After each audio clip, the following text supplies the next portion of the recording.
Show me you've got life. I see life this side. You've got life from that end. Okay, cool. Yeah, wonderful. On the right hand side here, everybody's alive. Okay, cool. Shortly before you whip out your phones, your cameras are ready on video mode, because what you're about to see is special. What you're about to see is truly going to inspire your Thursday. Just to let you know the hashtags that you may use should you wish to share that content. Hashtag FOW2022, hashtag TUT4IR dialogue, hashtag future of work 2022. You choose which one works out of those three, because we're limited with current. Ladies and gentlemen, to kickstart your Thursday morning on such a delightful note, please help me welcome with a warm round of applause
I think you could do better than that.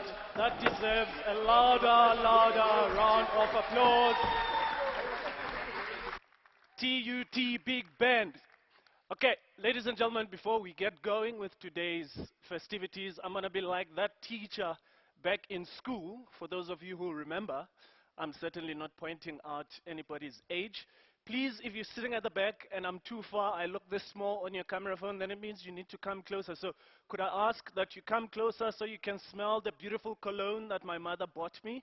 Um, then, I can go home and tell her that everybody's been complimenting me about it. So please, will you come to the tables that are at the front? Please, please, please. Should I make it awkward and just wait? No. Okay, we'll get going. Ladies and gentlemen, thank you so much for joining us for day 2 of this important conversation, the future of work, 4IR Dialogue, hosted by the Tshwane University of Technology, of course. Important conversations when you look at the dynamics of the entire world, what COVID-19 has done, how we are looking to move forward, the use of 4IR technology across different industries. Everybody's talking about the metaverse, I'm doing a research paper currently on the metaverse. What is the metaverse? What does it mean for your specific industry? How do we use these technologies in such a way that it encourages the young people to come into our organizations, but also how do we transfer skills from the previous industrial revolution into this new industrial revolution? And I suppose all these questions that I have for you this morning, I'll be able to give you answers at the end because I'll be listening attentively and I'll be trying to soak in as much of the wisdom that we'll be getting from our panel experts that will be joining us on stage. So I hope, like me, you are ready and you are open and you're willing to receive more information, newer information, and perhaps a different school of thought than you already do. Because I do believe that each and every one of us gather here today with one dynamic of experience compared to the next person. As I shared earlier on, the different hashtags that you can use to perhaps join the conversation online with those of you who are joining us online streaming this event. Of course, it's 2022. COVID-19 has taught us that you could have events in person, and also those people that can travel, they can still get to engage and enjoy. And so we welcome our viewers or our streamers who are joining us online. Thank you so much. Hashtag FOW 2022, hashtag TUT4IR Dialogue, hashtag Future of Work 2022. If you don't know what a hashtag means, then this part of the message is not for you. Don't worry about it. Just enjoy the conversations. Perhaps a few house rules. Please make sure that your cell phones are on silent. Because the last thing we want is to disturb our speakers because someone is calling you to remind you that don't forget to buy the milk on your way home. If you so need the loo, please will you use exit number 6 and exit number 4. 6 and 4, in an emergency, you will use exit 6 and you will use exit number 3. What an emergency is something that hopefully we will not experience, but if we do, it's where everybody screams, frantically, not knowing where to go or what to do. Luckily for you guys, because you're listening attentively, you know where to go. Exit 6 and exit number 3. Emergencies. For the loo, exit 6 and exit number 4. Cool. We have done what to do with your cell phone. You know where to tweet. If you don't know what a tweet is, don't worry about that. You know what the exit strategy is, right? Are you ready to engage? Are you ready to participate? Are you ready to be part of the conversations? Okay, this side of the room is alive. I'm not sure what's happening this side. Are you okay this side? You had your Kellogg's, are you sure? You must have had your Kellogg's with cold milk. You must have your Kellogg's with warm milk. Okay, ladies and gentlemen, to get us going, please help me welcome our keynote address on the future of work and its societal impact. The Honorable Minister, Thulas Nxesi, Minister of Employment and Labor, will be coming onto the stage. Thank you.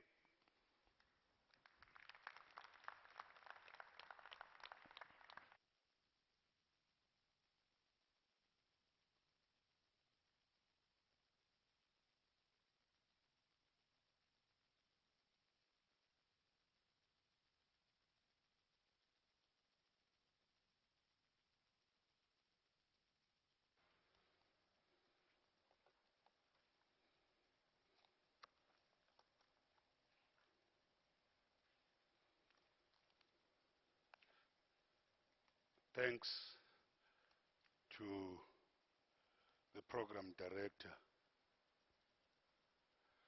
Wow, what a setup. I'm used to a setup like this for gala dinners.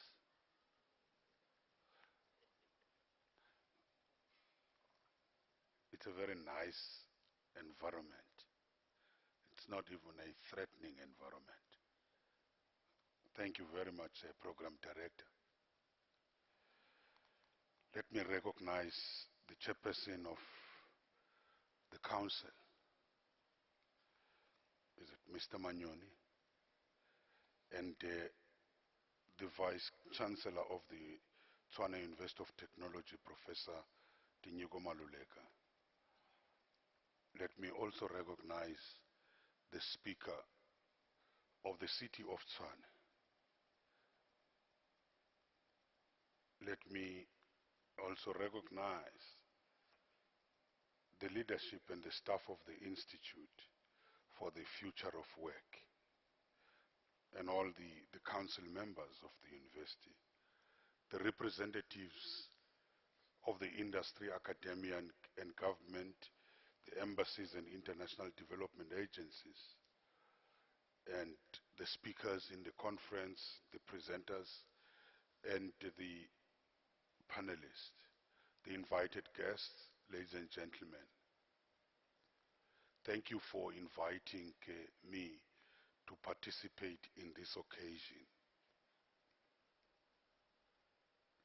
As long as when you see me, you're not thinking about the ministerial handbook.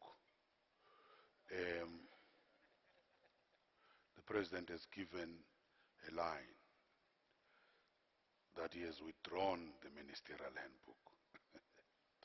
I believe that the mission of the Institute for the Future of Work is on target to facilitate engagement between all the role players to develop training, curricula, and requisite skills which are appropriate to the rapidly changing world of work. And I think we need to underline that. The rapidly changing world of work. The International Labour Organization at its 2019 ILO conference formally received the report of the Global Commission of the Future of Work that had been co-chaired by President Cyril Ramaphosa with the Prime Minister of Sweden, His Excellency Stefan Löfven. This took place only days after my appointment as Minister of Employment and Labor in the present administration. One of the outcomes of the ILO conference was the adoption of a joint declaration which was calling for a human-centered approach to guide the future of work, the fourth industrial revolution, and artificial intelligence, and recommitment and re-emphasis on the importance of social dialogue based on tripartism between governments, labor, and business. And revisiting my department's report on the 2019 ILO conference, I see that much of the discussions revolved around the issues of jobs and skills training.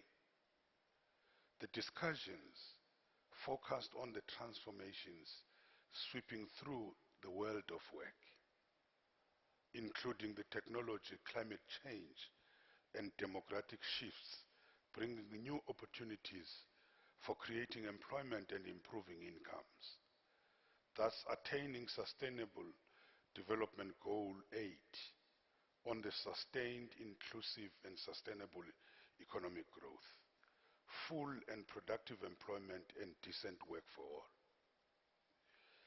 It was acknowledged that these transformations are disrupting the labor markets, affecting the global productions, the networks and changing the tasks and skills requirements of the existing and the future jobs. And I think it's important for the young people to realize that if you think you qualified today, tomorrow you might not be qualified. That's very, very important. And it was also argued that there needed to be linkages between jobs, skills, and policy reforms needed to support the future transitions in the labor market. Presenters accepted the likelihood of employment potential in some labor-intensive sectors, but also the fact that jobs will be needed for many young people in developing Africa, Asia, and Latin America. I was in a session at WITS where we're discussing the same issues, but I posed the question, what is the aim of education? Is it just about skills? I argued very strongly that the aim of education is not just about skills. It is beyond that. It is also teaching the young people the critical skills so that they are able to analyze and be very critical of every situation. Because if we think that it's only the technical skills, we're making a very serious mistake. I argued, I can still argue that in another forum. It's very important that we know that. Furthermore, in this fast-changing labor market, it was pointed out that skills once acquired are likely to have a short shelf life, making it necessary to continually reskill and upskill over the course of one's life. At the same time, these demographic trends were seen to be leading to massive migratory pressures and large-scale movements of migrants and refugees. This is practical in our country when we're talking about the migratory trends. The millions which are coming into South Africa in search of the better life because the economies of their countries have collapsed. This is part of an international phenomenon. You sit with a number of refugees because the economy in Zimbabwe has collapsed. So we are dealing with both political and economic refugees searching for better life. How do we respond to that? We've seen a number of people getting drowned in the Mediterranean Sea trying to cross to Europe in search of better life. So the issue of this large-scale movement of people, of migrants and refugees, is an international phenomenon. It's not a South African issue. So how do we respond to that? How do we respond to this particular phenomenon as the world? Presenters to this conference accepted and confirmed that digitalization, democratic shifts, climate change, and globalization will have a profound effect on how people manage transition over the course of time. These transformations presented an opportunity to create new jobs, facilitate greater access to and inclusion in the labor markets, and supporting rising productivity and incomes. Yet, they also present challenges, particularly for those workers least equipped to undertake the transitions that will be required. It was also argued that decent job policies or decent job creation policies and strong and sustainable social protection systems will be essential to support working people, including young, prime age and aging women and men through these multiple transitions.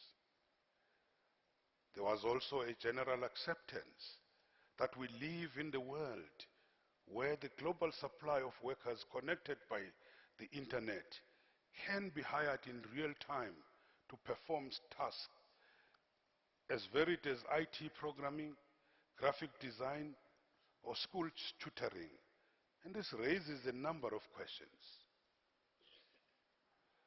I've always argued, maybe it's because of my background, once a pirate, always a pirate. Once a teacher, always a teacher. That's where I'm coming from. I've always argued, even if you can introduce technology and you think that kids can do things for themselves, but you would still need a teacher or someone to introduce that technology to the kids. That's my argument. But this raises a number of questions. I don't have answers, but you must search for the answers. What are the consequences of these transformations for businesses and workers in both the North and the South? What does this mean for how we regulate labor markets? What policies are needed to ensure that the digital work will be decent work? What should social partners be doing to reshape the direction of the technological developments?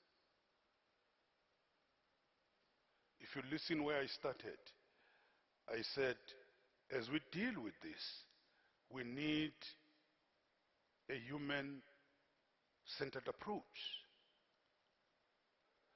As much as we're dealing with technological developments, we must know that we're dealing with human beings. We're not dealing with objects. So I've no doubt that the focus of the Institute for the Future of Work and this dialogue is directly on some of the big issues facing societies around the world. The issues of sustainability, just transitions from the old to the new, technological changes, and the reorganization of work. The ILO and locally NETLEC, the National Economic Development and Labor Council, are seized exactly with these issues. And I would like to have to say that recent events, particularly the impact of the COVID-19 pandemic, have speeded up many of these trends and points to the need to research which is focused on solutions. Most obviously, we now have widespread work from home phenomenon. And we still await the findings of the long-term effects of this, although I know it has led to major reprioritization in government and even in the private sector. Closer home, the pandemic found South Africa's limited system of social protection inadequate.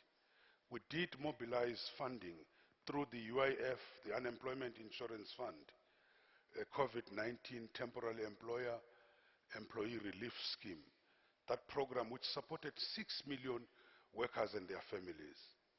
But this applies only to the employees as classically defined.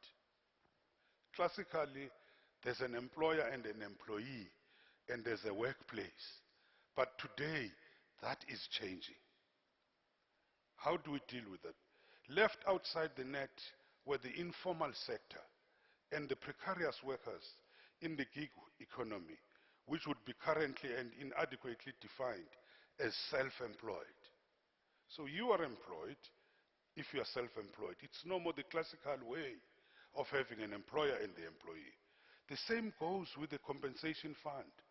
The social partners at NETLEC are to address this omission. How do we deal with those workers? I was fighting with the artists. They wanted also to dip in the UIF, but I said we are not contributing. When all is working well, you're saying you are self-employed, and you are enjoying the millions. And when the situation is very critical, you want to say you are also workers. Then it means once things are still nice for you, you must also contribute to that. Clearly, changes in the world of work challenge the traditional notions of work as a physical place where employer and employees meet, do not or do the battle over the proceeds of production. The repercussions call for a review of our systems of social protection, for the regulation of health and safety in the workplace, which may also now include the home and probably the aspects of collective bargaining. There's a case in Germany. The lady wakes up at 5 o'clock to her study room to do the work virtually. As she comes down the stairs, she slipped and gets injured at home. There was a big debate in law whether is that injury at work or what. It's a very interesting case. And it went into the employer didn't want, but there was an argument that I would not have woken up at that time if I was not going to be doing the work. So it's getting complicated.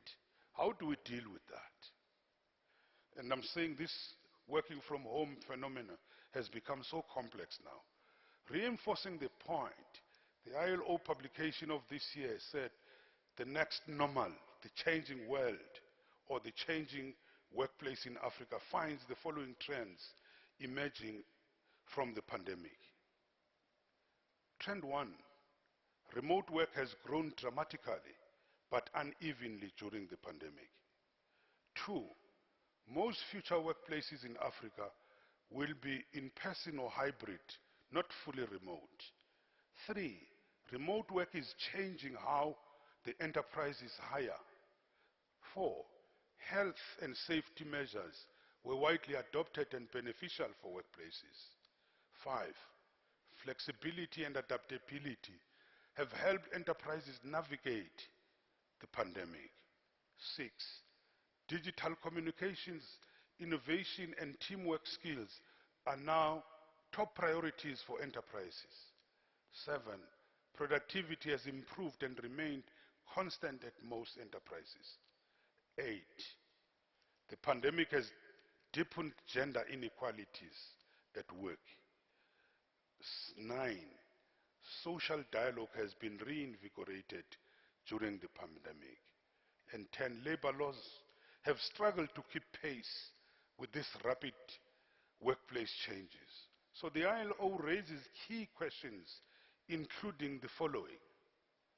How will the labor laws govern remote work and other types of increased workplace flexibility? I was asking the officials in the department who were arguing that we must be allowed to work from home. If you don't deliver whilst you are in the office, how much more when you are working from home? You say you are working from home, but we bump you in a mall on a daily basis. How are we going to control that? How will the enterprises measure and reward worker performance in the future? How will the employer's duty of care change in the future with the growth of remote work and the pandemic-related challenges to workplace health and safety? How will the workplace changes brought about by the COVID-19 pandemic, such as this flexible or remote work, affect the labor relations? Like the question I've raised about the lady in Germany. How can skills training be delivered more broadly and efficiently, equipping a wide range of people with the diverse skill sets that enterprises need? How can a woman, minorities, persons with disabilities, and other diverse groups fully benefit from the changes to the nature of work in Africa? How will globalizations of the labor markets affect the competitiveness of the enterprises in the continent? How can changes to the workplaces bring the broad-based benefits instead of helping only a small share of workers, creating the digital allies. As we are seated here, all of us are digital allies. What about the majority of the people who cannot even have access to the computer? How can national laws effectively govern the remote work that crosses the borders? And this was a question, it was a big question, which was asked, I think, in the universities when they were talking about remote learning. What about those students who didn't have access to the computers in the rural areas and so on? The Wi-Fi and so on. It has brought a lot of challenges. I see from the program that the issue of appropriate skills is a focus of the dialogue. And by extension, the relationship between skills training and the world of work. It would be interesting to research the history of the public policy in this area. In many ways, as originally conceived, the SETAs, Sabel, the sector training authorities, were an attempt to do that. Originally, they were falling under the Department of Labor. One of the roles of the SETAs was exactly to perform the kind of the skills planning required, to research and monitor the labor market in their particular sector and to allocate resources for training accordingly. It's up to you to assess, are they doing that? And if not, why are they not doing that? As you know, it didn't work out, and the SETAs were reassigned to the Department of Higher Education and Training. And I should add that in the discussion with the Minister of Higher Education, we agreed that our two departments should cooperate around the issues of skills and training, which obviously have a bearing on the issues of employment and unemployment. We have said that the critical thing is to achieve alignment between the two departments on these issues.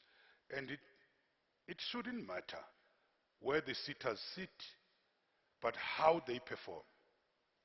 That they are in this department or in that, but the key issue is how do they perform? Are they rising to the challenge? Maybe one of the questions which must be asked, are our TVETs rising also to the challenge? But what I know, many of you who are seated here, including me, do not want to take our kids to the TVETs because of the poor quality which comes out there. And why? But you go to Germany, very few of the people are taken to university. Most of them are in vocational education.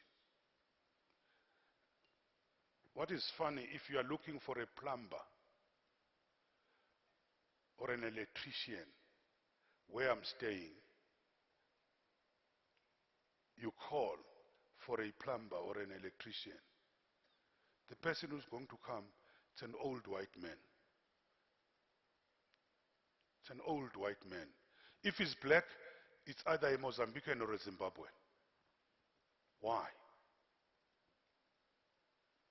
We have all the SETAs and all the monies. We have the TVETs and so on. Why? It's because we have not emphasized vocational education, where the question of skills is taught. In fact, you have a lot of university graduates who remain unemployed. But those with the vocational skills are more employable than the university graduates. But I should acknowledge that when I arrived at the Department of Employment and Labor, that department was facilitating and funding training which was only minimally informed by labor market research and skills planning.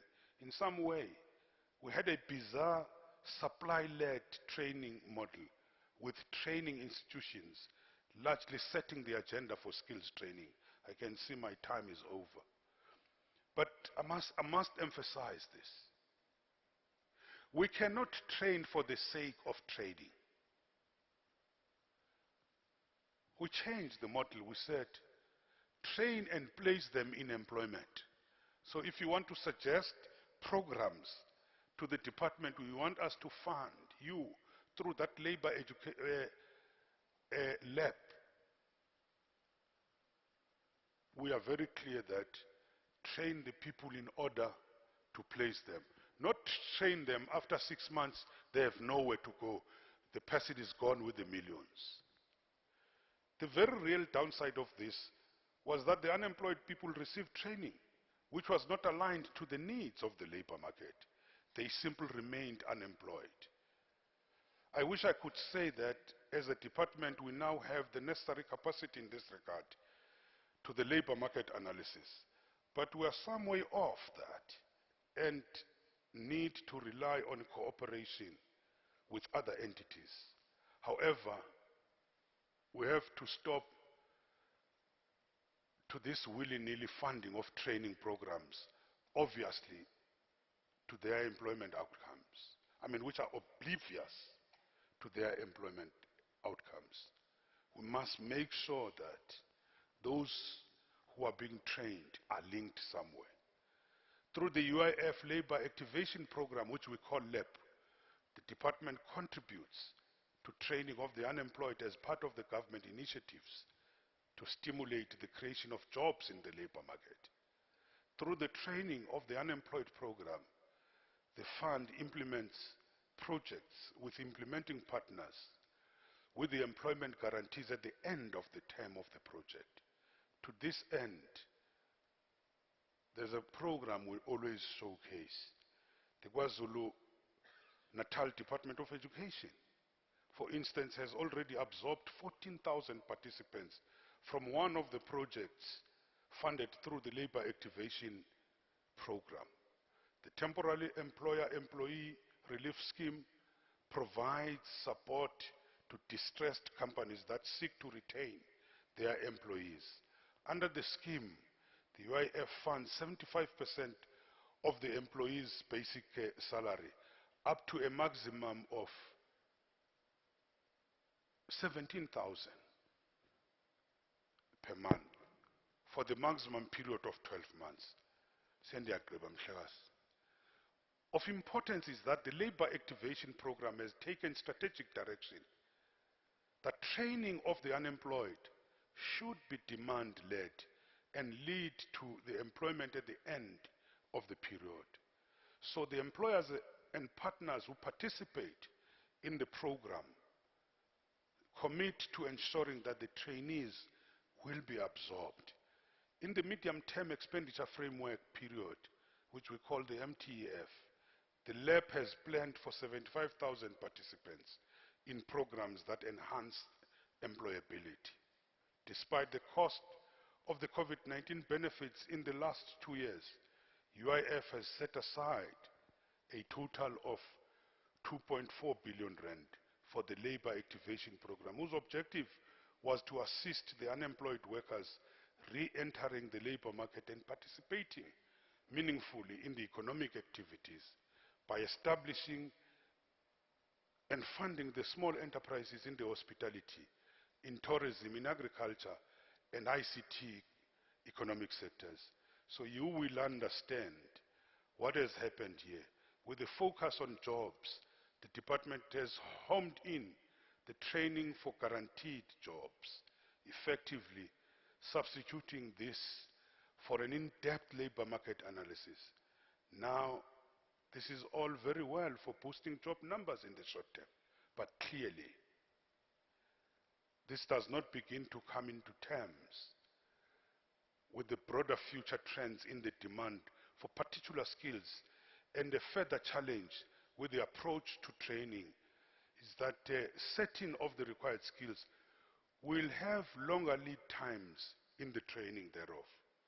And what is perhaps, and maybe that is perhaps the Institute for the Future of Work can advise us on the possible ways forward. So we must do away with the research, which is high-flying. Research must come down and interact with us, interact with the departments, interact with government, interact with the enterprises. Let me just wish you well for the remainder of the deliberations and trust that as you continue to contribute towards a work-ready future, that the Institute and the dialogue will continue to cast light onto this complex relationship between training, the labor market, and the changing world. If you were to put a proposal as TUT, I suspect that because you are an institution of education, it will fly better. It won't need a lot of things. It will fly better if we were to have that partnership. I will leave it to you as the leadership and the staff. Thank you.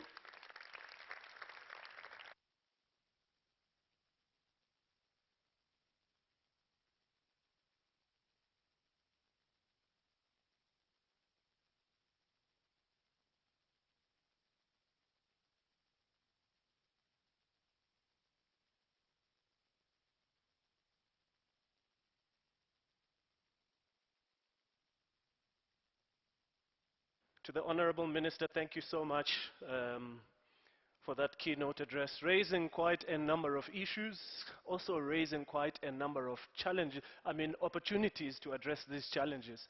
And I suppose that's what you do when you are entrusted to lead a department or a ministry, an organization, or when you are part and parcel of an instrumental organ. It is to identify pathways in which we can explore to answer some of the challenges that we face.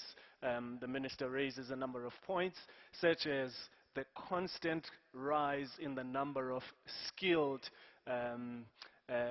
labor force. We also see quite a number of our brothers and sisters looking for ways to cross the channels to the other side, searching for a better life. And many of them do not get to see this better life as it is widely covered in the news.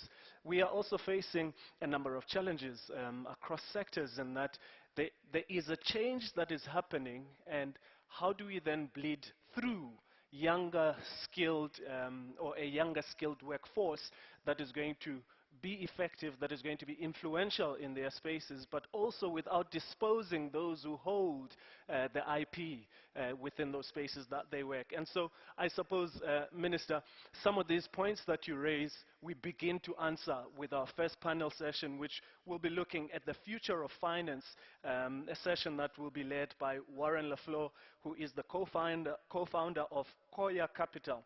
And part of the panel that Warren will be leading includes Mary Brennan, the CEO of Forest Holdings BV, Pumla Ngapai, CEO of FSTC, Kameshni Naidu, Global Program Advisor and Financial Inclusion from UNCDF, African Bank and Nedbank.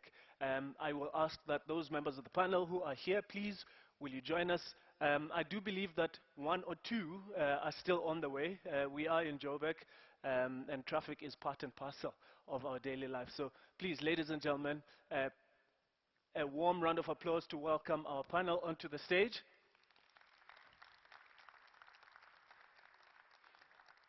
And as they come onto the stage, I'm going to emphasize one thing, and I'm going to be strict like a teacher, Honorable Minister. I believe if I was to be a teacher, I'd be a principal. So I'm going to be a strict principal in that when your time is up, I'm just going to walk on stage and I'm just going to give you that blank stare, with all due respect. And you know, when they usually say with all due respect, it certainly feels like there is no respect at all. So please, please keep to your time for your sessions. All right? You all have got friendly faces and you're giving me that look that we will not have issues. If we do, I will send you to the naughty corner. Ladies and gentlemen, the future of finance. Let's enjoy the conversation. And remember to be part and parcel of the ongoing engagements or the conversations that are taking place online through the digital channels. Ladies and gentlemen, over to you. Thank you very much. Thank you very much. I'm first of all delighted to be the thorn amongst a bevy of beauties this morning. Honorable Minister of Employment and Labor, Tulas Niesi, Program Director, Chairman of TUT Council, Tilson Manyoni, Vice Chancellor of TUT, Professor Maluleke, leadership of TUT, members of the Advisory Council of I4, ladies and gentlemen, good morning. My name is Warren Lafleur, and I am the co-founder of Koa Capital. We are a startup VC that invests exclusively in spin-outs from universities across Africa. I'm delighted this morning to invite you to discuss with me quite a complex topic. And to help me in this discussion, I have with me Ms. Mary Brennan, the CEO of Forest Digital, Ms. Pumla Nkapeyi, I apologize, the CEO of the Financial Sector Transformation Council, and Dr. Kami Naidu, the Global Program Advisor, Financial Inclusion of the United Nations Capital Development Fund. In casting our minds to think about the future of finance, we thought we should position a recent development and interrogate, as we position this development, the effects of the introduction of a central bank digital currency in South Africa, and what that could potentially mean for stimulating growth and stimulating that growth through both improving inclusion, financial inclusion, of course, as the minister mentioned, what potentially could that impact be on job creation? Okay? So the topic for today's discussion is the future of finance and the role of central bank digital currencies in enabling growth through improved financial inclusion. So quite a technical topic, and of course I'm fortunate to have with me quite a stellar list of professionals. I'll first ask them to introduce themselves very briefly, starting on the far left with Mary, and then we'll kick off the discussion. Mary. Thank you. My name is Mary Brennan. I'm the CEO and co-founder of a fintech platform called Forest Digital. Forest has been created, there's an acronym in the name. It's free, open, real-time, ubiquitous, and secure. And the platform has been established to essentially enable financial inclusion at scale. And the platform has been developed to be rolled out at scale, and also to enable financing of production. So it's actually a payments infrastructure and a social impact investment platform. And we use, at our core, synthetic CBDC, so the infrastructure of CBDC, to enable us to do the work. Fantastic. Thank you. Pumla? Thank you, Warren, and good morning to the Chairman of the Council, the Vice Chancellor of TUT, honored guests that are here today, as well as fellow panelists. And with that said, all protocol observed. And thank you, Warren, and to TUT for granting me this opportunity to deliberate on the future of finance, focusing on financial inclusion. And for me, it is important that we deliberate on this issue as we observe the last day of the Financial Inclusion Week, which has premised inclusion of marginalized citizens at the mainstream of our economy. And as you have already indicated, my name is Pumla Nkapeyi. I am the CEO of the Financial Sector Transformation Council, which is a transformational body that has been established to drive and measure transformation within the financial services sector, premised on the BBBE framework, in particular the Financial Sector Code, which is placed at a redress on the social inequalities of our economy. Thank you. Fantastic. Kemi? Thanks, Warren. Good morning, ladies and gentlemen. My name is Kemi Naidu, and I run a global program on financial inclusion. The program was piloted at the United Nations Capital Development Fund, which I started, and we've been running it for about a decade now, working in over 20 countries across SADC, the Southern African Development Region, BCL, and Asia. Some incredible learnings around how people use money, how money flows in society, and having inputted and changed policy across a number of reasons. So some fascinating results and interesting learnings about the role of money in society, but what are the underlying pillars that will be required as we move towards a future driven by inclusive growth and, more importantly, inclusive finance. Fantastic, fantastic. Ladies and gentlemen, I'm sure that you're just as excited as I am to get into the meat of the discussion, having heard the introduction of the stellar panel. Perhaps we can start with Mary and just help us to understand a little bit about what central bank digital currencies are, and in particular, what problems are they trying to solve? I think, okay, so a central bank digital currency is essentially a digital payment mechanism, an instrument. It has a store of value, and it's issued by a central monetary authority as a central bank. And it's in the national unit of the currency of the country, so it's in fiat currency. So essentially, it's designed to preserve and strengthen the sovereignty of the private money in a digital world. And it's essentially will create much more efficiency in payment systems at its core. That's its primary function. Essentially, it will also enable, for the previously excluded, they'll be able to build a financial identity using this technology, and it will also enable us to eliminate a lot of traditional barriers to lending to microfinance of people that were previously excluded. Fantastic, fantastic. So in principle, central bank digital currencies could potentially address some of the issues we recognize in South Africa, like financial inclusion, etc., etc. Yeah. Specifically how this could be done, perhaps we should understand a little bit about what financial inclusion really means. And so perhaps, Pumla, you can help us understand how could financial inclusion enable both transformation, so economic transformation, financial sector transformation, and of course, importantly, growth. Thank you, Warren.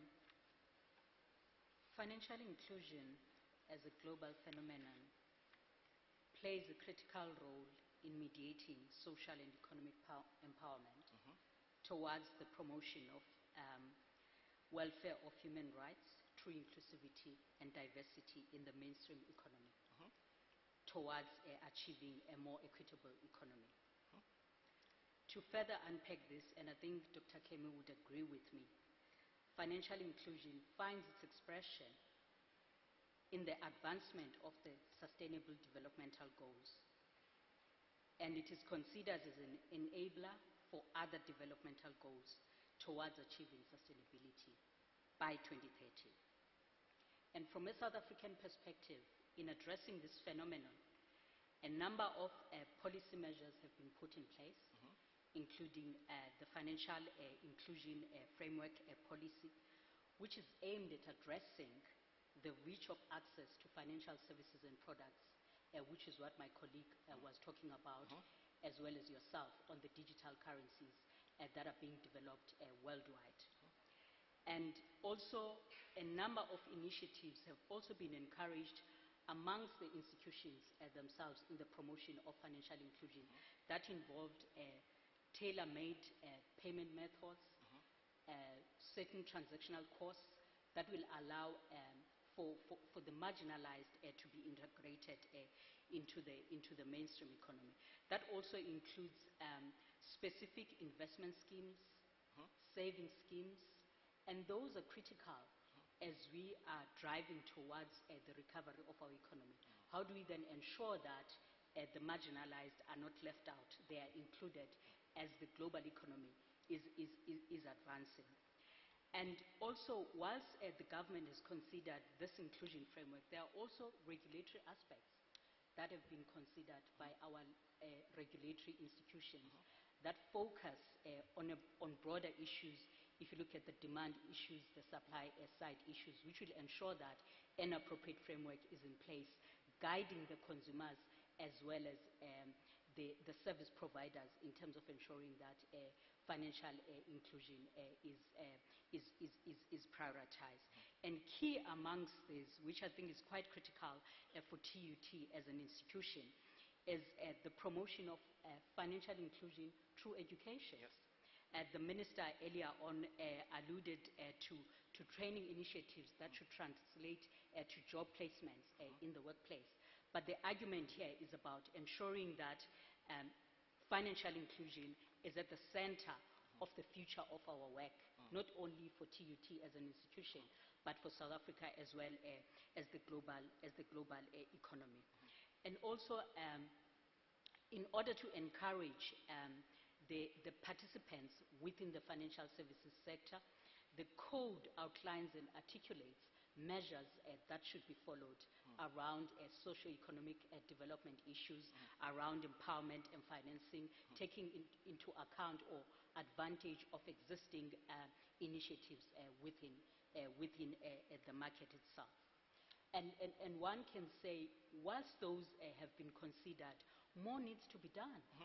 And as we are advancing in the future of work, what initiatives should we look into through the existence of financial technologies that we are talking about today, in particular the digital currency that you have already alluded to. Thank you. Fantastic, fantastic. And so perhaps we can now move to Cami and dig into some of these digital technologies a little bit, but position a question around inclusive growth and the role of technologies, including things like blockchain and AI, in enabling this growth. So Cami, can you help us understand, first of all, why inclusive growth? Why do we focus on this?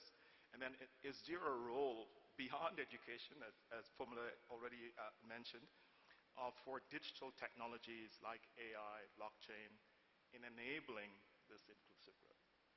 Thanks, Warren. Within the context of financial inclusion, some of our work has highlighted that financial inclusion is a critical enabler of inclusive growth.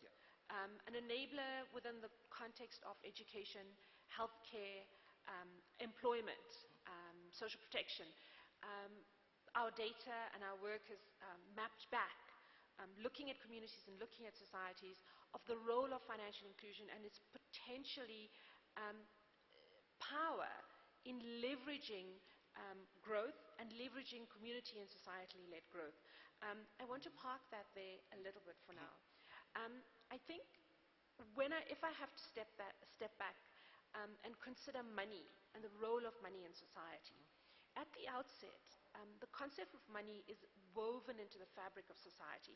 As we talk about financial inclusion, we're talking about a more inclusive society where money is distributed more inclusively and opportunities and access to opportunities is provided in a more inclusive manner.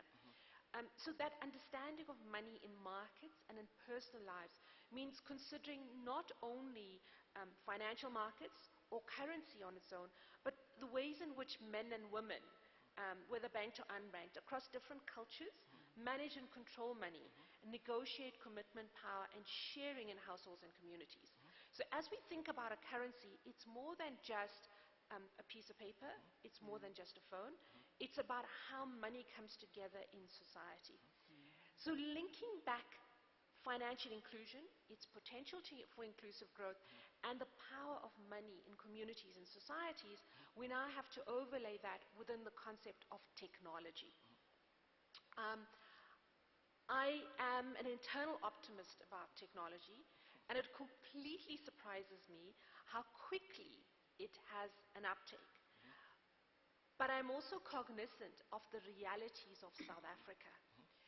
We are to an economy, whether we like it or not.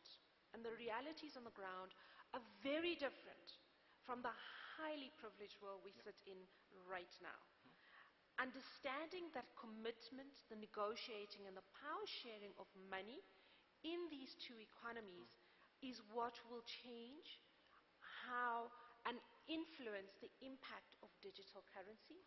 It will influence the impact of technology. I have no doubt that technology has the ability to embed in multiple communities ranging from Pretoria and probably suburbs of Waterkloof versus Soweto and Alexandria.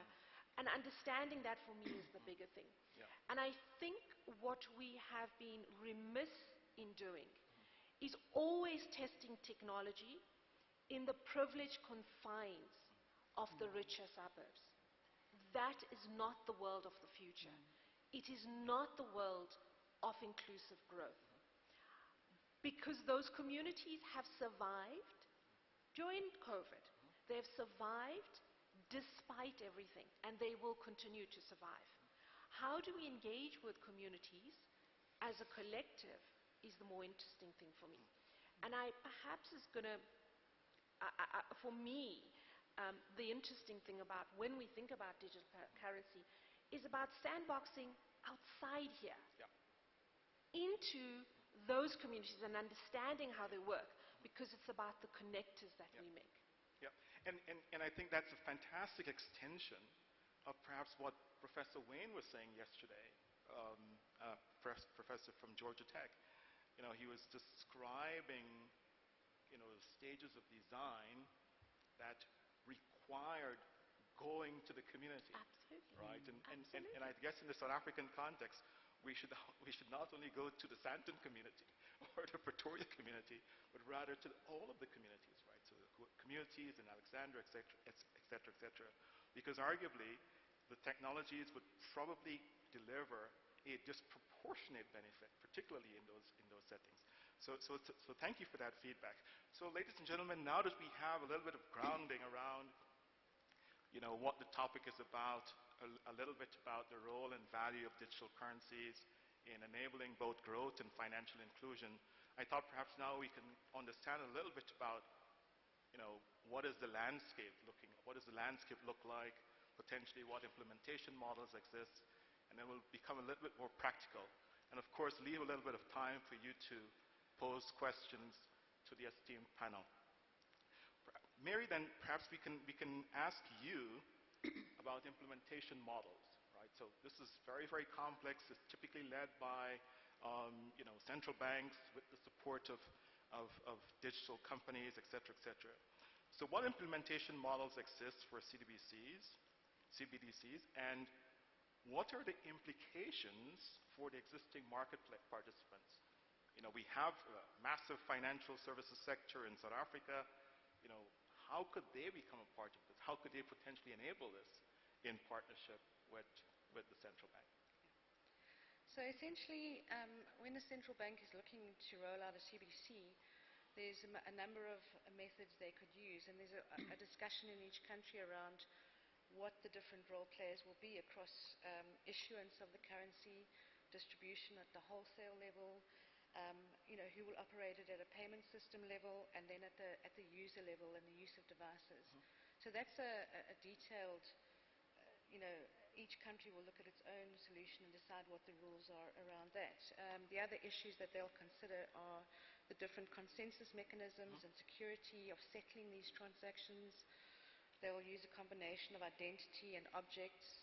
On our platform, we have what we call our secure SQR, which uses a combination of a public-private key and the device itself. So there's mechanisms of security, and then points of finality of the transaction. You know, who's finalized the transaction? Is it the central bank? Is it the commercial bank? Is it the user peer-to-peer? Or is it a third party? And the third party can be a pre-programmed smart contract which says, in the event of X, pay Y. And then the other consideration is interoperability between blockchains. And so those are the kind of factors that a central bank would look at and that the regulators will be looking at across the stack as it goes. In our instance, we're issuing a synthetic CBDC. We're using that same infrastructure, but in a stable coin model, which is basically the rand will be in a trust account, in a commercial account. There will be financial service providers who are custodians, and then it gets distributed through that mechanism. With regards to the commercial banks, there's a huge opportunity for the existing industry, a huge reduction in fraud, cost of compliance, moving away from transaction fees, because the costs aren't there anymore. The risks have been fully mitigated. So you can move back, the banks can move back to traditional lending business, which is where we need them really, getting money back into production. And so it's essentially programmable money as well, so that you can actually direct where it goes. You can say this money is to be spent on agri, and it will only work in that scenario. So it opens up a whole lot of opportunities for liquidity to move back into the economy in a risk mitigated way. And the other thing that we've solved for is getting to the last mile. I mean, if you're going to do this at scale, you need to be able to ensure full inclusion.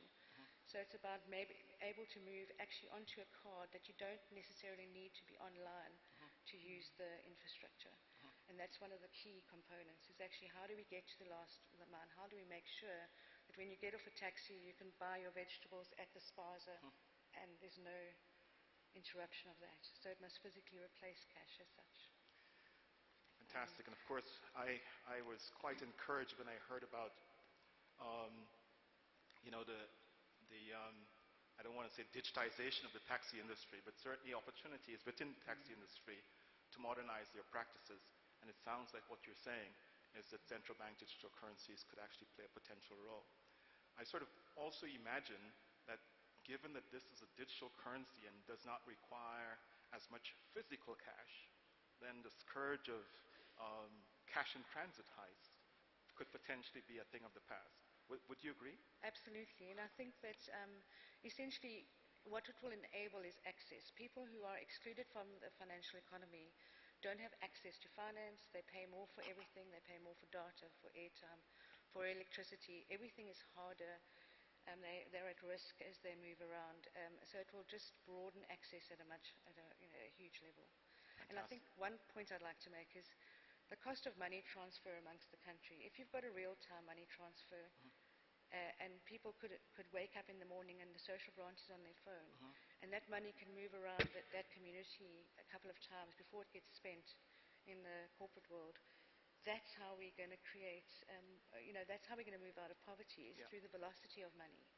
So it's really going to enable a number of those kind of solutions. Fantastic.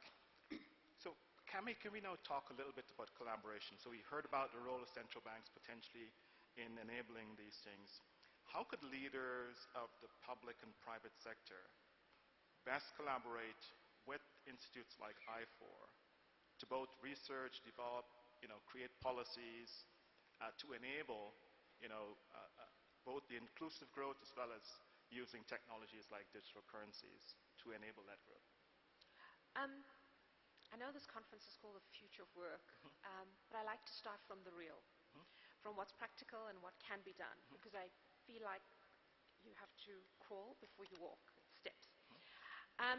And with that, I want to reflect a little bit on our experience in kind of working over the last 10 years in financial inclusion. What has made our success? We're currently the largest financial inclusion program globally. Started in South Africa, located in South Africa. And that it's been a point of pride for me. Thinking about it, what has made us so successful is understanding what you're trying to change and who are the key stakeholders to make that happen. What we have learned is from putting policy in place is not a hard job, actually. Once you have the data, once you have the number of stakeholders, but it's making that policy work. And in putting the policy in place is making sure you have the right stakeholders around the table, because it's in the design of it. And those with a vested interest who have a passion for it, that are the ones that will implement it. So understand what you're trying to change. Identify the key stakeholders who will become your partners in making that change happen. The one thing, and having put policy in place, I think, in over 15 countries globally, There's a sense of excitement around a table as you put a policy together because you're designing the future for the next generation. Pick the ones that are most excited to work with you because they will make that happen for you. I've learned that this can't be done in an office or a lab. It works on the ground. It happens in a relationship with others. Again, when I look at all the fancy technology and the new language, I feel like I'm in a different place. But we're human beings at the end of the day. We work with each other. Even if we talk about AI, we program them. That is what society is made up. So it's about the relationships. It's about a shared vision towards a common future. It's through application and experimentation. We've fallen more times than we've flown. So a safe space for application and experimentation. Focusing on people again and not on tools. Technology is an enabler. Focus on the people, focus on the solution. Identify the needs of people on the ground. And more, policy and implementation of policy is about the use cases. The use cases of implementation, again, going into the ground. Understand the lives, understand the people whose lives we seek to change and to make better.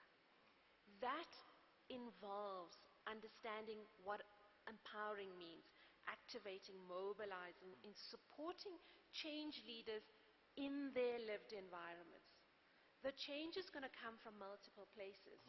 So make sure your lab is not confined to a few elites making policy, a few wonks making technology.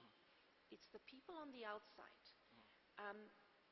It's creating the connective tissue between your stakeholders, your institutions, and the people whose lives you seek to change.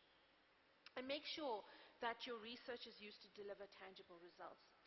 Accountability. Understand that. Start small. Small goals lead to big things. We were the most excited when we got our first policy changed. Because 1 leads to 20. Absolutely. Which leads to 50. And the network effect keeps coming in. Yeah. And the last thing that I would like to reflect that I think for me, when you look at digital currency, how do you move it from what is a bespoke niche thing being talked about in our confines to mass market? Because money is mass market. And what you're talking about is change in financial systems for more inclusive growth. And thinking through that in a safe space requires multiple different collaborators. It requires technicians. It requires policymakers. It requires you going into multiple different environments so that connective tissue starts to flow. Fantastic, fantastic. And I would argue, Cami, that within each of these environments, there are opportunities for new types of jobs that will actually flow. So as you introduce these new technologies, and of course the technologies that enable fantastically different outcomes, the digitization of the taxi industry, improvements in things like the social grant system, et cetera, you also then address some of the jobs issues that the minister so eloquently spoke about earlier. I wanted to leave the last question, and I see we have about 15 minutes left, to Pumla, and then of course we're going to go to the audience to ask your questions. So if you have some, please prepare. Pumla, I think the question is about new market entrants, right? So these things will naturally create new types of companies. Fintechs, we all heard about fintechs. And so the question is, could new market entrants like fintech support transformation? And if so, what possible roles could TUT and I4 play in enabling potentially a local fintech ecosystem within TUT, and of course by extension, as you've learned from Cami, into the areas of need, our township areas, et cetera, et cetera. Thank you, Warren. Just allow me to latch on the points that were raised Sure. by my fellow panelists Sure. before I respond to that. I believe that digital currencies, as well as other fintech programs, remain a matter of great importance in moving towards closer economic independence, which is what Mary alluded to earlier on, as well as Dr. Kemi, especially amongst the marginalized group, in particular women.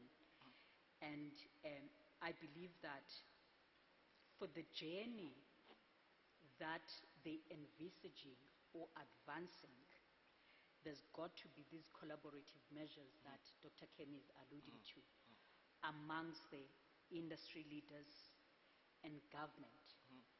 And they need to evolve from a point where they address the realities of society. Because Dr. Kemi speaks about piloting these initiatives where they matter most.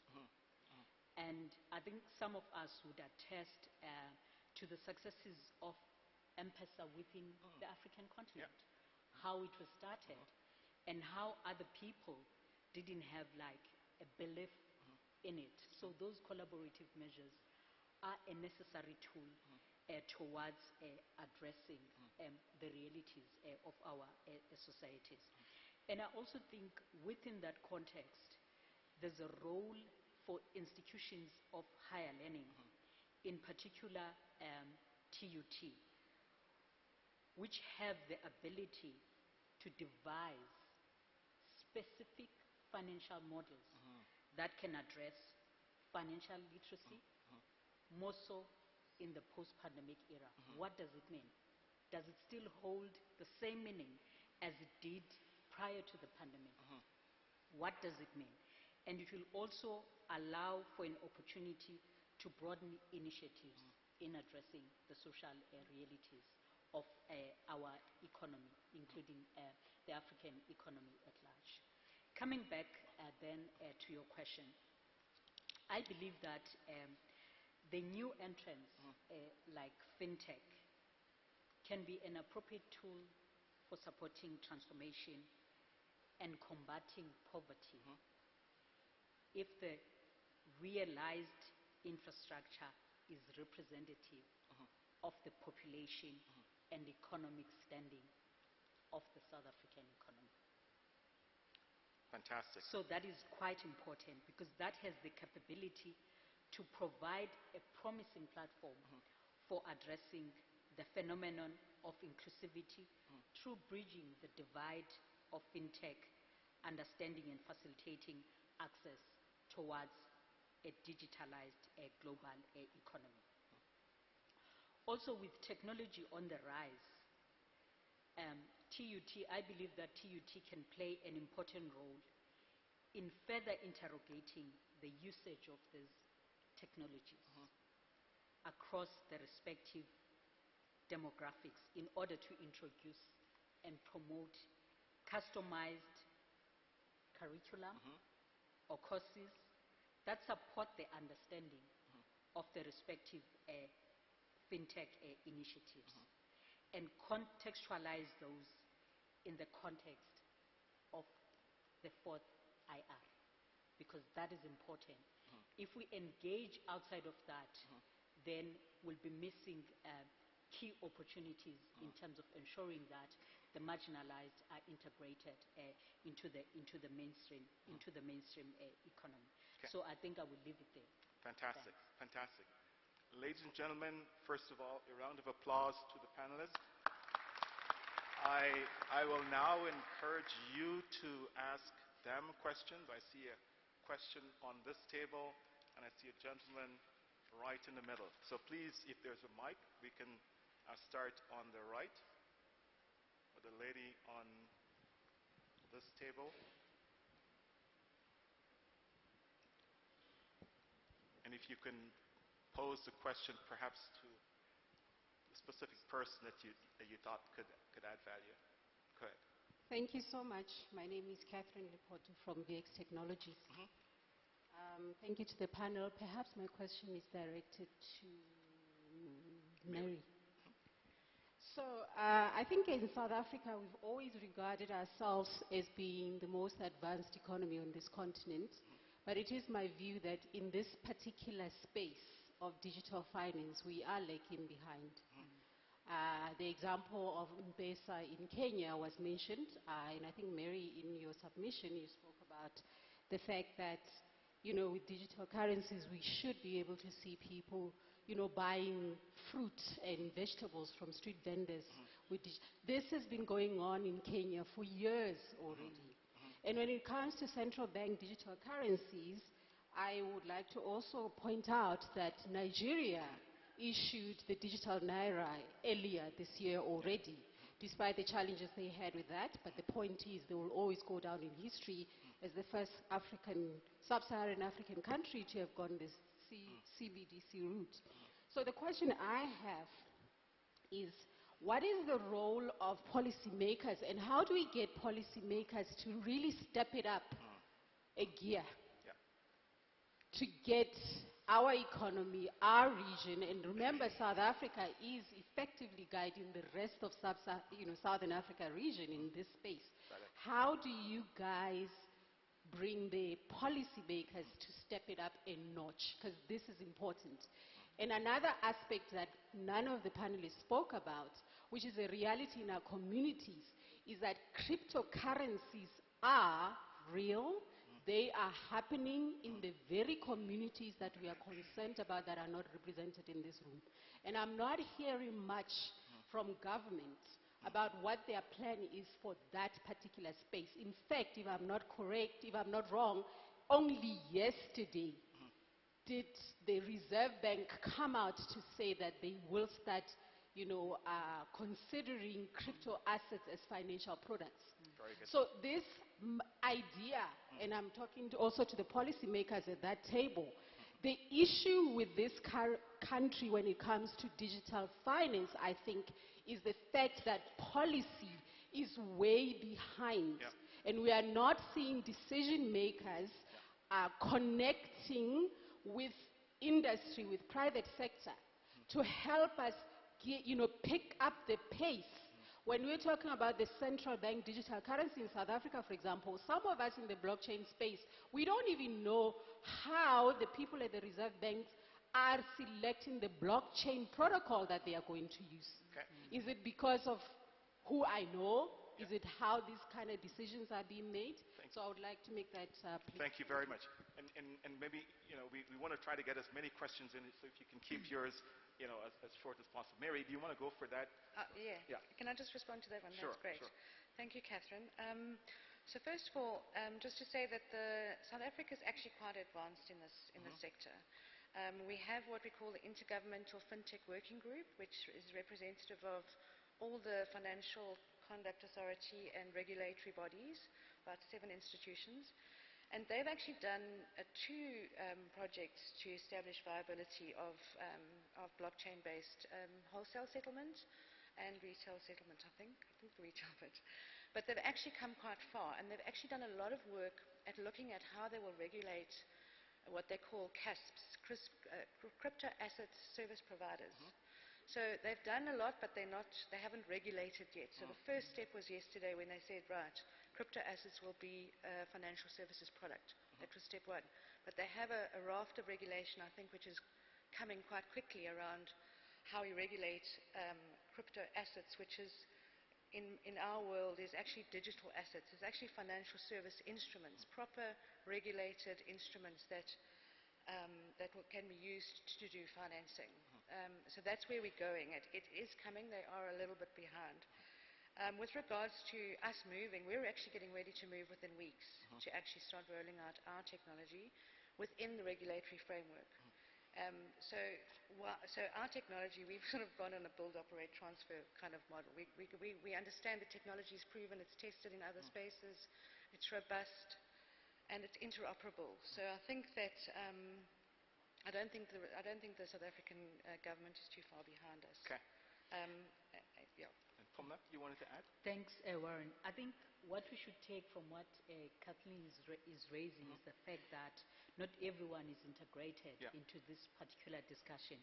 And that should be a takeaway. How do we engage all market participants so that they become aware of the policy framework? And I think TUT should be at the center of that on initiating respective models for advancing the CBCs. Thanks. Fantastic. And just to add, Gentlemen, just to add that the IFWG have just announced an open sandbox approach. So anyone wanting to test anything can now register with all eyes on. So that's just a very new development. and perhaps TUT in the Yes. Institute for Future Works can also then create sandbox Yeah. for testing here as well. The gentleman in the center. Program Director. My name is Dr. Sipombata from Design Studies, TUT. Yeah.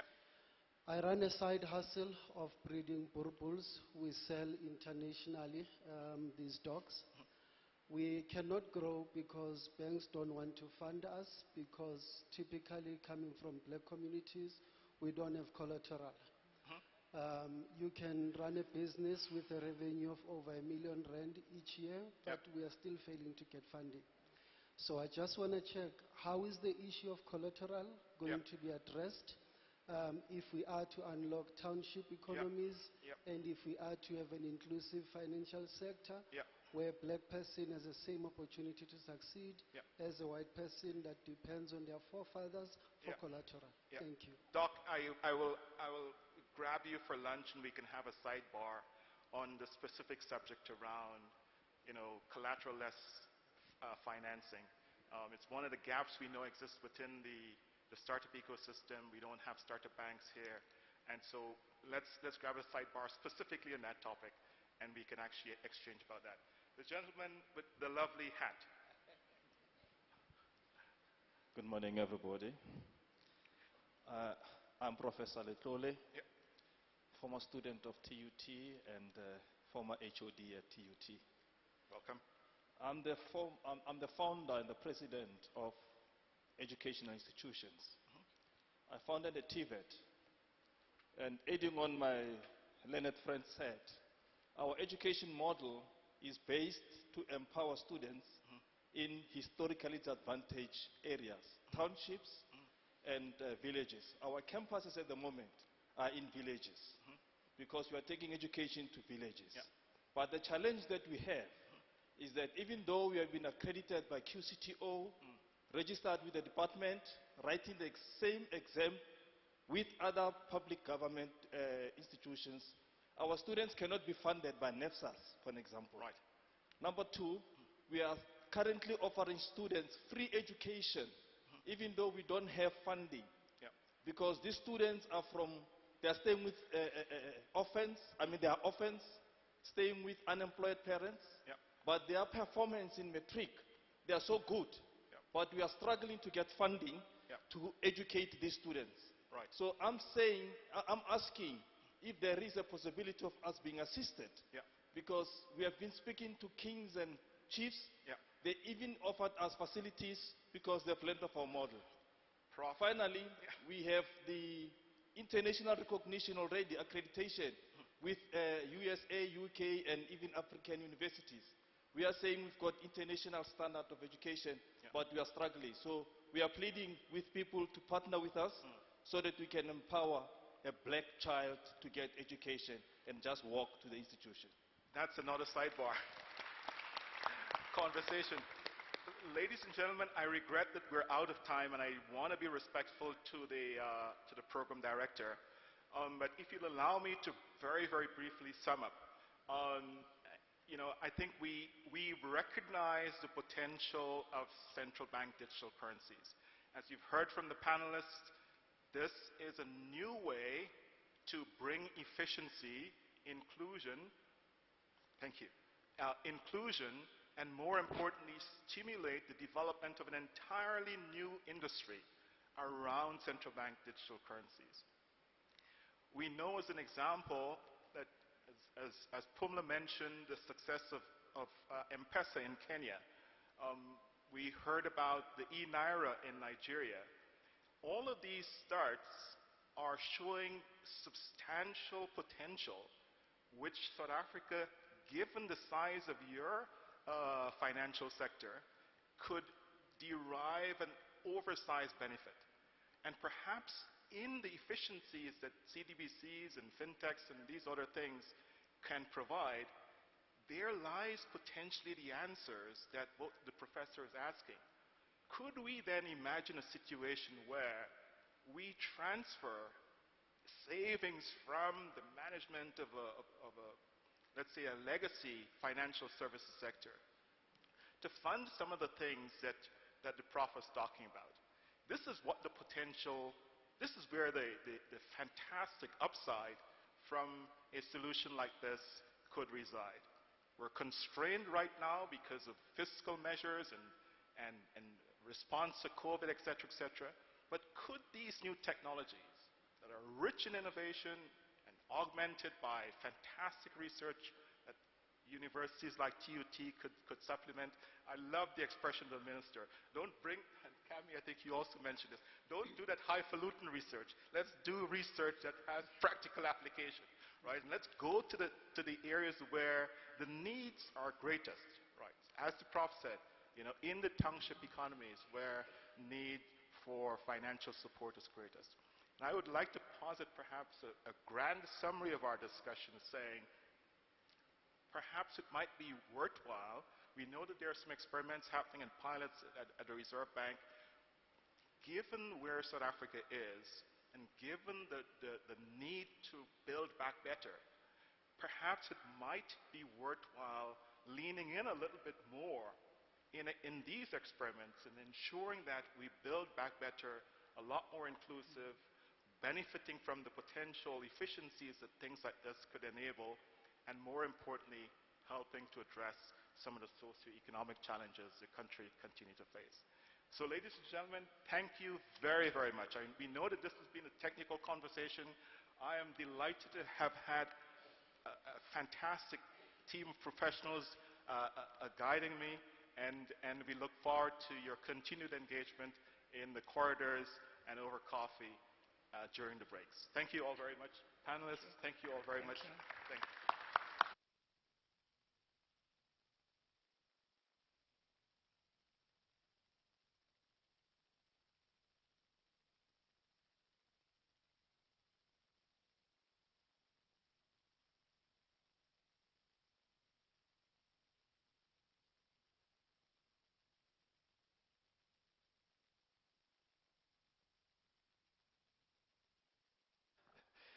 Ladies and gentlemen, another round of applause for the Future of Finance panel.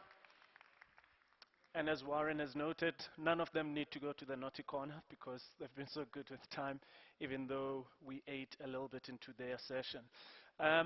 For any gathering to become influential in terms of the conversations that we have, for any ideas to really have life, you need partners, people who are going to believe in the dream, who are going to believe in the vision and want to be part of that. And so we'd like to acknowledge the City of Tshwane, the Black Business Council, SA Innovation Summit, as well as Cyrenic, the people, the minds, thought leaders behind the scenes who are collectively putting resources to make sure that we can have these ongoing engagements. Ladies and gentlemen, we will now go for a quick drive-through tea break. You know, Moss, you drive through. You don't stop and have a big, fat conversation. You just order, get, and return back so that at 11:15, we can resume with our conversations. 11:15, eh? You've already seen I'm very strict with time, so if you are late, that animal doesn't have a tail because it asked another one to bring. It just doesn't have the same meaning when you say it in English. But some of you got it and you understood. Ladies and gentlemen, please go and have and enjoy some refreshments. Coffee and tea will be served. Please also do make a point of visiting the exhibition stands just to get an idea of what is around, engage with the exhibitors, try and see an opportunity to invest or get involved yourself. Who knows? Next year, you could be part of a story of unearthing the next Elon Musk, since we are in the capital. We will see you in exactly 11 minutes' time. Enjoy.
check. 1, 2. It's in the house, but not in the monitor. Monitor? Is it? Monitor? Maybe because I've got a headphone. Yeah.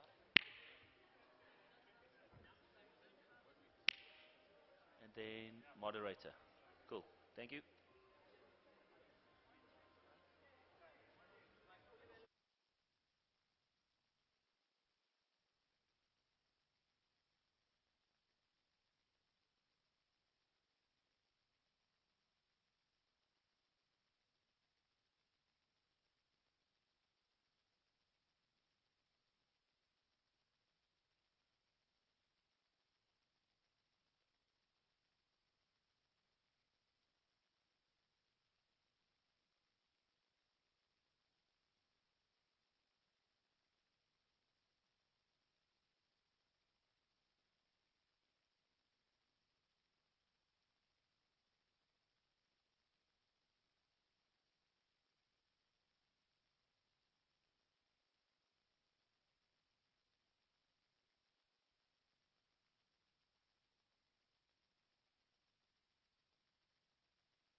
All right.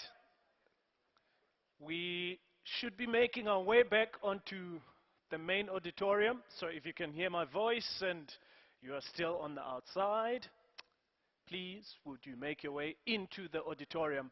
And whilst you're making your way into the auditorium, I'm going to call one of the exhibitors to just join me on stage as we speak about what you can find at the back. Remember, part of your assignment that this school principal gave you was to go and see some of the exhibitions that are out there so that you know what other opportunities that are waiting for you just literally on the other side of the door, but most importantly to also see some of the engagements and the activities that are happening.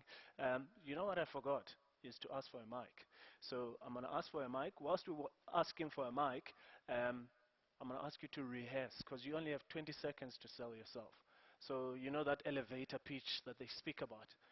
No pressure, because now everybody's looking at you.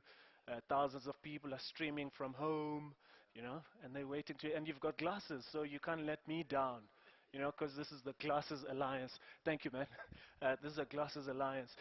So in brief, please, would you introduce yourself, the name of the company that's exhibiting, and then what do you do? Thank you very much. My name is Trevor Shuhundla. I'm a lecturer at the Tshwane University of Technology. On booth number 1, it's the Gibela Research Chair / Ramseri, which is our incubator. And what we have on our booth is we have 3D printing, which is one of the students that's working on that project. We have game-based learning. It's a game that we actually use to teach not only people in academics, but industry about how they can actually set up in the current industry. We also have blockchain, which is also worked on by one of the students. And there's another booth as well, which is just next to us, which is, I think, booth number 2, which is exhibiting virtual reality. You are a scholar of high caliber. You had 20 seconds, you used 19, according to my clock. So well done. It is true that people with glasses are indeed good people. So please do visit stand number 1, right? Booth number 1 and booth number 2. I also did go around, thank you.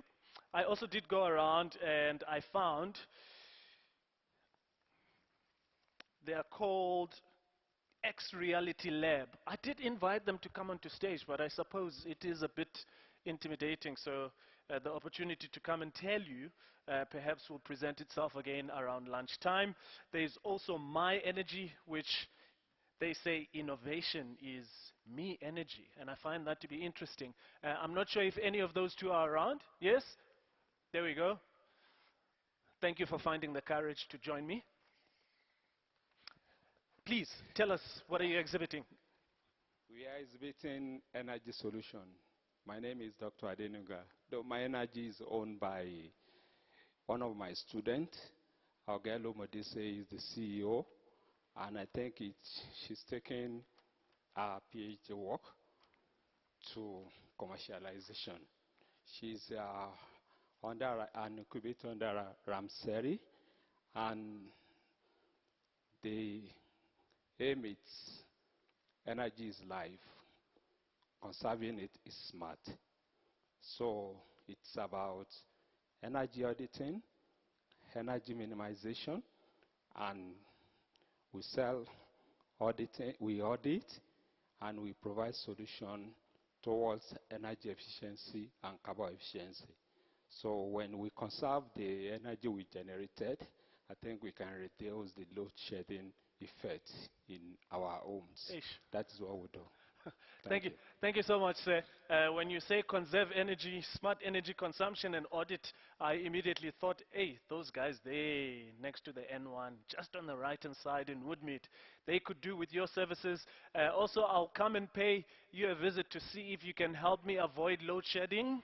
I woke up to no lights. I went to bed with no lights. So I like the idea of having lights and finding ways to conserve energy. And perhaps that is an interesting conversation that we should be having as the entire country or the Republic of South Africa is how do we become smart consumers of energy? So good on you guys. You can visit them at the back. Right, ladies and gentlemen, we continue with the conversations on this second day of the innovation of work summit, right? Sorry, the Institute for the Future of Work Summit and the Future of Work 4IR dialogue as we speak about innovation in and around in how we work. The next panel discussion speaks about future of work in the public sector, and nobody is under intense scrutiny right now than those officials who are in the public sector, because we rely on them to look at ways in which they can lead us to greener pastures and not lead us for 40 years in the desert. And so, ladies and gentlemen, please welcome onto the stage the moderator, Dr. Kefilwe Masiteng, Deputy Secretary in Planning, National Planning Commission, who will be the moderator for this panel discussion, which is looking at professionalizing the public sector. She will be joined by Professor Mashupye Herbert Maserumule, the Executive Dean of Tshwane University of Technology, Dr. Botshabelo Maja, Deputy Director General, National School of Government. Please, a warm round of applause for that panel and the moderator. And as they come up, I will serve you another stern reminder. You have plenty time because I'm generous with my time. But if you see me, it means we are not on good terms and my naughty corner is still empty, Mhlegas. Please. Yes.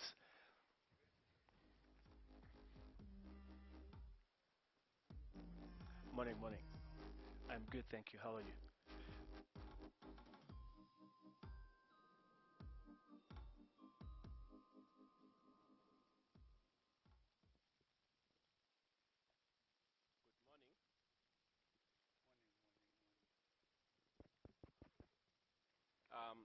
Can you hear me? I couldn't hear myself.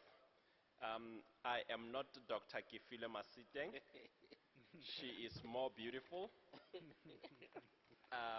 But she is caught up in a meeting in the presidency, and I decided to step in, and I hope that I will do the good job that she was going to do.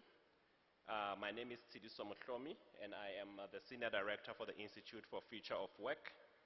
And today we have a voice choir that is going to be talking about the future of work in the public service.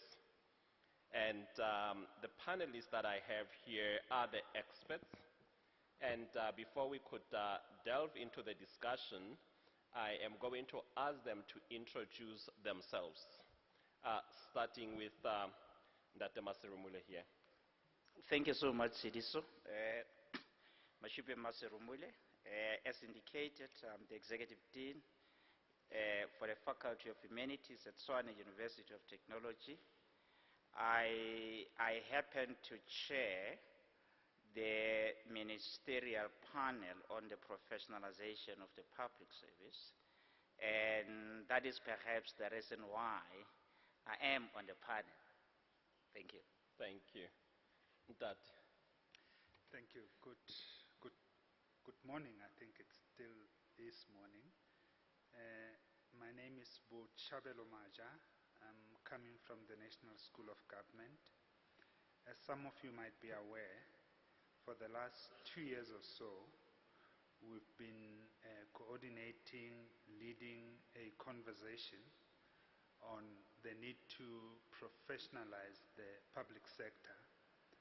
This conversation is, of course, part of our responsibility as the National School of Government, whose job it is to make sure that we build a capable state, hopefully a state that will be much more responsive to the needs of our people.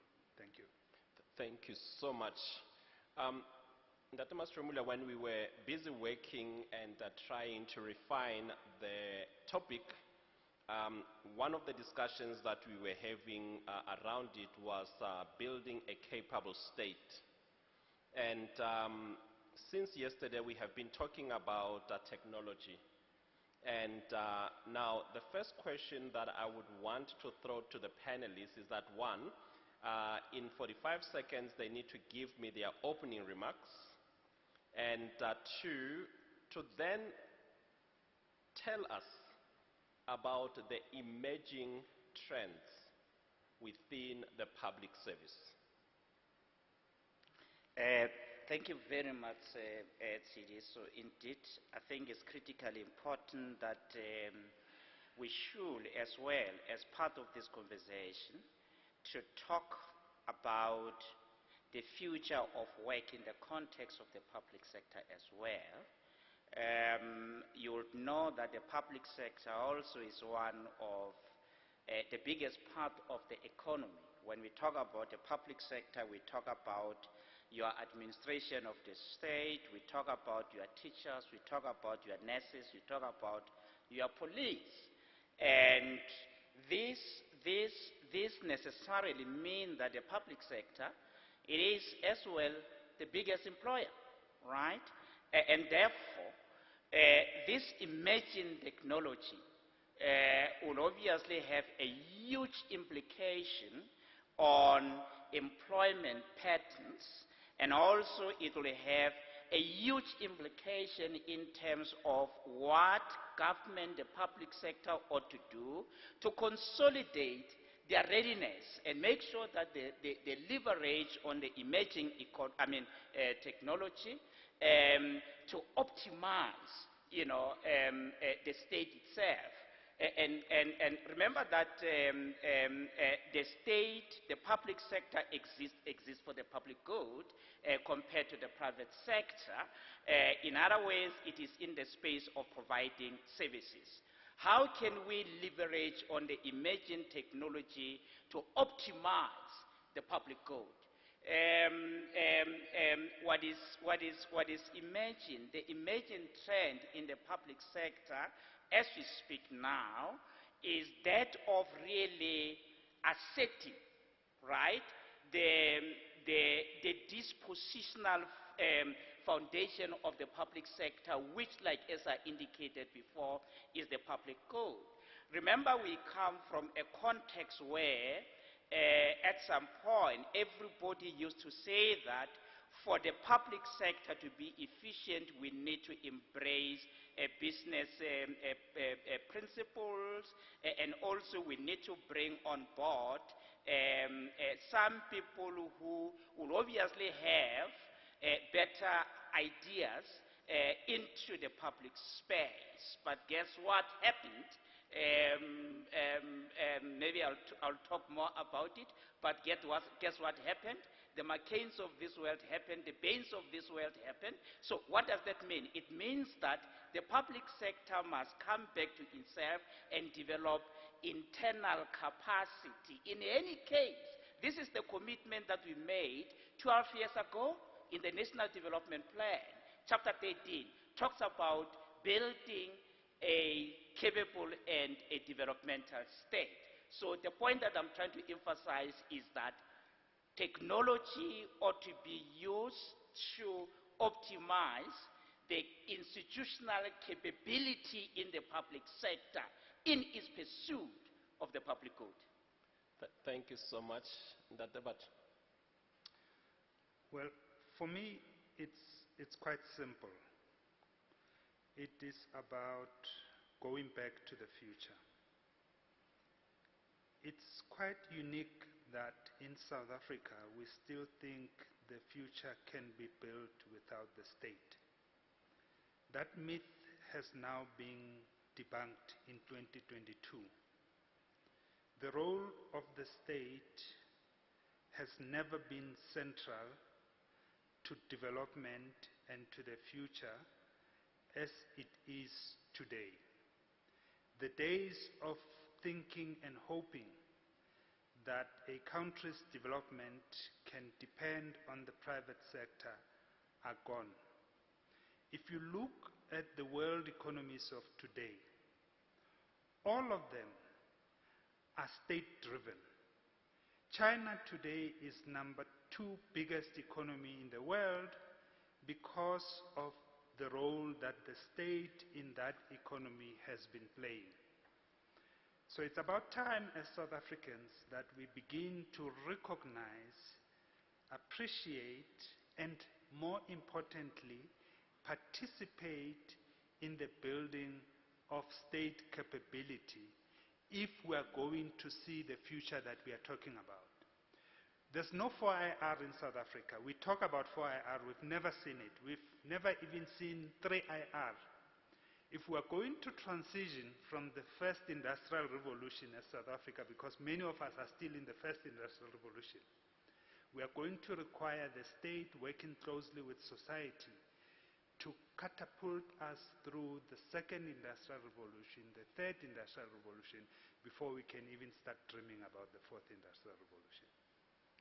So you basically made a profound statement. You said we need to go back into the future. And you're also speaking about the centrality of the state in the development. Now, my question that I would basically pose to both of you, what is the state of public service in South Africa as we speak? The state of the public service in South Africa, it is in the state of reinventing itself. Why I'm saying that? I'm saying what I'm saying because there are still so many things that are outstanding, which are critically important for us to say with sense of confidence that we could actually be able to really confront this future that we are talking about. One thing that I have actually noticed as I was interacting with some of these issues is that as a country, right from 1994, perhaps even just before that, we had a clear idea about the type of the public service, or rather the public sector that we want to drive, the state, the democratic society. We put together wonderful ideas on the table, which some of them made it into your policy documents, your legislations, a beautiful constitution that we are having. But we did not really act with a sense of agency on those ideas. In other words, my contention often is that as a country, we have a sense of who we want to be, but we lack the agency to act on our ideas. When I was coordinating the professionalization project, I said to colleagues that, in 1996, Nelson Mandela put together a committee to do exactly what we are supposed to do more than 10 years later. And likely, if you go back and read what Dr. Vincent Mapai said then in 1996, advising Nelson Mandela about the type of the public service that we need, we realized that largely most of the things that Dr. Mapai talked about, they are still very much relevant today, and they are still very much relevant for the future that we want. So the state of the public service, it is in the making. It has long been in the making, and we just have to make sure that we expedite our commitment to implement certain important progressive ideas that we had. Thank you so much.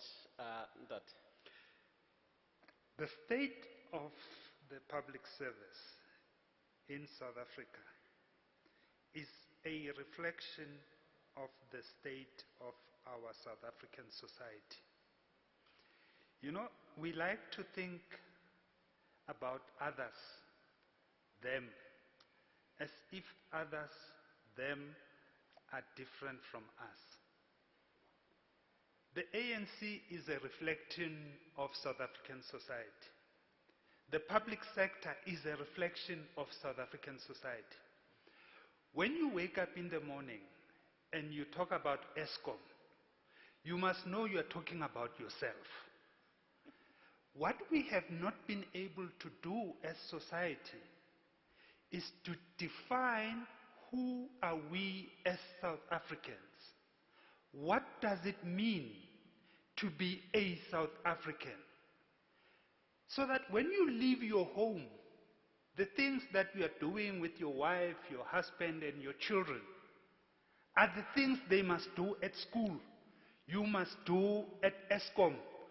You must do at any other institution where you are located. So, in reflecting on the state of the public service, I think we must at the same time reflect on the state of South African society and ask ourselves a critical question: what does it mean to be a South African, and what are the things that we need to do to define who we are? No, thank you so much. So basically you are saying that we, as a society, or the state is the microcosm of the society? Yes. Okay. Now, from the perspective of the objective of this dialogue, one of the key things that we said is that we need to influence the policy discourse, especially around the future of work. Now, my question is, from the policy perspective, where are we at as a state?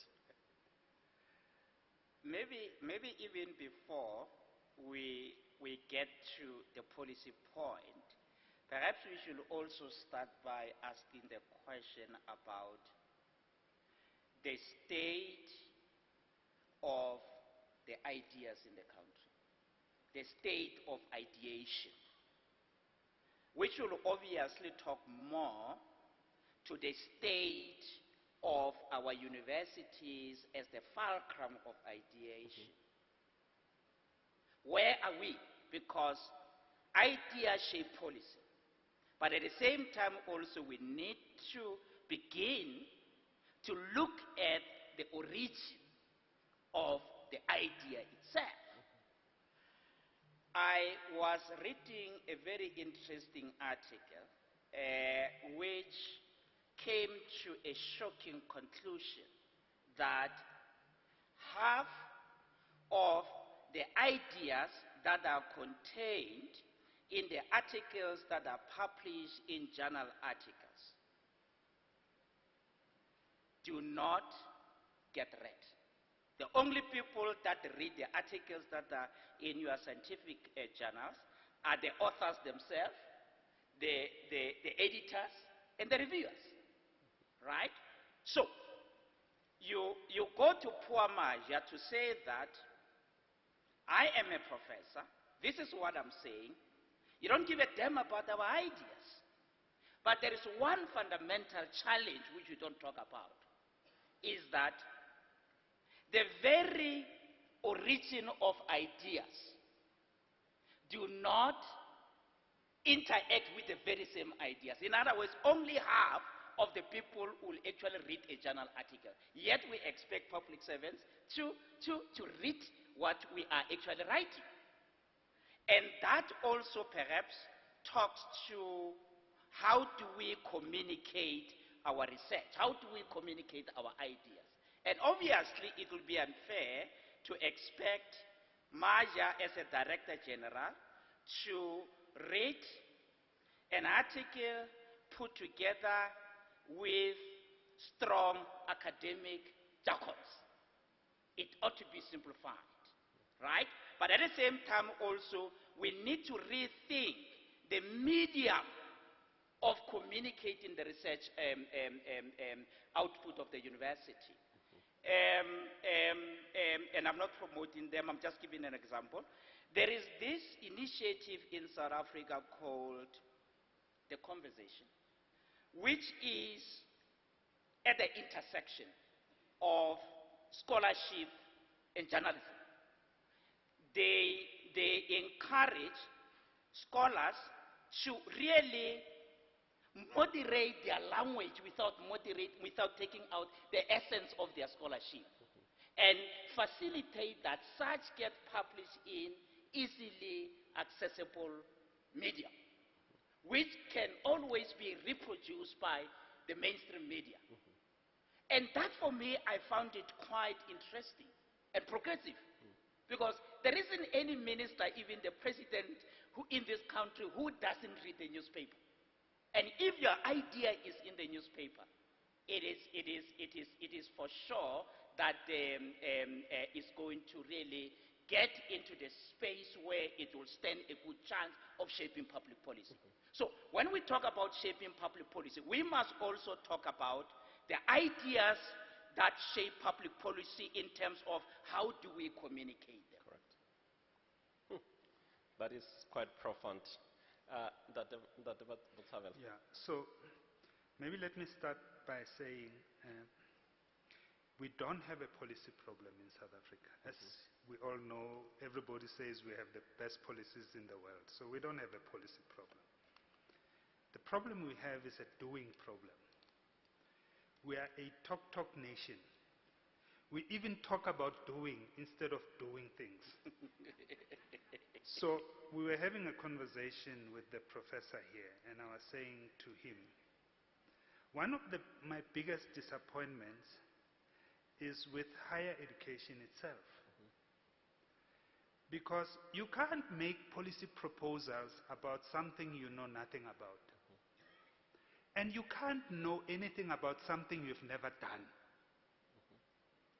So higher education, professionals in the higher education sector have to immerse themselves in the doing of government. They have to come in and say, you know, I was there for 6 months and I tried to do the following things and I experienced the following problems, so I'm going back to theorize about them. You can't theorize in the air. And it's not only in the public sector, by the way.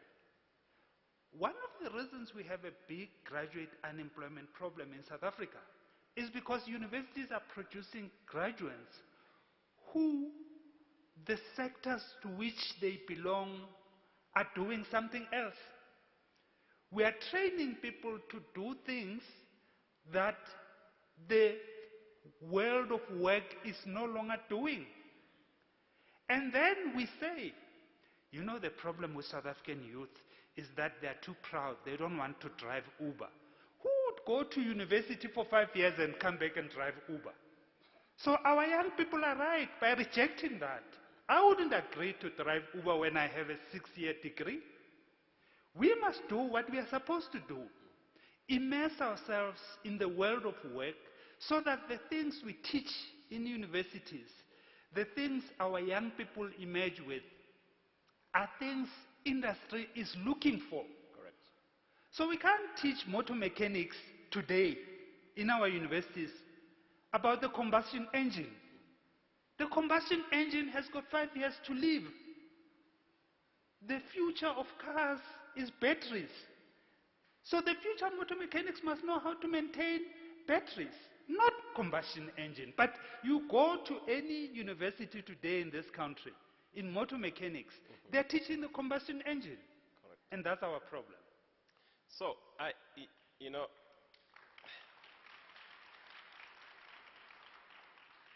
beside Prof. Masirumula, I did not speak to Ndate Botshabelo.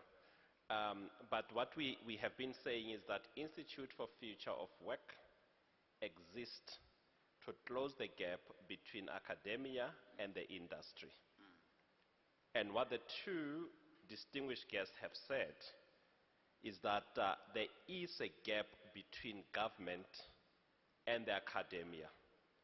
And I believe that we are standing on the cliffs on two sides screaming at each other.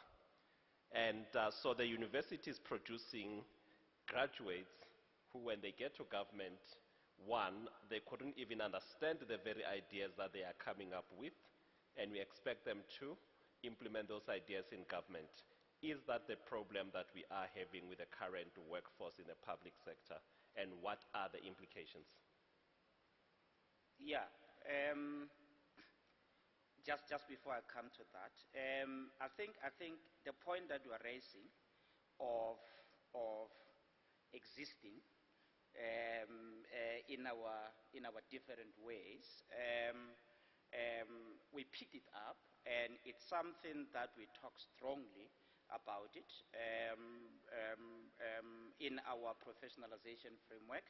And as we speak now, there are great, important, progressive moves towards closing the gap between government and the universities.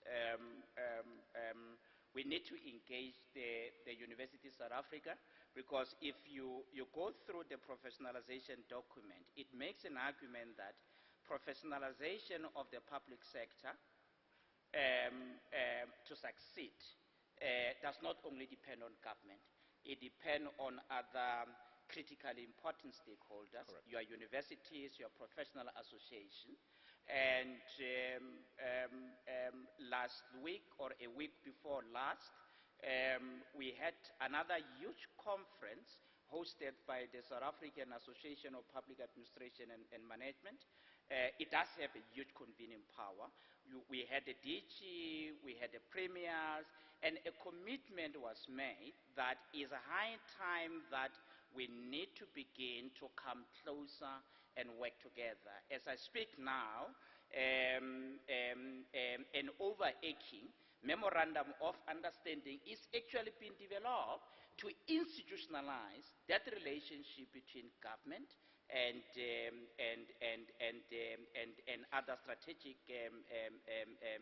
sectors. You know, so the question that Maja was actually talking about is more about forging strategic relationship and alliances, and that is the only way in which we can really take this country forward. As universities, we don't exist on our own. Government does not exist on our own. We depend on each other to make sure that we realize the objective that we committed ourselves to. And by the way, also, many of the things that we are talking about cannot happen as long as the capacity of the state is weak. Correct. Right? And that is the point that I think Maja made earlier. You know, that is why professionalization became a critically important imperative for building state capacity and institutional capability. Thank you. So in addition to the strategic partnerships that Professor Masrumule was just talking about, one of the key interventions that we are envisaging, because we are hoping that very soon Cabinet might be able to make a pronouncement on the professionalization of the public sector. And if that happens, one of the key interventions that we are looking at to bridge that gap is the role of professional bodies. So we have proposed that the public sector needs to engage more meaningfully with professional bodies in going forward. And we're trying to do two things here. One, we are trying to deal with this gap, because as you know, professional bodies tend to be immersed themselves in the practice of the world of work. Correct. So SAICA, as one of the professional bodies that I can mention as an example, is largely immersed in the world of finance. And you will not be a CFO of a private company in this country if you don't have a certification from SAICA. We want to institutionalize that in the state, and we want to make sure that going forward, all public sector employees must be made to belong to a professional body in their sector to bridge that gap. Correct. But what we are also doing, we are dealing with consequence management. As things stand today, consequence management in the public sector is limited to the employer and the employee. It's just those two. If any one of them drops the ball, that's the end of it. We want to make it mandatory that positions in the public sector must be made conditional upon belonging to a professional body in your related sector. So what that means is that if your professional body can decide one day that you are no longer relevant for that sector and they are removing you as a member of that professional body, that will automatically have implications for your employer-employee relationship. So that will be a much tighter regime going forward that we hope will not only deal with bridging the gap between the world of work and us, but also making sure we deal with the issue of consequence management. Thank you so much. Before I go to the audience for questions, one of the objectives of the dialogue is to forge the collaborative environment, and which is basically a common thread in what you have been saying. How can academia, the industry, the civil society, and the development agencies assist in building a capable state? That's a very good question, Tsidiso. I saw civil society in action, very committed to the success of building the capability of the state project.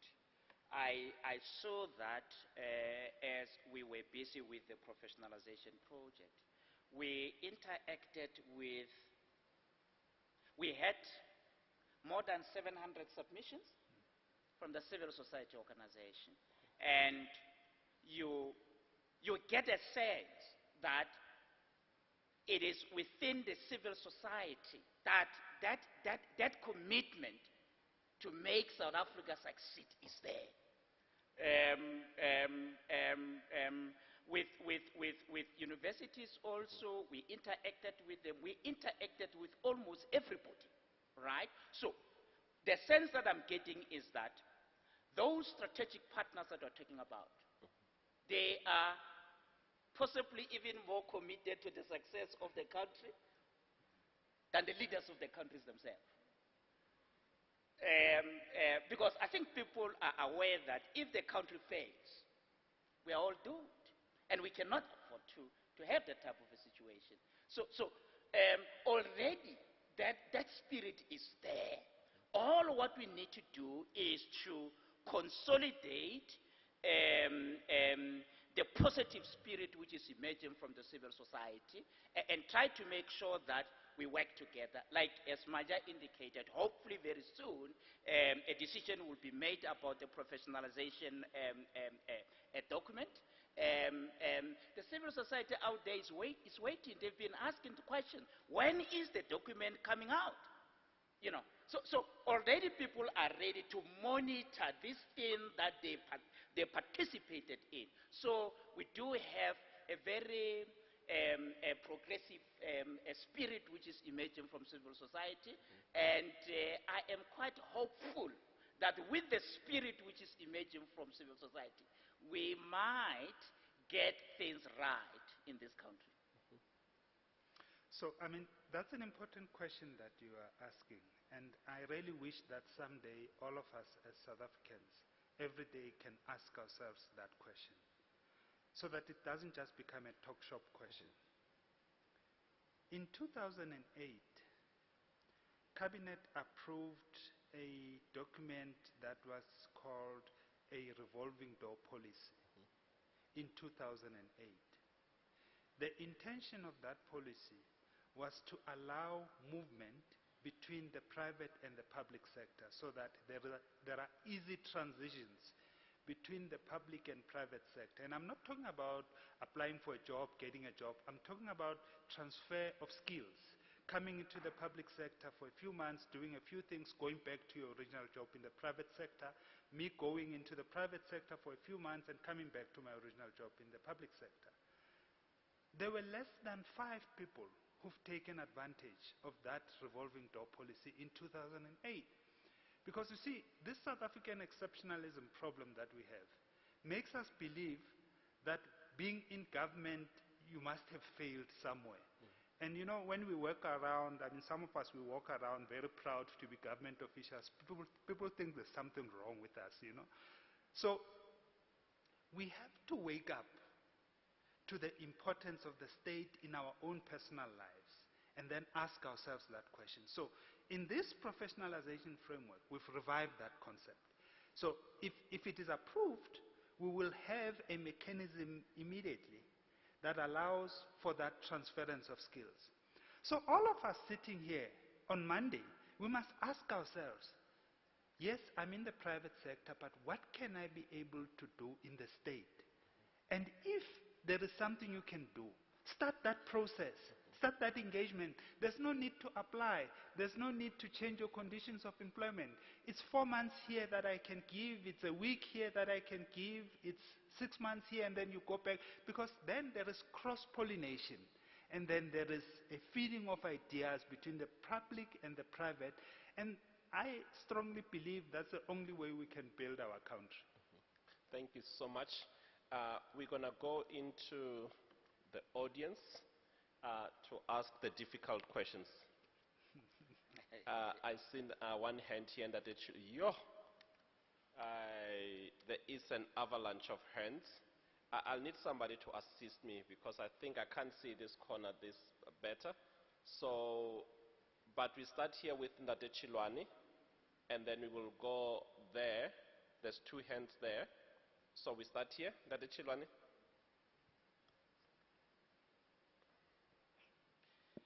Okay, thank you. I don't need to waste time telling you my name. You've said it. I have a question divided into 2. What will it take, Ntate Maja, because you spoke about it earlier, to get us all to see ourselves as South Africans? And do we get to, and what do we need to get to this state of being a South African, from your point of view? The second one relates to the last comment you made around coming and assisting in the public service and so forth. There are people who may not necessarily want to come to assist. They may want to come and work, but they would have come from the private sector. And there is also an issue around gatekeeping, which people find. And it is a reality. How do we address that talented South Africans who want to assist South Africa do not get given the opportunities for whatever reasons? Thank you. And I saw there's 2 hands this side here, in the towards the middle. Actually, it's 3. We can start with the lady here, then the other one. Okay. Thank you, Program Director. My name is Sidi Mahonari from Chemical Cita. I think in platforms like this, we sometimes have to really be honest and take issues to church about the state of the public service in South Africa. As I'm sitting here, I'm asking myself, what public entity is doing so well that we can say this is the entity that is serving us, giving us excellent service, and we can share best practice from this entity? If we are honest about the state of public service, we should make an effort to reflect so that we can improve and avoid mediocrity. We can strive towards excellence. And I know that in many departments there was this thing called Batopele principles. So when you go to different entities now, you go to education, you go to police, you go to hospitals, many people are lamenting about the state of public service. We are not doing as well as we are supposed to do. So it's time to reflect and be honest. It starts there. If we're going to fool ourselves, we'll never get to the best public service that we want to see in order to build a capable state in South Africa. Thanks. Thank you. 2 hands. No, there were 2 hands behind her. Thank you, Program Director. My name is Sidi Mahonari from Chemical Cita. I think in platforms like this, we sometimes have to really be honest and take issues to church about the state of the public service in South Africa. As I'm sitting here, I'm asking myself, what public entity is doing so well that we can say this is the entity that is serving us, giving us excellent service, and we can strive towards excellence. And I know that in many departments there was this thing called Batopele principles. So when you go to different entities now, you go to education, you go to hospitals, many people are lamenting about the state of public service. We are not doing as well as we are supposed to do. So it's time to reflect and be honest. It starts there. If we're going to fool ourselves, we'll never get to the best public service that we want to see in order to build a capable state in South Africa. Thanks. Thank you. 2 hands. No, there were 2 hands behind her. Thank you. My name is Constance Gazikwa. I'm from ETDP CETA. I like what Prof said in his opening We can't really remarks, hear. where he indicated that the state of public service is a reflection of South Africa as a society. And looking at the conversation today around professionalization of public service, the first question that came to mind is, so who is public service? Who is public sector? Because as the debate went on around professionalization, we started looking at workers in the public service, and talking about professional bodies, which is well and good. But is professionalization, when we look at public service as a whole, in the context that says the society then is the reflection of public service, should then professionalization move away from being an academic concept to also look at the bigger picture in terms of public service and how we can professionalize our communities, and how we do things? Yesterday, one of the speakers said, one of the things we need to reflect on is whether we are a productive nation. And for you to be a productive individual, you don't need to be having qualifications. There are ladies at street corners that can go and buy tomatoes and make profit from it because they've set their minds to say, I'm going to earn a living from this. So I would like us to think about professionalizing the public service beyond the workers of public service. Thank you very much. Thank you. Thank you, Chair. Ntsibane Ntlatlapa, I head the Center for 4IR at the CSIR. Some of the questions that I wanted to ask have been asked, but let me just stick to one. I haven't really engaged with the team that was working on the professionalizing the public sector. But as I hear reference to that, and there will be a decision coming, I start to get a little bit of chills in understanding the content of that it seems from the conversation that it's focusing on skills and capabilities. And when we are talking about professionalization, we are talking about the skills and the capabilities. And we are not talking about the bigger element around the whole public service. And I'll make an example here that I've recently understood that we are following a pluralistic type of governance as a country. I think we are actually taking it too far, to the extent that when you have something like the NDP, it tends to become an academic paper because the support for the different government departments, and we have a lot of them, is based on the objectives that they set for themselves, and is not based on achieving a specific bigger goal. So you will have science and technology, for instance, or science and innovation, and you fund research, and the research is there, but maybe the line department that may need to use the outcomes from there set its own objectives, and they are very different from that, and there is no coordination. So perhaps one of the things that could look at when you're professionalizing the public service is to look beyond the skills. You may have skilled people, but if we still are working in this particular pluralistic type of governance, we will still not be able to get to where we want to be. Thanks. Thank you. There is a hand here. 1, 2, 3, 4. Okay, I think let's take 2 this side, and then we will take 2 that side, and then we'll take 1 here. Then we will close because we are left with almost 13 minutes. So take 2 hands that side. That gentleman with the white shirt, his hand has been up. Thank you. Thank you very much. You will remember Woodrow Wilson. I'm a student of public administration. When you say there should be a paradigm shift from administration to management and now to professionalization. You will also know Job Mokgoro was a scholar in the subject of public service. Now we are changing through all this paradigm shift, while the workers or the actual people who are giving input are getting no intervention.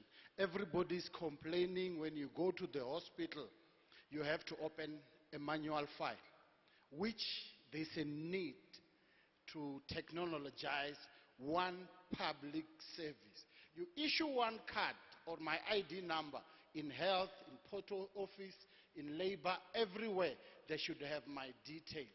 What is the actual problem?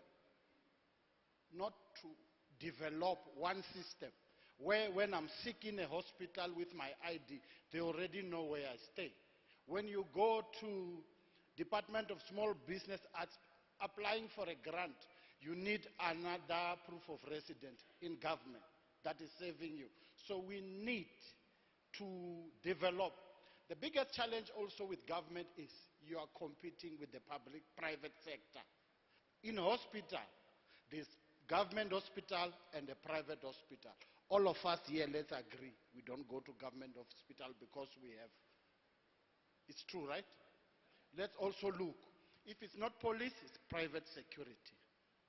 Everything that government can deliver, people are running to the private sector. If we want to benchmark and learn, we have to go to the private sector. When people benchmark or measure South Africa, do they look at private sector or at the private sector? If they look at the private sector, what are we doing wrong? Because as government, we are paying a lot of money. One of the speakers has indicated the issue of consequence management. When are you going to start to implement it? Because people who are here, the School of Government, we need, you know, it's very embarrassing to say, I'm working as a center manager.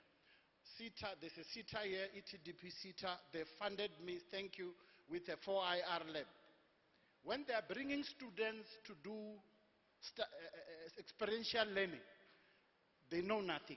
I have to start afresh to train them how to write a document, a mere document, professional letter, how to present in public. So you need to also note that even university should go either to private sector and government and learn the changing attires. Because Woodrow Wilson book and Job Mokgoro's book that I read in the university are no longer relevant in the working environment. And I'm saying I agree with both speakers on the professionalization of the public sector. My leader, you are quite correct. You must also understand the most experienced workers are resigning. Have you noted that? People who know how to run the public service. Some of us who are coming in, you get appointed into a job. You don't have a computer for 3 months. And they're expecting you to give a report. Somebody's looking for a passport to go to America immediately. I'm part of the process. So my process is delayed by that one gap that we are not discussing about. I think time has come that as South Africans, let's all stand up and agree and sign down that we are taking this country to the better height. And taking the country to the better height means consequence management. If you are not delivering, go out. And let those that are on the periphery come in and run this country. Thank you. There's a lady there at the back. If we can take her, and then we're going to take the last 2 hands this side, and we'll have one here. We need to close it. You know, I don't have the record of keeping time anymore. Hi, everybody. What I have is more of a statement than a question, and please bear with me as I try to find the words to put it. Okay, Mr. Maja referenced some countries that, in the progress that they're making, the key thing to note is that the people include the state in the progress that they wish to make. And then you said, as South Africans, we should do the same thing. Now, I think another thing to pay attention to is that chances are in those countries, the government does what it does, or the leading bodies do what they do in the interest of the public, for the benefit of the public. Now, in South Africa, reality is that's not the case. So we can't use them as a reference. Now, what I would not suggest, but what I would say is that we can't, as people who have ideas, I mean, in this space, there are a lot of people who have ideas that want to further South Africa as a country.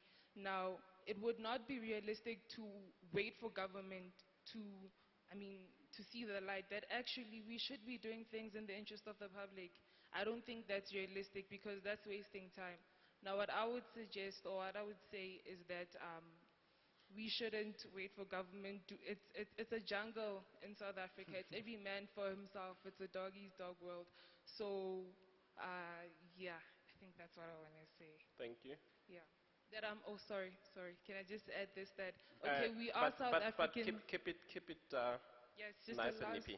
sorry, that we are South Africans. We can think as a collective, because the ideas that we have here want to better South Africans. We can think as a collective, but when we act, we can rather act as individuals, not people who depend on a government that doesn't even consider us as its people. Thank you. Okay, cool.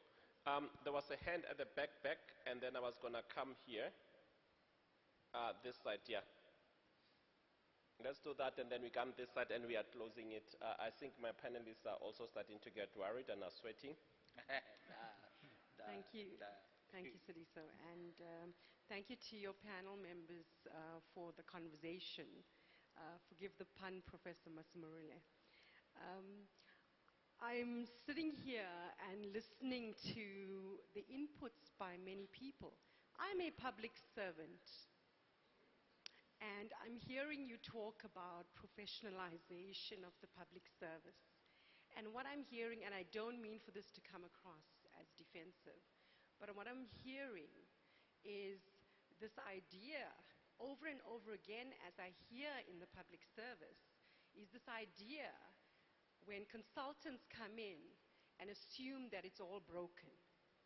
I'm a professional by trade.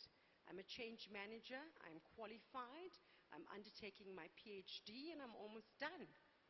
You've got teachers who are professionals already. You've got doctors and lawyers and state attorneys. These are all professionals in the public service.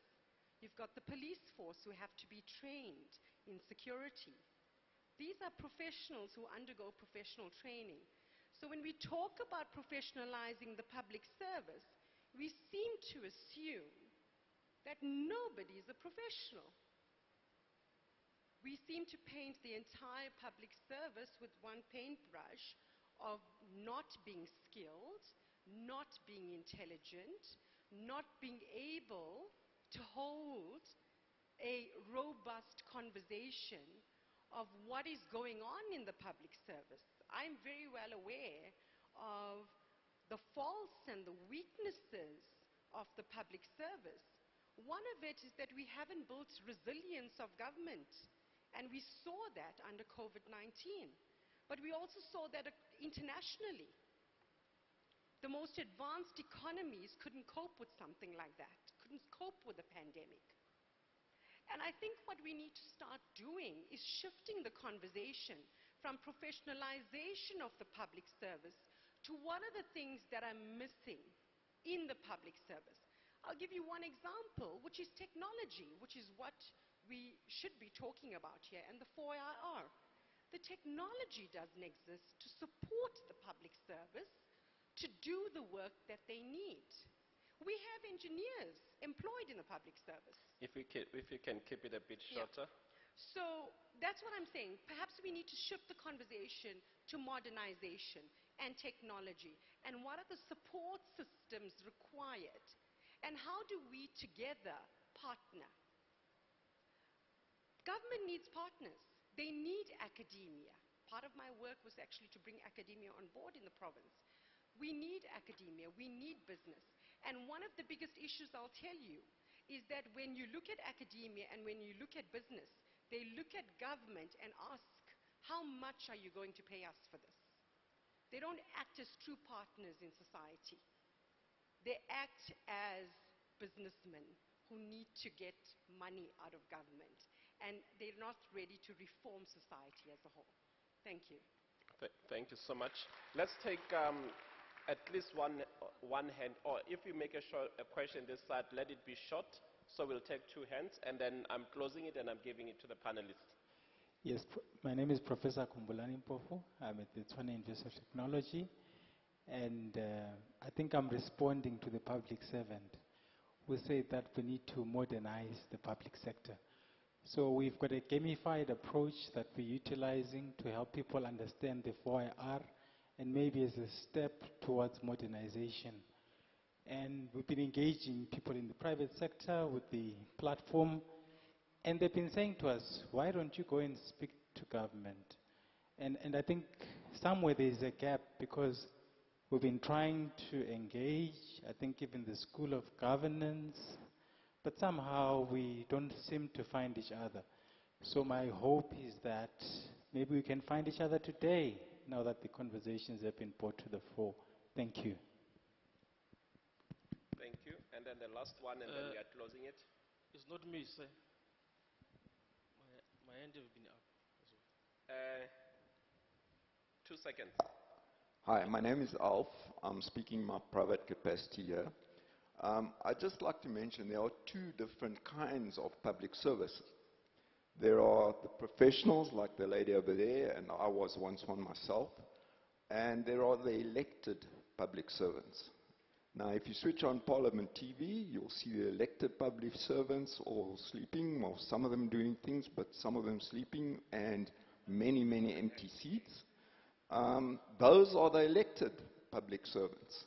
The professionals are at work doing their job. Otherwise, this country would have collapsed many years ago. They try their best under difficult situations with lacking technology, and they get the job done.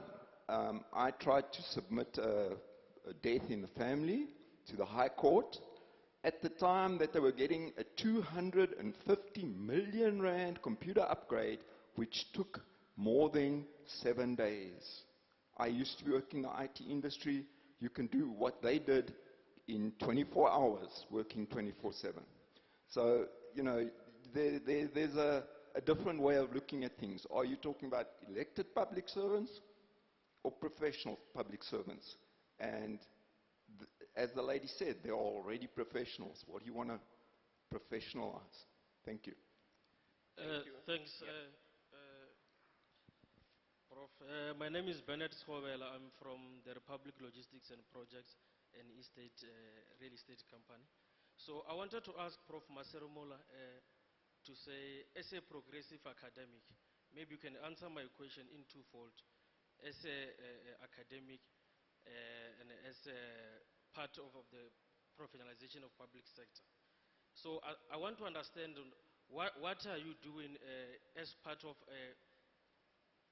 professionalization of public sector and building internal state capacity, because we have a situation whereby we will have a Director General of the Public Service who spent the whole 5 years of his term without even publishing a mere one journal that with an accredited institution. So, and I also want to understand what is your role in encouraging all the government staff or officials to take up postgraduate studies without forcing them through the accredited agencies that they must subscribe to. And lastly, can you keep it short? We ran out of time, sir. Yeah. In closing, so as a dean, what are you doing to ensure that the doors of learning for postgrad are open? Because we're victims of the system of people who want to study masters and PhDs, but there is a problem when it comes to the supervisors. Supervisors do not respond to the emails and messages of the students. A person can go for almost a year without getting response. And I'm saying this as a dropout of masters, because I'm a victim of the process. I have also a friend from UL who's the victim as well of this process. This is it seems to be a national crisis. The MC is What are approaching you the doing stage. to resolve this matter? Thank you, sir. The MC is approaching the stage. They might leave here without answering your question. So thank you. Gentlemen, you have 45 seconds each to answer 28 questions and make a closing statement. Look, our conception of professionalization went beyond just simply focusing on individual. It was more about also talking about institutional professionalization, institution as a function of systems and processes. And therefore, it was not just only about focusing on skills, and of course, they are critically important. But another important thing which we emphasize is that a person might be skilled, a person might be knowledgeable, but that person may lack character. So we also emphasize the significance of character formation as part and parcel of building the type of the public servant that we want.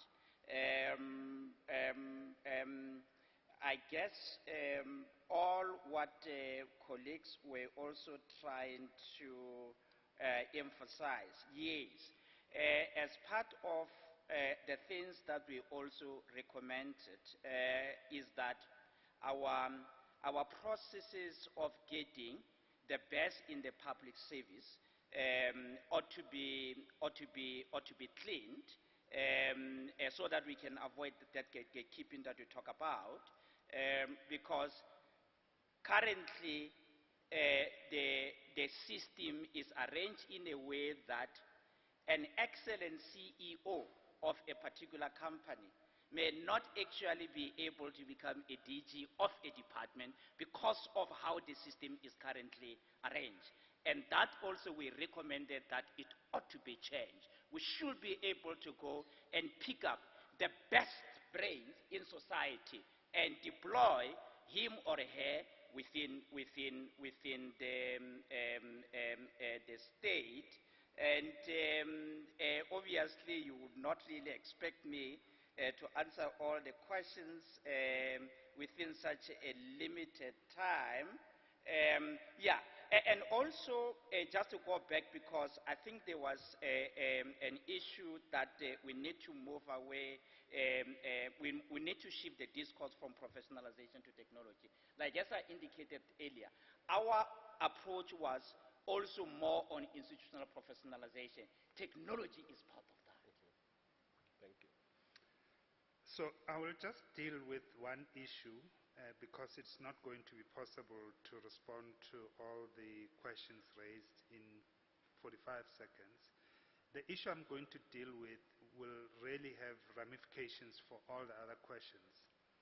And the issue is, what will it take for us to be able to define and understand ourselves as South Africans? Because I think for me, that's where the story begins.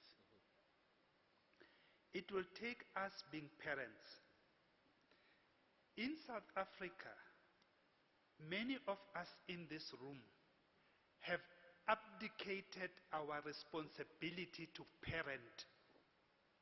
Young people are walking around without any guidance from us. The things that our fathers and mothers taught us, we are not teaching our own children.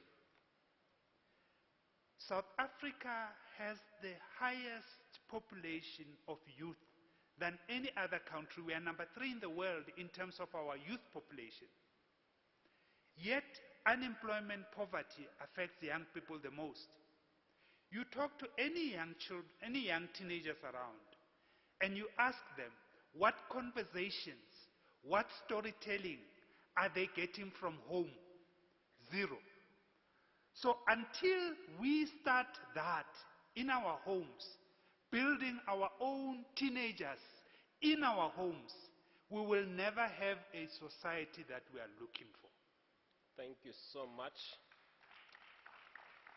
I think that was the end of it. Thank you so much for your inputs. and also for the participation in the panel. Thank you. And I apologize, MC. I will go to my naughty corner. Apology accepted, but please do visit my naughty corner. Enthralling conversations, and I think a difficult conversation in that panel. Perhaps what I can do, just to mitigate losing more time, let me introduce the next panel discussion, which is on the future of health. It will be moderated by Itumeleng Mate, the head of public health at Aspen. She will be joined by Dr. Buto Moya, head of professional risk and hospital at home from Discovery Health. Gabriel Teron, CEO and president of psilocybin cannabis extraction technology. Interesting. Dr. Vatiswa Papu Zamkaka, deputy vice chancellor at Tshwane University of Technology. Prof. Karim Juwani, the South African Research Council chair in Enabled Environment and Assistive Living, University of Paris. Yeah, it's Paris something something on the site. Please, I'll actually ask that they introduce it so that we are all aware, and as well as Dr. Nilawen from the University of the Witwatersrand, senior lecturer in pharmacy practice. Could I ask that panel, please, a mouthful, to join us on stage? What I particularly enjoyed, please join us on stage. What I particularly enjoyed on this last panel discussion that we just had is the emotional investment that everybody had. Public servants wanting to, be seen in good light.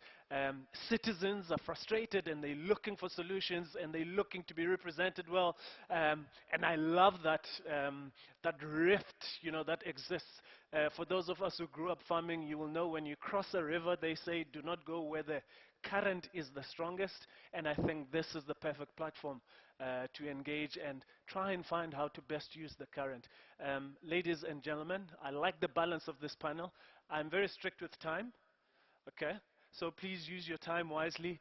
As you start, could I please ask that the University of Paris does the introduction in full so that everybody could know, so I can also learn. Please, ladies and gentlemen, panel on the future of health. Yeah, thank you very much to the MC. So Itumeleng is actually a he, I'm sure you. Yeah, okay. My name is Itumeleng Mate. I'm the head of public health at the Aspen organization here in South Africa. We've been in the country for many years. I think, the one I can reflect almost 30 years. We've got manufacturing in the coastal areas in the East London as well as PE. So I'm very happy to be here to be sharing this and moderating this session. Yeah.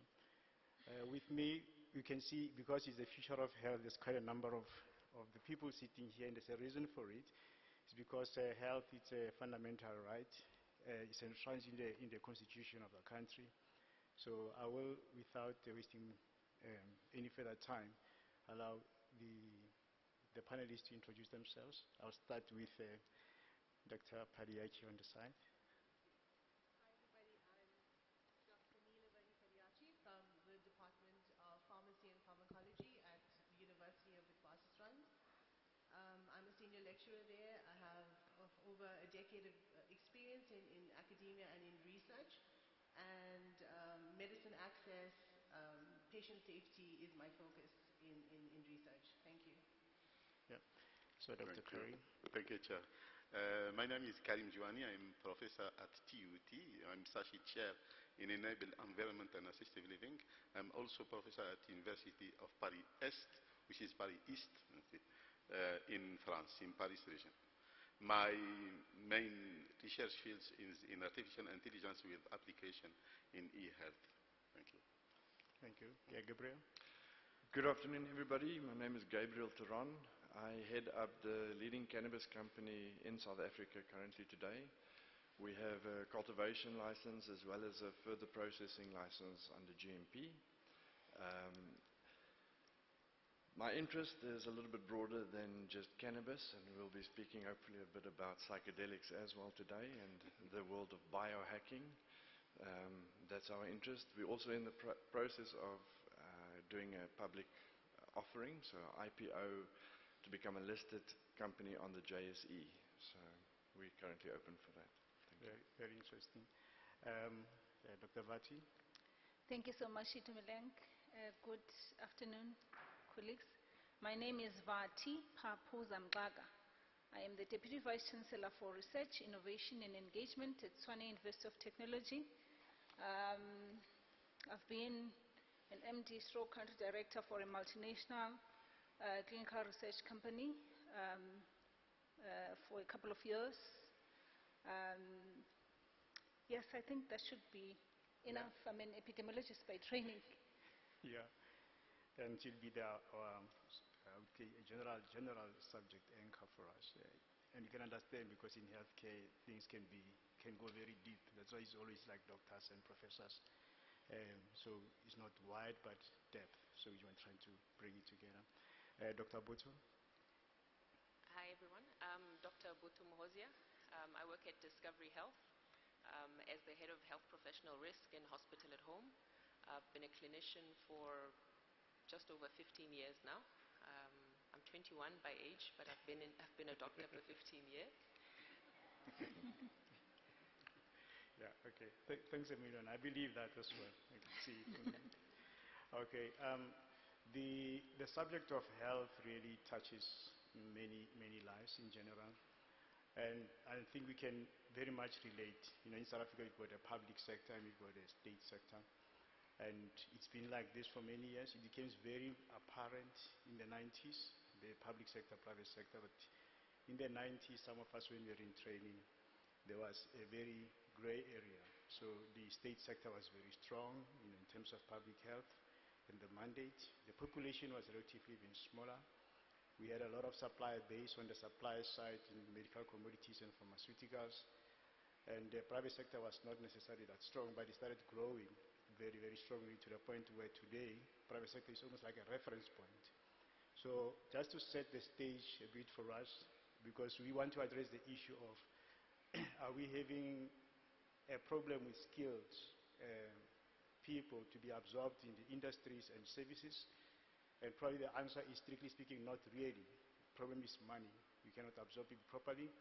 But because we allow the existence of state and private, we end up having a lot more of people attracted to the private sector, which now creates a bit of a problem. And that is why we also have got very strong funders on the other hand, because I think quality follows the money. So we will make a bit of a reflection. So in a way to give us a bit of a reflection on whether we'll be able to achieve the conversations that we want to achieve today, can you be able to set the stage for us, Dr. Francis? Thank you so much, Itumeleng. Colleagues, I think the starting point for us talking about the future of health is really premised on the fact that if we're looking at the future of health, then the first question is, who is going to be the recipient of the health care that we're talking about? You know, meaning the patients. If we're talking about the patients, therefore, we're talking about the diagnosis that is required. We're talking about the therapy that is required. We're talking about preventative medicine as well. I have made an example earlier on when I was chatting to Itumeleng about the fact that if, for instance, we're looking at diagnosis, currently we are really having a high burden of disease, and in particular, if you are looking at cancer as an example, so many people are dying because of late diagnosis. And here we are, we're talking about AI that could be, for instance, as part of the 4R technologies, could be used for early detection. So let me park the issue of the recipients of the healthcare provision. Now, we are also talking about the healthcare providers themselves. A lot has been said since yesterday about skilling and upskilling and reskilling. Are we then having really the requisite skills currently to execute that which will respond to what we're talking about today, which is the future of work? Then moving on to the third aspect, The third aspect being data. If we are talking about data, I normally make use of this example as someone who has worked with the pharmaceutical industry for a number of years. If you are talking to multinational pharmaceutical companies, Itumeleng, you would find out that, the prediction of the pharmaceutical products that needs to be developed is way in advance. They would know for the next 20 years that these are the key therapeutic areas that we'll be looking at, and therefore we'll be developing these kind of pharmaceutical products. And that is being enabled by data. So the question is, how do we then make use of the data that we are having as a country, as a continent, to inform the future that we're talking about? We're talking about the future of health. So looking at all these three facets, I think it would help us to shape the way forward, starting with the recipients of the healthcare. What are their needs there, and how can they be, circumvented, or how can they be attended to utilizing 4IR? Moving on to the service providers, the healthcare service providers. How can we make use of the 4IR technologies to ensure then that we up the game? And of course, that is not going to happen out of the air. There's a lot of training that will be required. The data, how do we better use our data? Maybe I should pause there just for us to have the three faces. I'm sure the colleagues will add more. Karim is in here. Yeah. It really breaks our hearts that we have to go to other hospitals, for instance, out of the country, to sign MOUs, to implement the same technologies that are being developed in here. Yeah. We are sitting now with an MOU to sign with another country that I'm not going to mention, particularly on the use of AI for early detection of cancer. Yeah. We went to this particular country, we had very, very vibrant discussions. But the question is, if we can do it there, what is it that is hindering us in here? So there's an issue of infrastructure that needs to be addressed. And maybe the last one is the issue also of the affordability. Because if you are looking at what the World Economic Forum is advocating for when it talks about the drivers for IR within the health space, it talks about affordability. It talks about the aging population. It really talks about the high burden of non-communicable diseases that is on the rise currently. Yeah. So I think these are the key things that we would need to look at thoroughly. To unpack a bit, yeah. Thank you. So just as a reflection, because you spoke about the technology and the extent that we end up having to go find, pilot platforms outside rather than we can do it here. I want to break you in, Dr. Karim, because you've got direct experience, I think, of some of this. South Africa has got a history of innovation on medical front. I think in general, medical professionals, across, because there's different fields in medicine, have experienced integrated learning. It's not a new thing. You don't get qualified unless you have been exposed to patients, so it's not just stopping at theory level. So it's very much integrated. And the same applies to even the pharmacy schools as well. You don't qualify until you are. So integrated learning has always been part and parcel of the training of the people. From your experience and what you're seeing here, and I want to pick maybe one or two or three examples of our history here. I think 1999, we as a country had a safety lock syringe, right? Smart lock, I think they call it. And it was developed by the Val Invasive Technology. And it was not necessarily commercialized successfully here in South Africa. Instead, we've seen the US in 2003-2004 during Bill Clinton's era promulgating a law that forbids the use of non-safety medical devices in clinical settings. And that actually speaks volumes. I think we've got other technologies have been developed here that I won't go too much into them. So we do have, CT scan is one of them. So we do have got a history of innovation that came from South Africa that actually ended up becoming successful in the world. So what has been your experience? Would it be possible that we are experiencing this today when we could not and we did not experience this in the past? Yeah. Thank you very much, Mr. Menang. First of all, the healthcare sector is a very complicated sector. It's heavily regulated, and it depends on each country how you implement the different process and technology on, in a real life, which maybe make the life of the people that innovate on technology part more complicated. The same in France, don't worry, we have some challenge that we face in France. I'm here in South Africa since 14 years. I have noticed a lot of innovation that's happening and stay in the university.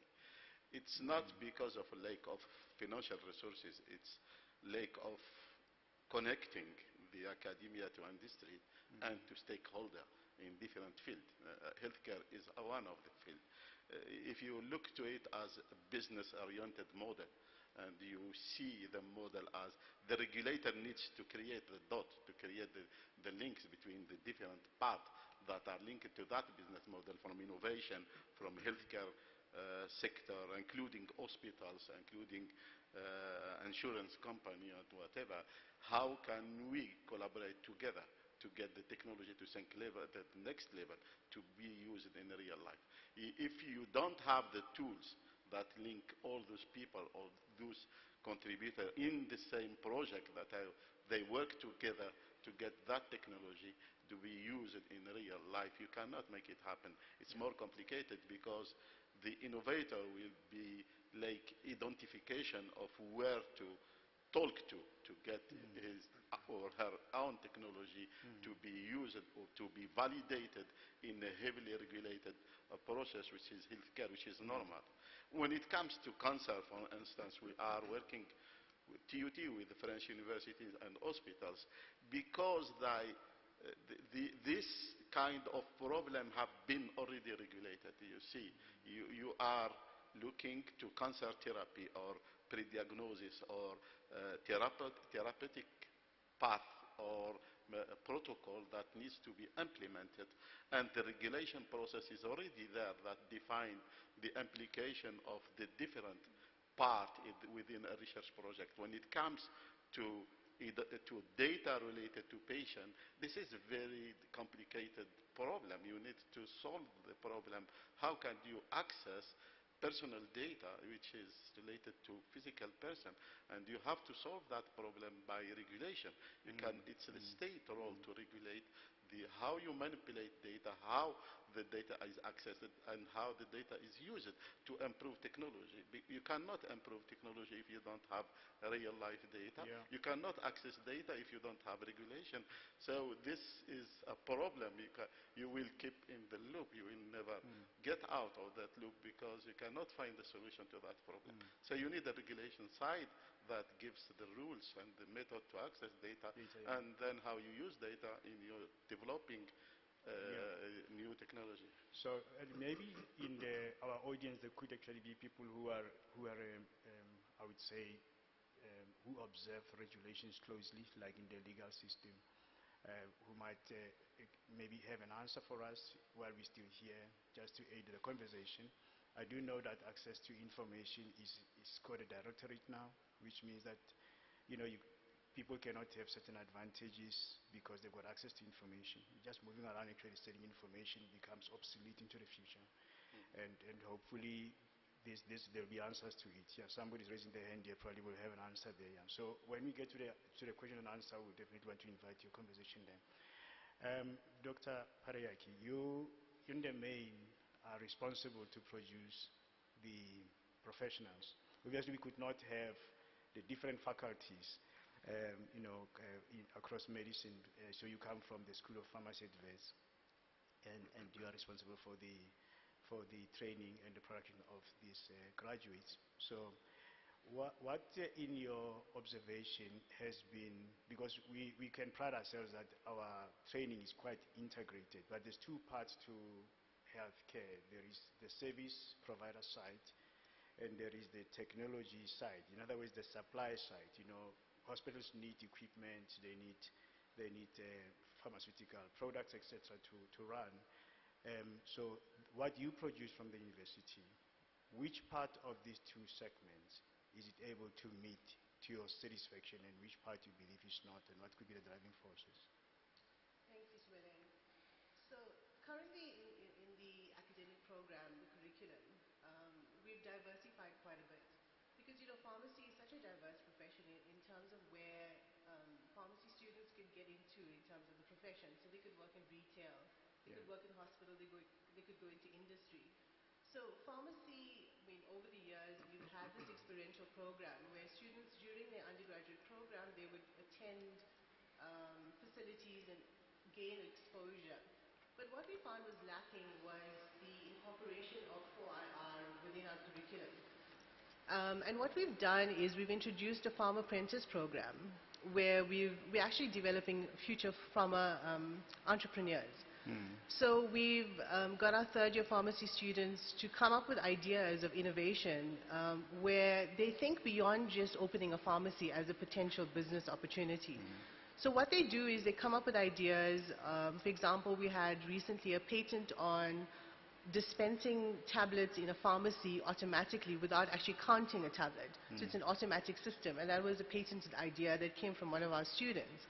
So every year we try and bring that innovation into the program, which we're really excited about in the pharmacy practice department, which is it's unique from my knowledge in South Africa.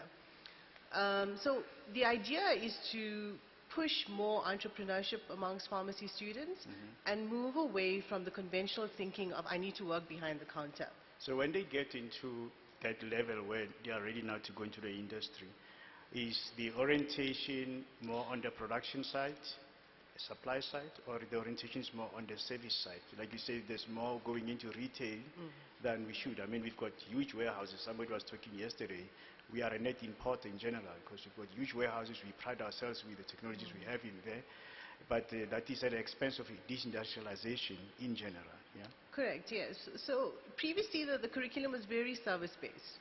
We're moving away from that because we're very lucky to be situated in the hub of Johannesburg. So we have exposure to retail, hospital, industry. As you know, Itumeleng, we joined forces with Aspen as well in order to get our students more involved in the pharmaceutical industry, because that's a huge gap.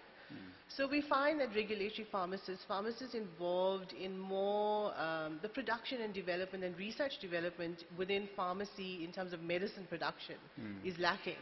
So what we've done is we've tried to incorporate that into the curriculum, but also try and get our students to go to these organizations in Johannesburg to get more exposure.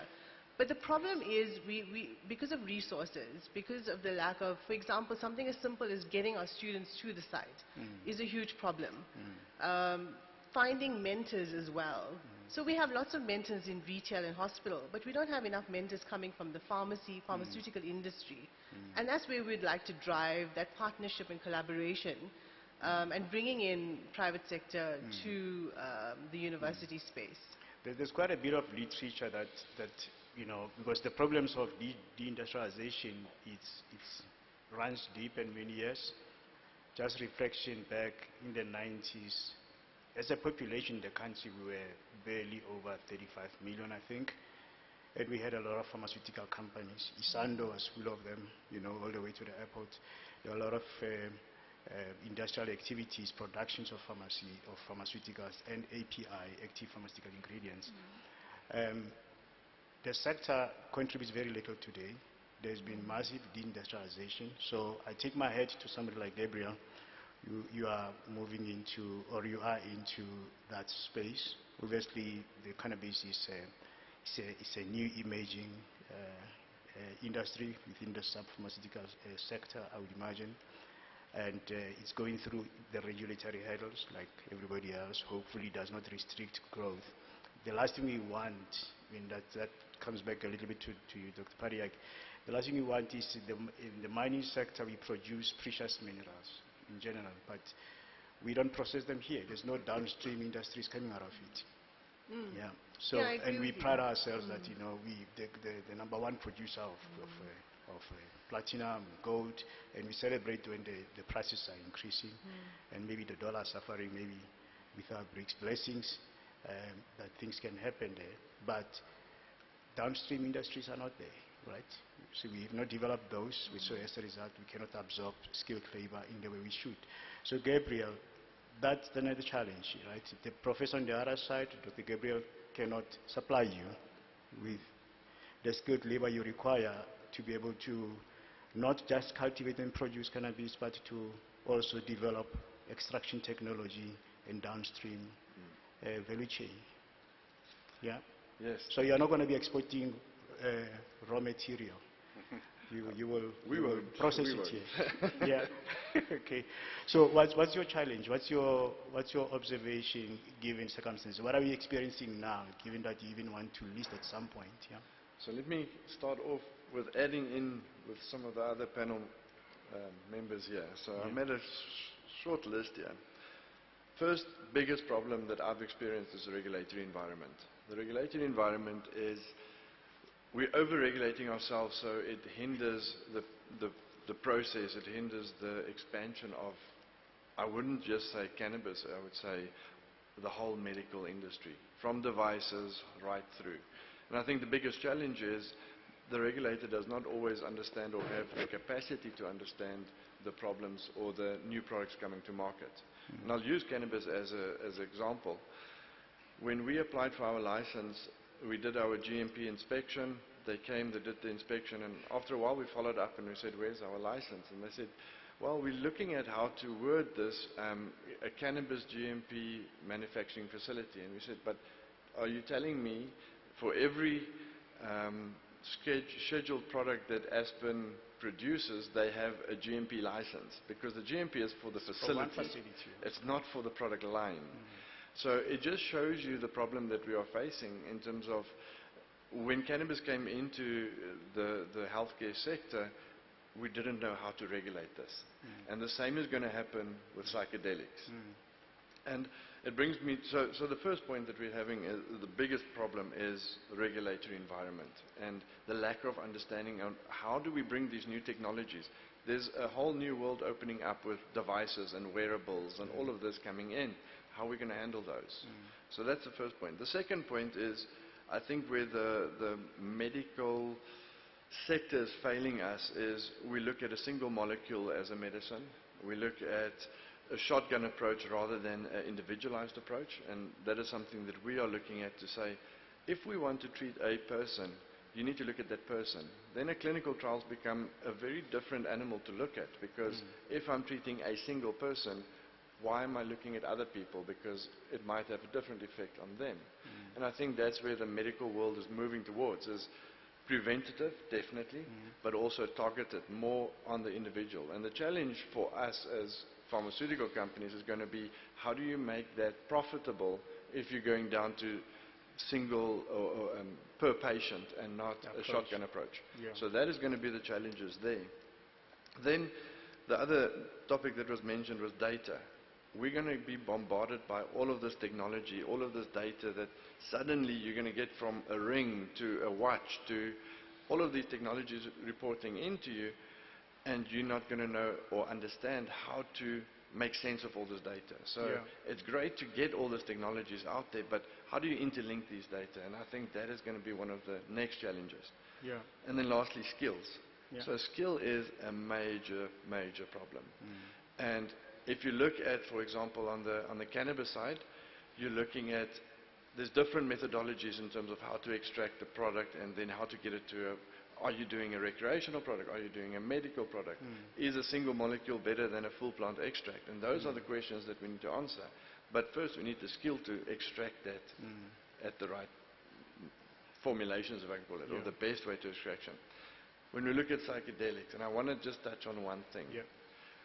There's this whole global mental crisis going on, and I don't think we realize the size of it. And if I busy with the roadshow, and I came across a couple of stats that I want to share with you guys. The stats for people with depression on a global scale pre-COVID was one suicide every 40 seconds related to depression. That was pre-COVID. There's a study that just came out in America where they said the depression went up from 7% to 24% after COVID. So put that into perspective, that's 3 million people committing suicide a year because of mental problems that could be fixed in a way that I'm going to get to in a second. But put that into perspective, I think COVID at its height was 5 million people for the year. that passed away from it. Nobody's talking about the mental crisis, the way we spoke about COVID. There is, however, a little bit of what do you call it, a silver lining. There's companies in America doing research now on psychedelics and the impact of psychedelics. And if people don't know psychedelics, I think everybody here should know, but that would be substances like MDMA, psilocybin, where we take our name from, and or LSD. There's studies coming out currently where a single dose of high psilocybin can help a person with severe depression up to 6 months, meaning no antidepressants needed. There's other studies coming out. They've got a 76% cure rate using MDMA for post-traumatic stress. Now the question is, do we have the skill, do we have the understanding to regulate this? Do we have the skill of people going to perform those studies on patients that really need it? And I'll rest my case with the last point. There was a study done back when LSD was discovered, and they said it works for people with alcoholism. It can cure alcoholism. And the studies was done in the 60s, and what they found was set and setting, so the mindset of the person and the environment of the person. Then giving them LSD and then taking them through the problem cured people with alcoholism. Big Pharma took that same study a few years later, and they put people in straitjackets in a dark room with nobody to speak them through it, gave them LSD and said, guys, we didn't cure one single person. So the point that I'm trying to make is we need to look at health in a very different way. Yeah. We need to look at what the other countries are doing, and rather than trying to reinvent the wheel, what we're doing in cannabis, learn from them, implement it here so that we can actually springboard. We have the ability to springboard in the cannabis world, in the psychedelic world. We have the ability as South Africa to be a global player if we look at our regulations slightly differently. I think you've got a very important point that you brought up, and I think maybe what is even more of interest is if we look at the traditional pharmaceutical industry, very rarely does the active pharmaceutical ingredient that we use in manufacturing actually being sourced in the country, right? We import them, and in many instances they will account to 50, 60, 70% of the total product cost, right? The products you're referring to, cannabis and its products that you get out of it, and psychedelics as you're speaking about, the raw material component, is there anything you're importing or everything else comes from Mother Earth here?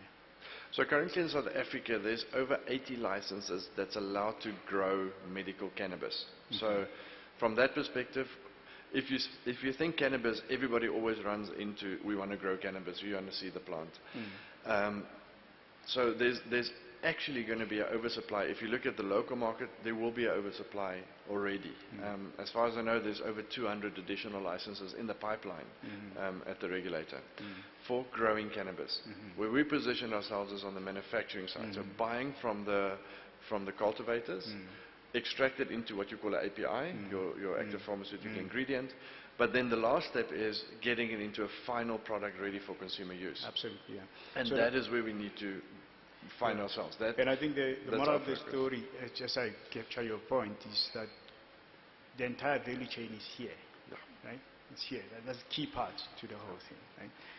Okay, Dr. Botu, I think you come from the funder side, and National Health Insurance, I think when it started to hit our desks, and this is, and I made the background to National Health Insurance is probably people just reflect recently, I think 2007 in Polokwane, when it was adopted officially as a position of the African National Congress, part of the resolution there. But it actually dates back to 1994 actually, right? Even at the, I would say, the conception of our Constitution, Section 27, the right to health care. And in 1978, I think Dr. Aaron Motsoaledi in the past has made a lot of reference to the Alma Ata Declaration that adopted universal health care as a right to human health. So when this came, and we're working for one of the biggest insurance companies, It probably might have, I think in the beginning, made you guys a bit nervous, but it's been interesting how you have tried to reposition to not being obstructionist to national health insurance principles, but much more embracing and facilitating.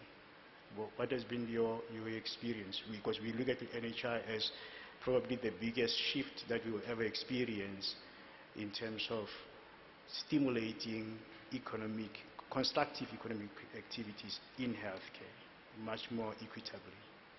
Absolutely. Yeah. I mean, with Discovery Health, it's unequivocal that we support the NHI. I think it's a moral and ethical obligation that both public and private see the NHI come to fruition. You know, if you look at our population, we've got 60 million South Africans. Only 9 million of South Africans are privately insured. So there's a huge chunk of the population that also deserves access to quality healthcare. I think what is evident is that, you know, public-private partnership is integral to the success of the NHI. And as Discovery, we have, you know, said we will put all our resources and intellect in assisting the government in ensuring that, you know, we implement the NHI responsibly. I think we've got a very powerful proof of concept when we talk to private and public partnership when it comes to healthcare. And that would be the COVID-19 response and vaccination program. You know, that pooling of minds and pooling of resources to be able to procure vaccines and roll out nationwide, I think is a powerful proof of concept. And I think we should definitely be, you know, doing the same for the NHI as well. Yeah, the point of also interest is the fact that the wearables, as in the past, were fashion gadgets, I would say. And when I say past, it's very relative.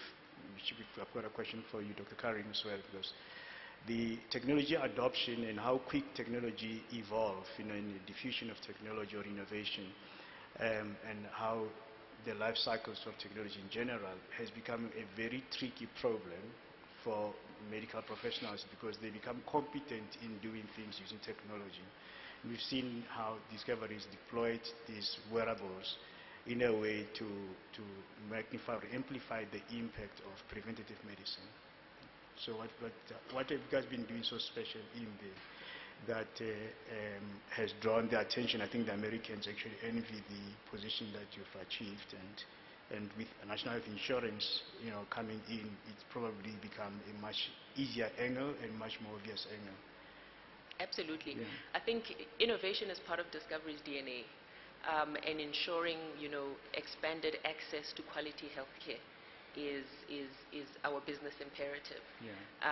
We understand that for the future of healthcare, it's going to be predominantly digital. It's going to be a focus on wellness and preventative medicine, as my colleagues have spoken as well. So we've done a lot in terms of investing in you know, wellness through the Vitality Shared Value model. The data, you know, is powerful and demonstrates, you know, that people who engage with wearables, who exercise, have better health outcomes. You know, and for the population that are then sick, it's finding innovative and more sort of cost-effective ways to be able to deliver healthcare. I'll give you the example of our hospital at home program, which we launched this year in January. And effectively what we're doing now is patients who would otherwise be sitting in a general ward, we are admitting them into their home. And this admission is facilitated by remote monitoring technology. This technology transmits 22 physiological parameters through a dashboard, and we have clinicians remotely monitoring these patients. These dashboards are powered by AI technology that is able to pick up very subtle signs in physiological distress even before the clinician would know that the patient is sick or the patient would feel unwell. Now, when you look at hospital at home, the quality is comparable, if not superior, to the quality that you would get in the traditional hospital. And from a cost perspective, it's between 30 to 60% cheaper than a general ward hospitalization currently in South Africa. So as you can see, we've got a problem, right? The traditional hospital setting is very bloated. It's very expensive. It, you know, further entrenches the fact that, you know, we're creating bigger barriers to access for South Africans. So I think definitely embracing technology, telehealth medicine, I think that's how we solve, you know, our healthcare crisis. in ensuring that, the other, South African, South Africans who don't have access to private healthcare still get access to clinicians across South Africa. Very, very interesting, actually. I'm interrupting you there. I think you brought a very interesting point because just, I think, 2019, 2020, there was the health market inquiry, actually, which probably the landmark and probably one of the, I would say, the biggest validations of anecdotal information we've always had about why is our healthcare in the private sector in particular so high. What really drives this phenomenon. I mean, we're talking 9% of our GDP, 9.5 or so, spent on healthcare. Half of it, it's servicing, is in the private sector, servicing only 16%, I would say, of the population, and only the other half makes it 4.5%, servicing the entire 86% population. So that just gives perspective. I mean, it was 84%, sorry. That gives perspective that when we start talking about how bad things are in the public sector, I mean, WHO, I think some years back, put a figure to say if you're spending between 5 to 6% of your GDP on healthcare, you should have the best outcome. I think the COVID-19 has pushed many countries in the OECD region, etc., to roughly about 9%. America thinks it's about 19%. But for us as a country, we're still averaging around 10% or so. These are the fundamental conversations that how could then the state sector be in a position when we're spending 9.5% like everybody else, that you only have got basically half of the 9% servicing 86%. What best outcome can you get? When we become critical of national health insurance and its intention, and the fact that I think even last week I saw Professor Mokhoba, the health ombudsman, who was presented to Parliament and was making a reflection on this, that public sector is barely ready to be able to roll out national health insurance. So I'm a bit careful of our time. So what I will do, because we've got about 15 minutes or so now left, to try inviting the questions from the members of the public here, or let's say the audience. We've got, so if we can start. Okay, so I will start this side. There's a bit of more hands this side. So the gentleman on the left-hand side, this side. If you've got a mic, maybe they can give you a chance.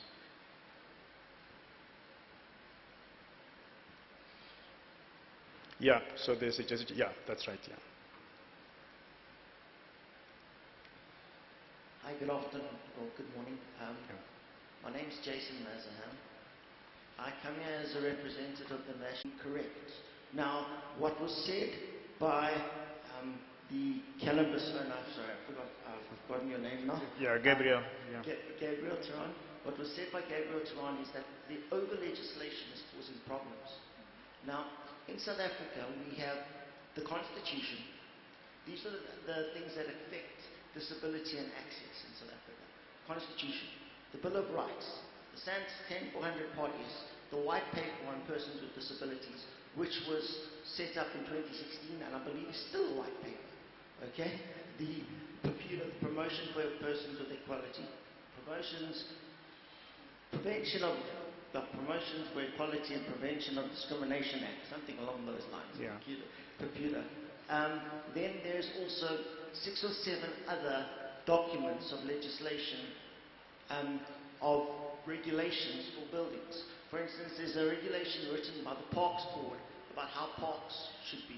Then there's a regulation about how hospitals should be. Then there's another one. Now, how, with all due respect, is a university lecturer supposed to teach an architect to my practitioner? I think that's critical for platforms that we build going forward from a sovereignty of an individual's perspective, just to put that in the mix. Okay, makes sense. So one more second, just one point. Okay, yeah, just one point. Yeah. He spoke about with regards to the law, the legislation in South Africa the rights for a person with disabilities are more powerful than even in America. Yeah. So if, when implemented and used, so far there are, I can tell, quote, 3 cases of people going to court and winning hands down about accessibility and about the problems with South Africa. But one, it's the implementation and the understanding. If people don't know what to build and don't know how to help, then all that's going to happen is they're going to get sued and they're going to just lose money with good intention. Yeah. Okay, Yeah. So that's yeah. Thanks for your point. Really appreciate your elaborating further. I was a little bit biased because I think you are bringing a very different angle here. There's another hand there. There are people who raise their hands, so please don't drop them so that we can keep. So the gentleman with the red check, and then doctor here, so in the front. She's been stretching her hand a lot.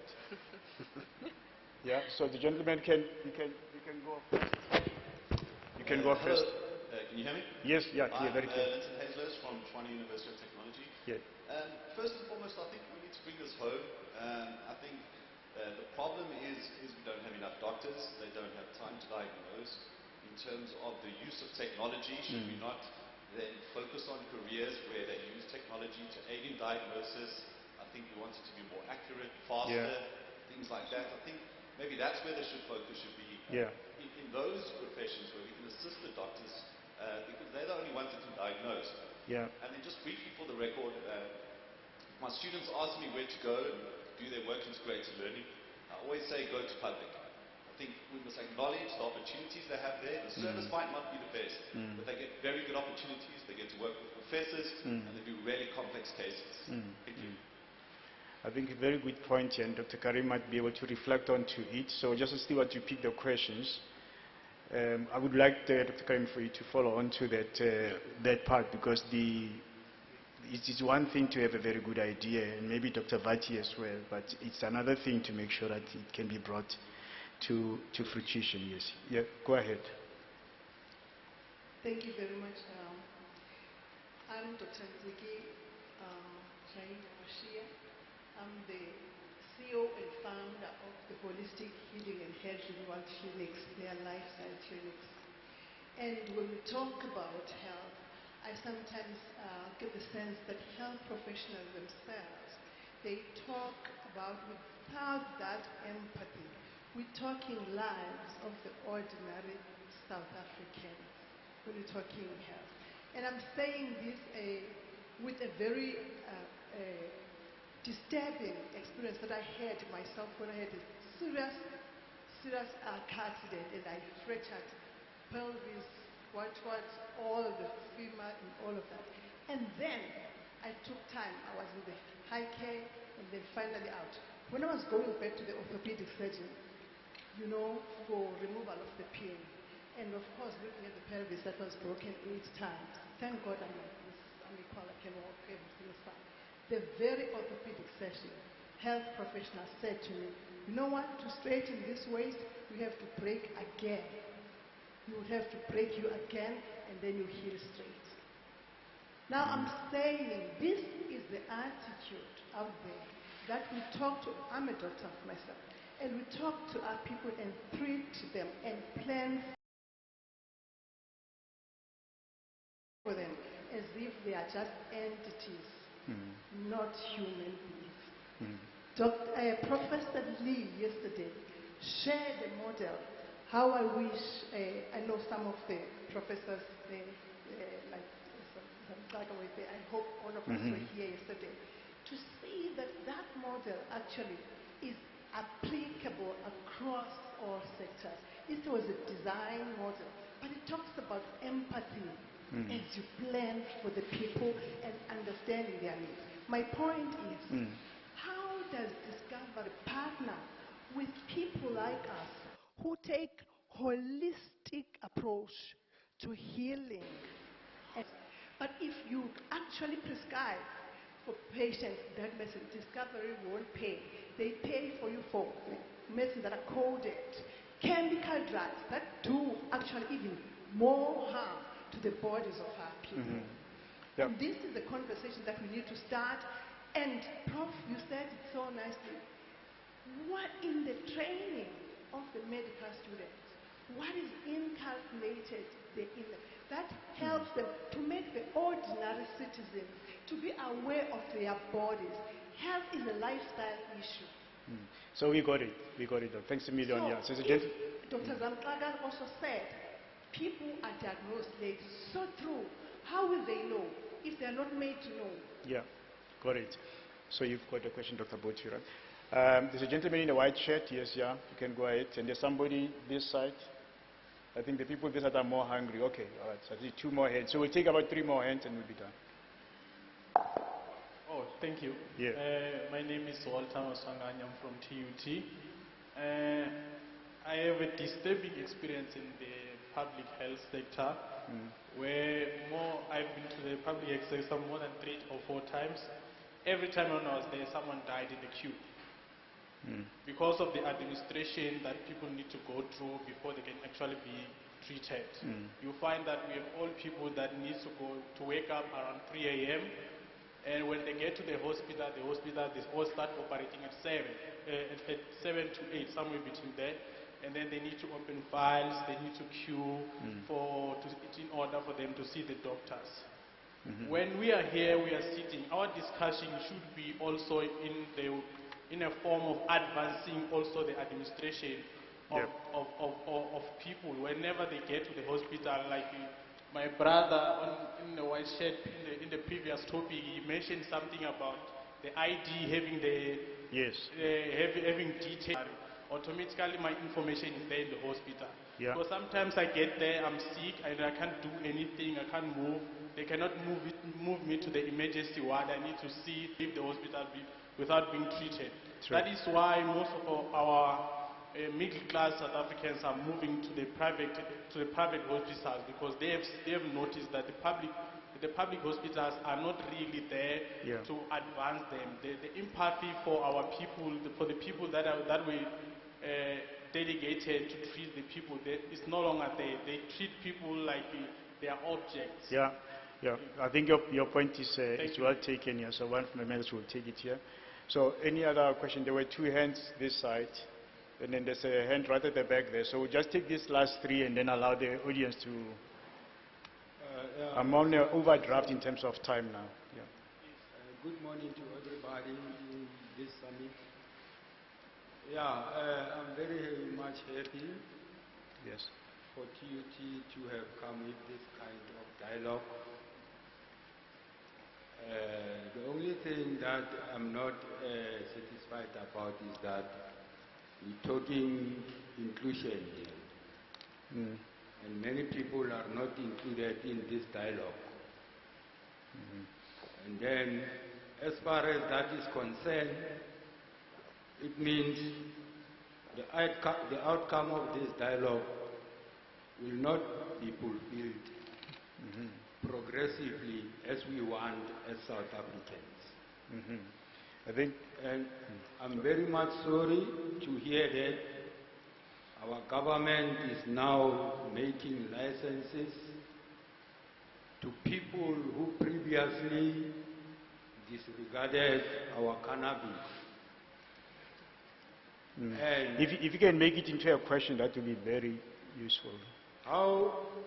Why is the government giving license to the wrong people in cannabis, whilst they know who are the right people who was previously arrested, harassed, and sentenced for those cannabis?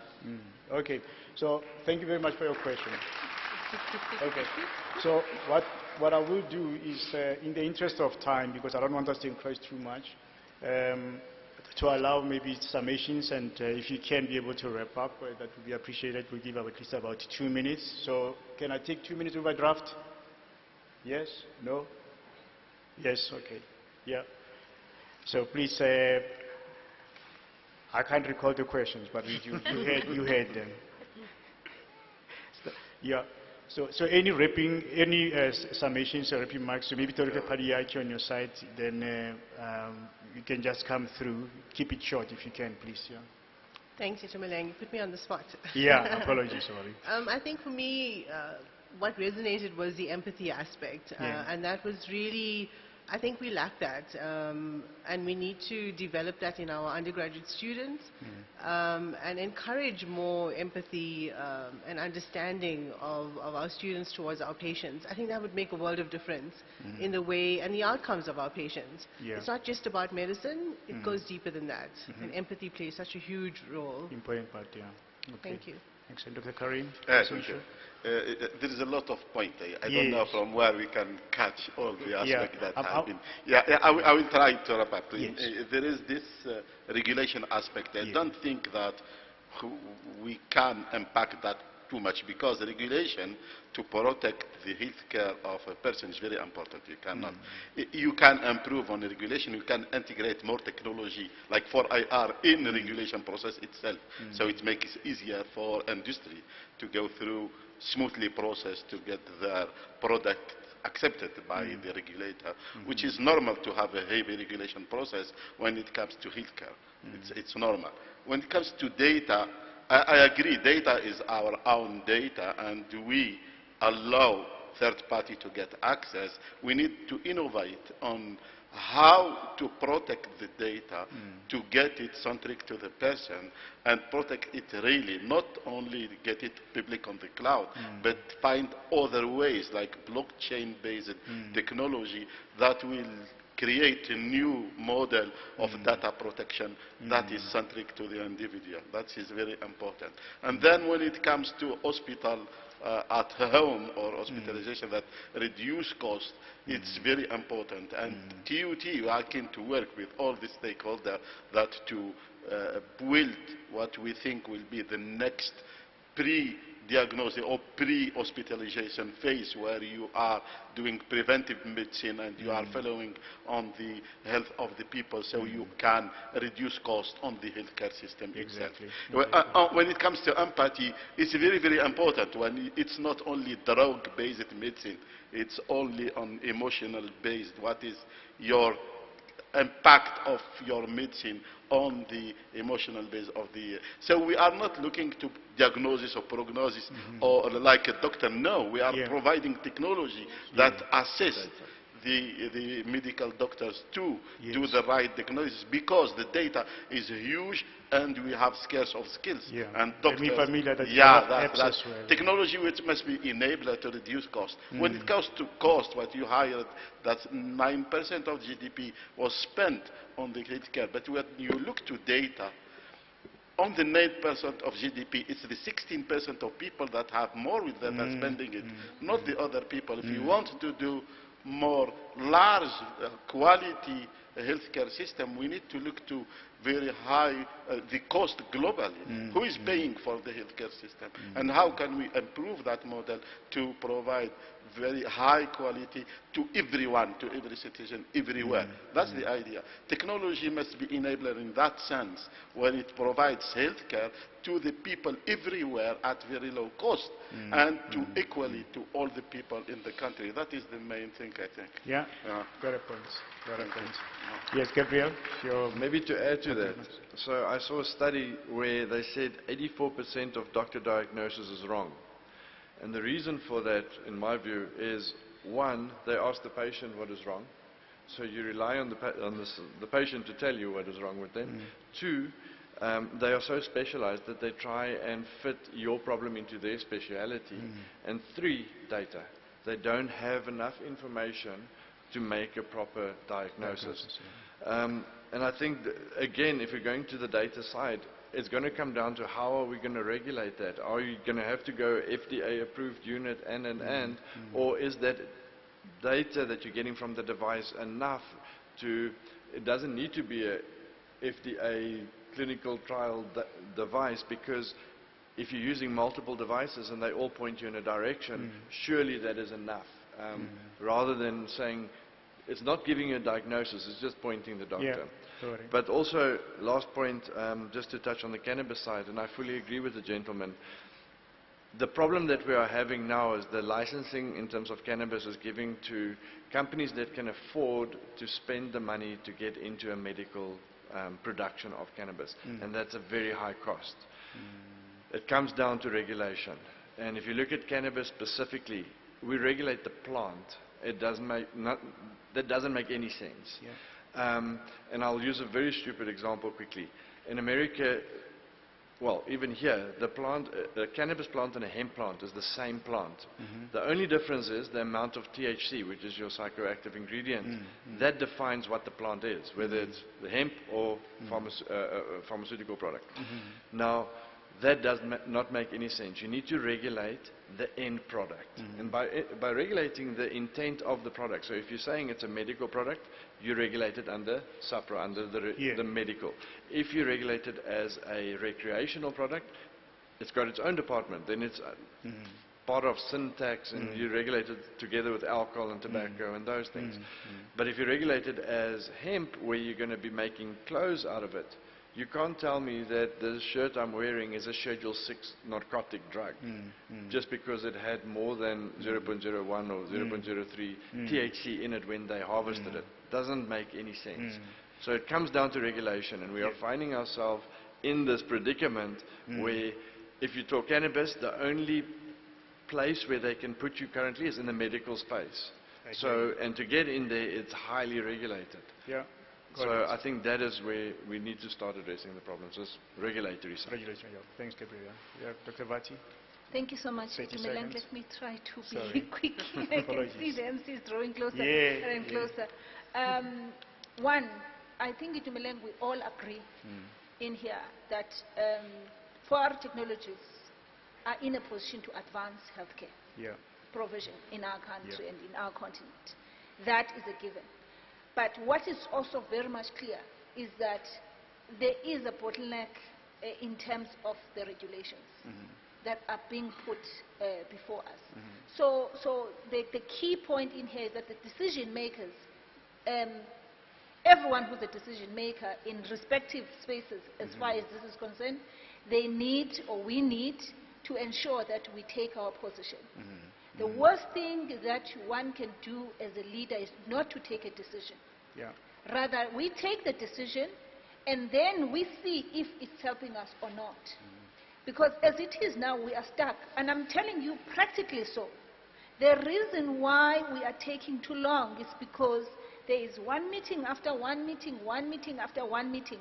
The minister said in the morning, as universities of technologies, we need to make sure that the research that we do and the innovation that we do finds, for lack of a better word, find meaning in our societies. And of which I can tell you all universities of technologies are specialists as far as that is concerned. But what is delaying us is that we engage with various government departments for a very long time. It takes more than 6 months just to get to a convergence point. You know? So we really need to ensure that every part of the system is working together. So there is a consensus as far as the application of for our technologies to advance healthcare. Then let us then roll our sleeves and make sure that this gap that Sidiso spoke about earlier on between universities or institutional higher learning and government is seized completely. We just need to make the right decisions. Otherwise, we are not lacking. South Africa is not as behind as people perceive it to be behind. I listened to what my colleague from Discovery Health has shared. You know, that is very much progressive. You might find out that there are so many countries in EU that are not doing that which Discovery is doing.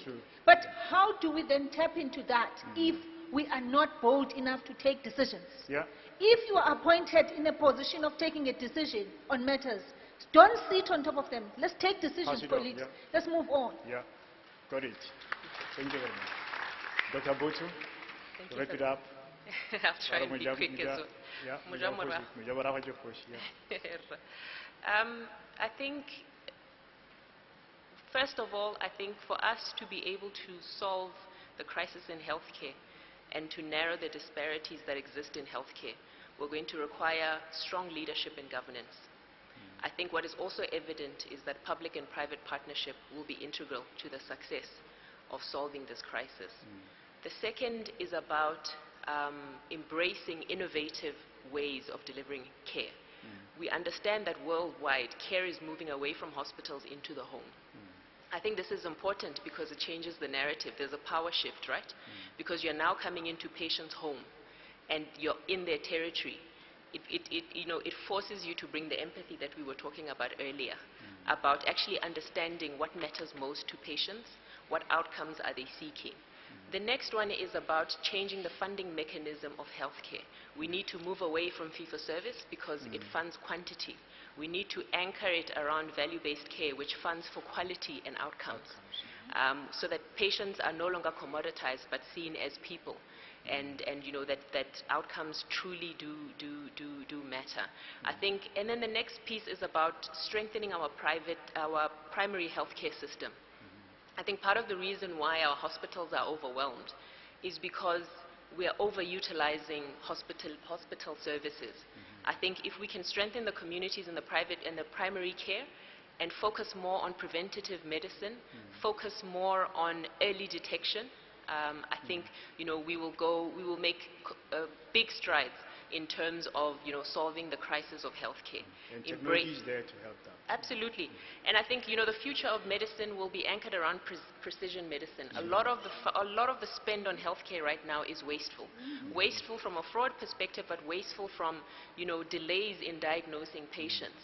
And I think as we embrace technology, we'll be able to pick up disease far earlier. In 10, 20 years' time, hospitals are going to look very different. It's not that disease won't be there, but they will be primarily specialist centers where you're focusing on specialized care. But the rest of the care will be provided in the home. A lot of it will also be retail. You'd be walking into your Dis-Chem to get your toiletries, but at the same time get your hearing screens, get your diagnostics, digital therapeutics, everything. And there'll be more Dis-Chems. Absolutely. Not Dis-Chem, but you understand that, right? There'll be more players. Yeah. Absolutely. So, MC, apologies. We've but I think Tediso is the one who must take the bill on this one. Yeah. He charged into our space, but I think we tried our best. Yeah. I think the audience, sorry that we could not allow you enough time to can ask most of you have some questions. I think this is hashtagged as well. So people who know the Twitter thing, I don't know Twitter, you answer there. Yeah. We'll go through the tweets as well, Yeah, for those who wish to engage online. Yeah. There has been a couple of interesting comments that have been thrown, but we'll look at those post-lunch. Yeah. Thank you so much to the entire panel. I just want to get your pronouns right. It's he, he's, Mr. Yeah, correct. Because I referred to you earlier. She. Apologies. But thank you so much for your valuable thoughts and input. Ladies and gentlemen, as we break for lunch, I will actually not take time to surmise some of the points that you brought about. By the way, I just want to say I appreciate just a little bit more this panel because I have parents who are both in medicine, and my sister is also pursuing a career in medicine, so I'm the black sheep of the family. Where you will find lunch, it is at the TUT-TV restaurant. So what that means is when you exit, you go up the stairs, out the door, and you go to your left, where the Maslow Hotel is. As soon as you enter through the door, it will be on your right. That's easy enough, right? Okay, so you have about 35 minutes to dash over there, grab yourself a bite, and let's be back here at 10 to 2 to begin our session at 13:55.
All right, ladies and gentlemen, please start streaming into the hall, start making your way through to the auditorium.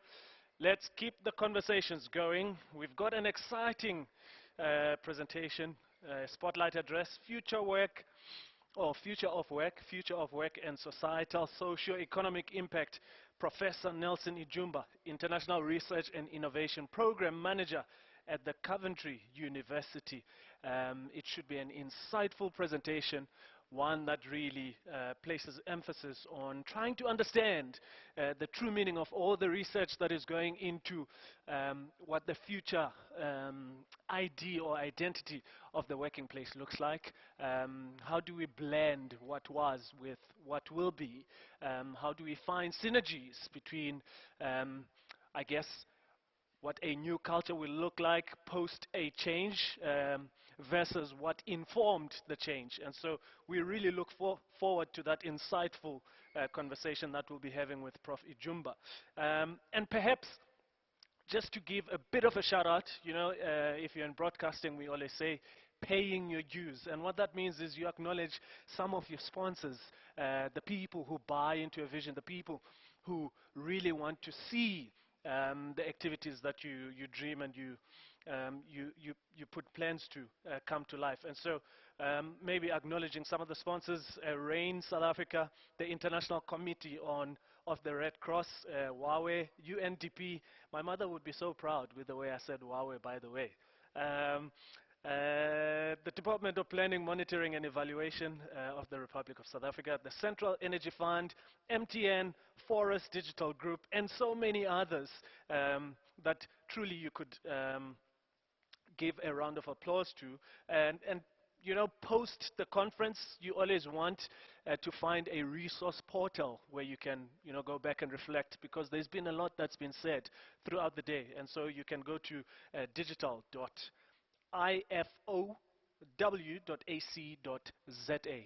There, you'll be able to see all the speakers, learn more about the speakers, their background in terms of what they do on a regular basis. Once again, dialogue.ifow.ac.za. And once again, it will become that archives portal where we reflect and look back on today's activities. Right. Did you miss the morning? Or were you here for all the activities? In case you did, let me just jog your memory. We started this second day of this Future of Work for IR dialogue with a keynote address from the Minister of Employment and Labor, the Honorable Minister Thulas Nxesi. That was followed by a panel discussion on the future of finance, gathering some of the leading minds within the financial sector. That was then followed by a panel discussion on the future of work in the public sector, professionalizing the public sector. And what we took out of that session with that panel discussion between the panelists as well as you sitting in the audience is that really there was need for continued dialogue. And so today a seed has been planted through these ongoing conversations. Then we followed that up with the future of health, trying to explore how technology can help in innovating the way that medical services are brought to the people. And so that brings us now to post-lunch, where the train continues to go forward with incredible momentum. Prof, I will ask you to please come and join us on stage. Prof. Nelson Ijumba, who will be speaking on the future of work, helping us understand, you know, the societal and socio-economic impact. And then after that, we will look forward to our next panel discussion, looking at the future of manufacturing. Over to you, Prof. Thank you very much. Yeah, thank you very much, Program Director. Good afternoon to all of you. I hope you had a good lunch. My session, as the Program Director has indicated, is about contextualizing the future of work in terms of its impact in the society. My name is Nelson Ijumba. I'm based at the Coventry University Africa Hub. I'm based in Kigali, and talking of Kigali, I remember in this morning presentations during the finance session and also during the public work session, there were two questions which you asked, and if I may just comment. One was from one of the participants here. She asked about the slow pace of South Africa in terms of enabling payments, e-payments. Now in Rwanda, that is very common now. You can pay for anything from your cell phone, whether you are buying fruits, vegetables, or you are buying a plot, or you are paying taxi services. So it is possible. You can just use your phone to pay for anything, the supermarket or anywhere else. The second one was about the technology uptake in the public service. Again, in Rwanda, they have a good platform. It's called Irembo. You can pay for anything, whether it's a traffic fine, whether it's a driving license, whether it's a passport, visa, anything. You want to pay rates, you want to pay for electricity, water, and you can also pay from your cell phone. It's also possible to transfer money from your bank account to your mobile money account and vice versa. So these things are possible, and I hope they'll come here because they make life not very easy, but also it's very safe. You don't have to walk around with money. Now, going back to my presentation, before I start, I would like to really thank the chair of the council for TUT, Mr. Manyoni. I would like also to thank the vice chancellor, Professor Maluleke, for the insight of starting the Institute for Future Work, but also for organizing this dialogue, which I think is very timely, and of course for inviting me to be the speaker here. So my presentation is about the impact of future of work. This is the outline. I'll start with a few definitions, which you might well know or might not know. The imperatives and the impact, role of education, and then I'll share with you what is happening at Coventry University in terms of employability for students, and then a conclusion. So there are a number of definitions which people have attributed to future of work. One of them is about projection. It's about a projection of how workers and the workplace will evolve in the years ahead. That's one of the definitions. Then you also have the future of work describes changes in how work will get done over the next decade, influenced by technological generation and social shifts.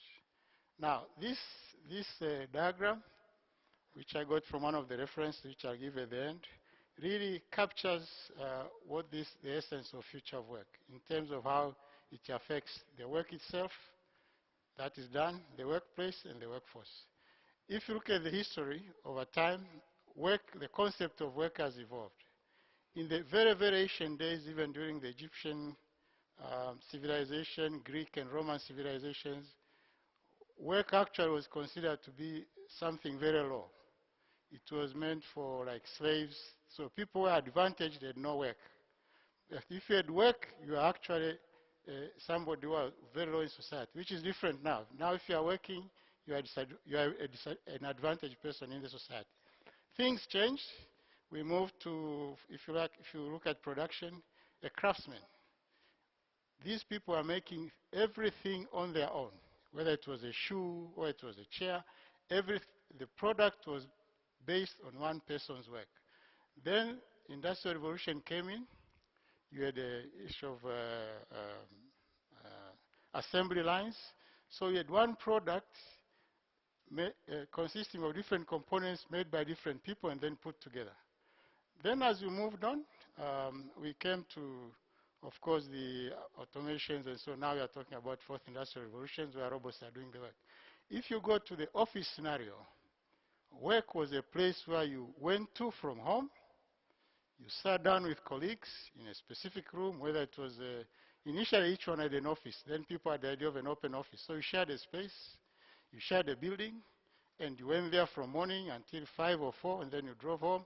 So this was your place of work, and the longer you stayed there, the more honored you became. You even introduced things like long service award, because of your continued stay in one place with colleagues and so on. Now, we are talking of a totally different scenario, because you don't have a concept of an office. You can have an office, but with colleagues in different continents of the world. But you are connected. You have meetings, not in one room. I mean room in terms of physical space, but you are spread all over. time for work is no longer from 8 to 4 or 9 to 5. You can work anytime. We heard the minister talking of somebody who fell down because she was going down to make maybe a cup of tea because she was working late at night. Now you can have meetings, somebody in the US, somebody in Australia, somebody in Europe, and when somebody in US is awake, someone in Australia is sleeping, you can have a meeting. So you can no longer talk of working hours. So this concept of future work, it involves the work itself, what and how what is done, then the workplace, where it is done, and of course the workforce itself. So when you talk about what and how of work, we look at human-machine interface, because work is done by human beings. Now, increasingly, we are bringing in machines. And the role of the human beings is to look at critical issues like design, creative thinking, problem solving, and then the machines are doing the work that is repetitive, that is maybe complex in terms of analysis beyond our brains, high performance computing and so on. So now there is an interface between human beings and the machines doing the work. If you talk of where, I've spoken, there is this flexibility in terms of space and time. You can be working with colleagues, but not necessarily in the same building. You can also be working with people not necessarily at the same time. And then, of course, as I said, the standard working hours are no longer that applicable, because you can be working even at midnight, whereas your colleagues might be maybe during the normal office hours. So that has changed the concept of where and when work is done. When it comes to the workforce, there's been lots of changes. First of all, we heard the minister talk about the gig. There's contractual work. You have people who are just coming in for just to do the work and then they go away. So that permanence is no longer there. So you have mixtures of people, you have mixtures of culture, you have mixtures of nationalities, you have mixtures of age groups, you have mixtures of race, which is completely different from what is happening now. So employers have to prepare their workers for this kind of environment. One example is that, as you may have seen during even COVID time, we are working from home, away from colleagues. There was that, you lose that bondage of working together with people. And that has created a number of issues in terms of how to manage workplaces. And then, of course, also there is the movement of people. Today you can be here, tomorrow you can be in another place, because your office is spread all over because of the technology. So what are the imperatives and impacts as far as the future of work is concerned? Of course, one of them is technological advancements, so that you have a number of tasks now increasingly being shared between humans and machines. And as I said, the human beings are doing the work of analysis, design, and creative thinking, whereas the complex or repetitive processes are given to the machines. And then the other imperative, of course, is the hybrid workplace, where you have no longer the fact that you are permanently at a fixed place. You see the same colleague every day from Monday to Friday, from January to December. Now you can see different people coming to the office just to perform certain tasks, and then they leave, because some of them are contractual or gig workers, as they call them, and others you interact them virtually because they are not even the space that you're working in. In any case, maybe you are working from home. The other, of course, is the diverse and inclusive workforce. As I said, you have workforce across ages, across cultures, across gender, and which is also depending also on the level of participation. You can take an example of an office that is trying to digitalize. You have, of course, the older people who are not used to digitalization. Then you have newer people coming in who are very tech savvy. So you have that mixture in which you have to handle, because maybe those who are older will feel more comfortable when it comes to interfacing with digitalization processes, and they have to be taken through the course. So you have to manage, as an employer, you have to manage those kind of differences.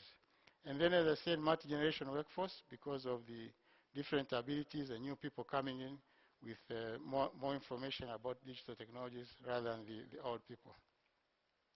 And then, of course, one of the imperatives in terms of future of work is the issue of skilling and upskilling. And as I said, because We are introducing fourth industrial revolution is here, digitalization. So people have to be skilled or upskilled in terms of how to handle digital technologies.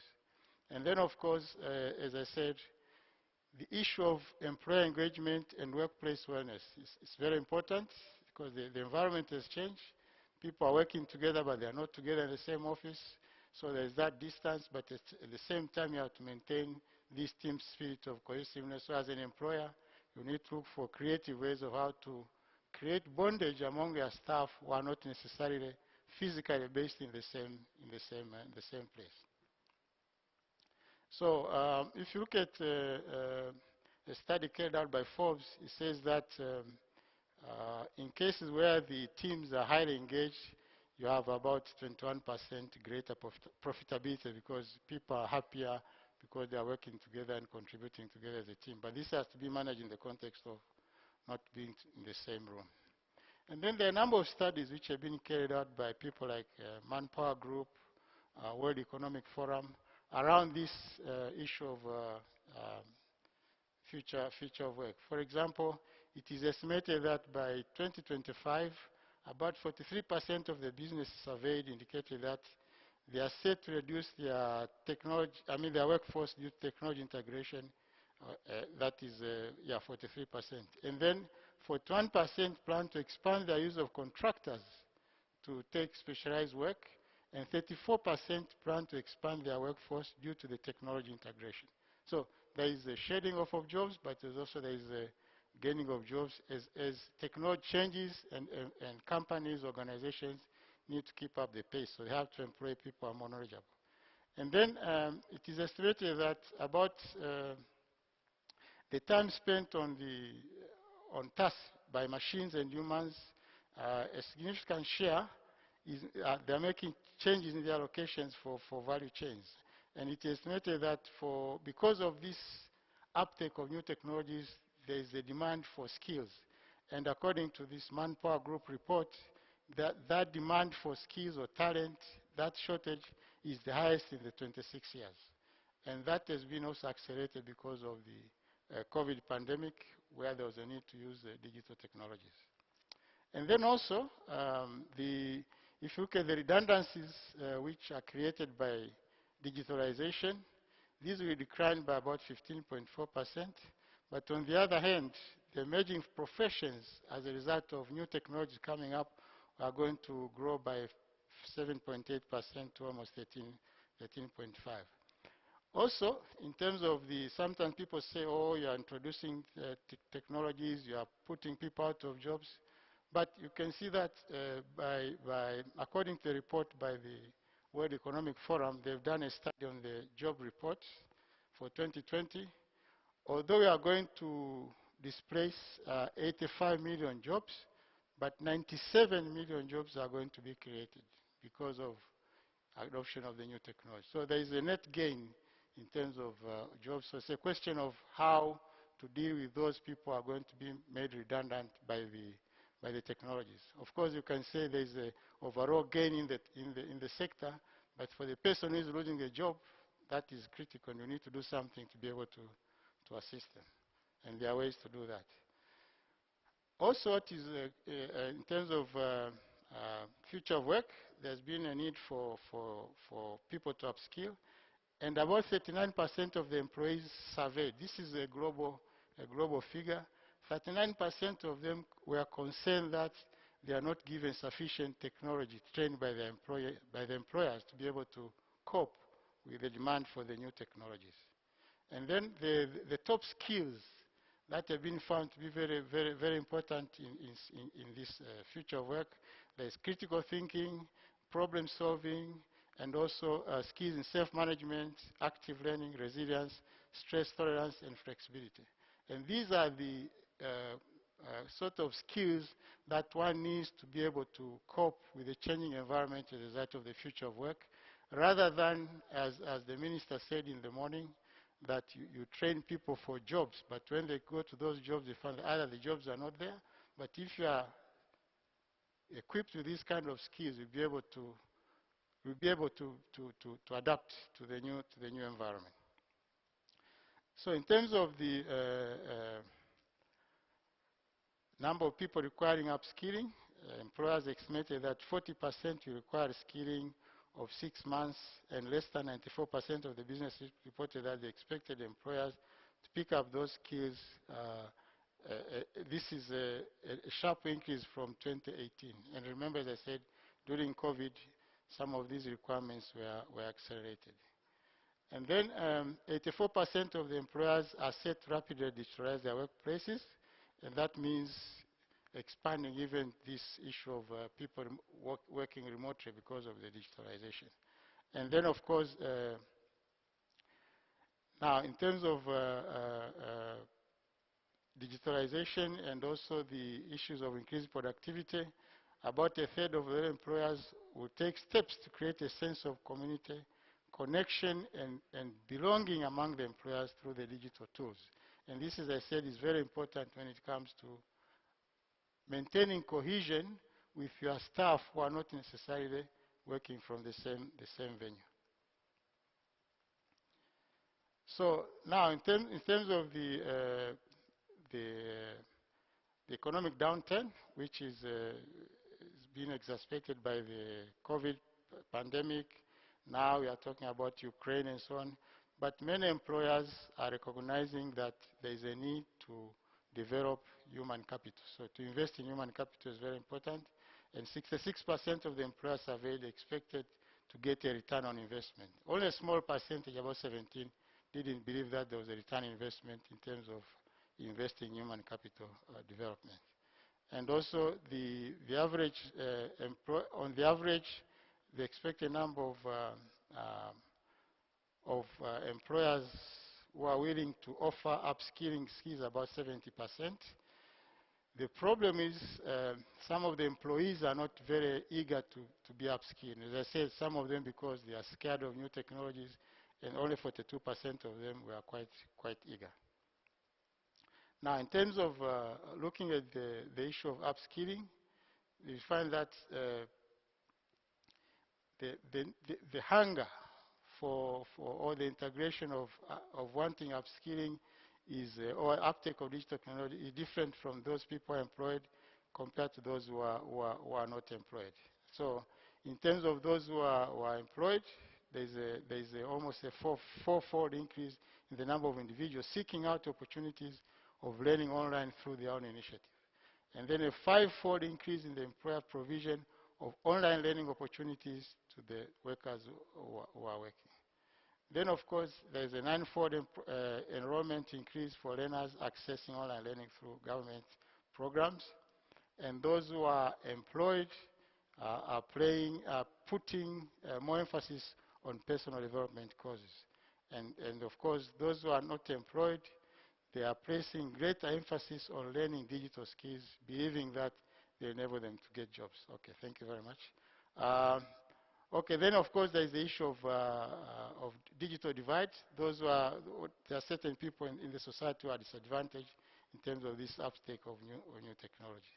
So as a way forward, public sector needs to provide stronger support for skilling and reskilling. I think you have a system here in South Africa for SETAs, which is one example of how the public or the government can be involved in upskilling people. And also you need to create incentives for staff, for workers or employers to be able to invest in upskilling initiatives, which again is like the SETA. So to conclude, I think the role of education is very important. You heard it yesterday and even today that it is important that education produces students who are able to cope or to cope with a changing environment rather than train people for jobs. There was a good example of training mechanical engineers on internal combustion engine where people are moving to e-mobility. So that relevance is important. And I think students need to understand that they are not being trained for specific jobs, but they are being trained to adapt to the changing environment. And I think this is also, you find that this is a statistic which was produced that almost 85% of the jobs that would exist in 2030 have not been invented yet. So now if you train somebody for the jobs that are here, when they come out to be working in 2030, they'll be useless. And then another one is that 65% of the children who are in primary school are going to enter into jobs that have not yet been invented. What's important also here is the question of lifelong learning, that after people finish their first degree or second degree, they need to continue learning. Just to finish, I want to share with you some principles on how the Coventry University has managed to integrate them into the teaching, to make sure that when the graduates complete, they're able to cope in the environment. You have things like faculty on the factory floor, which means they work with the industry. You have got industrial training being integrated into the curriculum so that students know what they are working on. Collaboration with a number of companies so that they are able to bring their technologies to the university campuses and expose them to the students. And then students are informed that this traditional process of saying I'm going to work somewhere and I stay there until I retire is different, because you can be an employer, you can be employed, you can be an investor, you can be an entrepreneur. So they need to be prepared to be flexible enough, agile enough to be able to cope in that environment. These are some of the accolades of Coventry University as a result of that process of integrating academic and industry. You can see they are rated highly, both globally and also in the country. To conclude, digitalization in the fourth industrial revolution is changing the future of work in the context of work, workplace, and workforce. The digital revolution is creating more jobs than it is destroying. Lifelong learning is now being accepted as a norm so that individuals and companies, organizations can stay ahead of the game by skilling and reskilling. Education system needs to be reformed so as to equip students with skills so that they can be flexible enough, agile enough, and also adaptable to the changing environment. And then I think the question of our responsibility is to find solution to the socioeconomic challenges resulting from these changes. The minister exposed some of those challenges. There could be policy, there could be practical, but I think we have a responsibility of finding solutions, because the future of work is good for our society. We just need to see how we can manage those challenges to be able to benefit the society. I need to leave you with a quote, just if you don't mind. I don't know if you've heard of Alvin Toffler. He was a futurist, he was a businessman, but he said, ignorance is going to be on the basis of those who are willing to learn, unlearn, and relearn. If you are not going to, you are ready to do that, then you'll be ignorant. It doesn't matter whether you can read or write. And he also, Toffler predicted that the home is going to become an office. That was almost 50 years ago. And we saw this happening during the COVID-19 pandemic. But now it is continuing. It's very common for people to work from home, although the minister also was saying there are some challenges with that, but we need to put in policies in the right place to be able to take that environment. I would like to acknowledge the Institute for Future of Work team from Swahili University of Technology for organizing this function, but also for inviting me to come and share a few thoughts. I would like to thank my colleagues from Coventry University who shared some of the information that I've presented here. These are some of the bibliographies where I got the references. If you can share if the organizers can share my PowerPoint presentation, it is not IP protected. You can use it, and these are some of the references I've used. Thank you so much.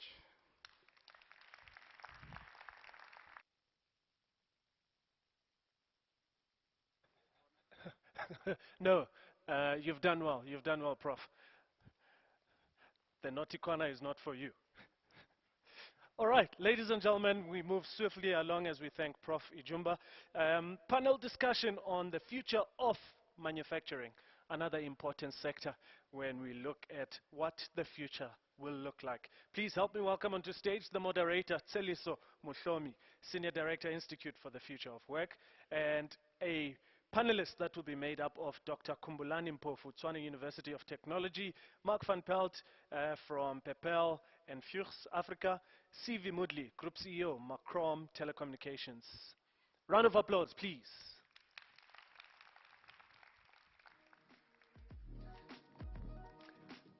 How are you doing? Good, good. Yeah? I suppose you could probably jump on that one just so that it's sitting at center.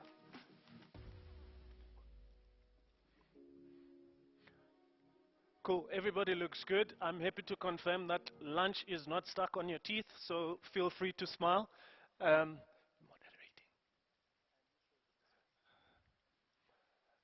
Moderator.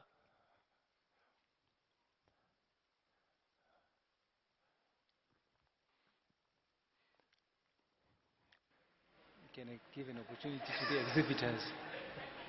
Where is working from home? Okay, whilst we wait for the moderator. It's going to be online. Oh, he's joining hybrid. Whilst we're waiting for Teddy, can we see if we've got any of the exhibitors? Any exhibitors sitting amongst us? Because I know that you're done exhibiting for the day. No? Okay. Whilst we wait for Teddy, I'm trying to see some of the people that give me life, if they're around, just so they could give me some sort of indication. Yeah, something is happening there in the background, running. Okay, and the lunch is working. Yes, he's burning some calories from lunch. Whilst he's running through, maybe we can begin the conversation with brief introductions, and then by the time he sits, we will then kick off the conversation, starting from this side. Just brief introductions, in that order. Yes, my name is Professor Kumbulani Mpofu. I'm a professor of industrial engineering at the Tshwane University of Technology.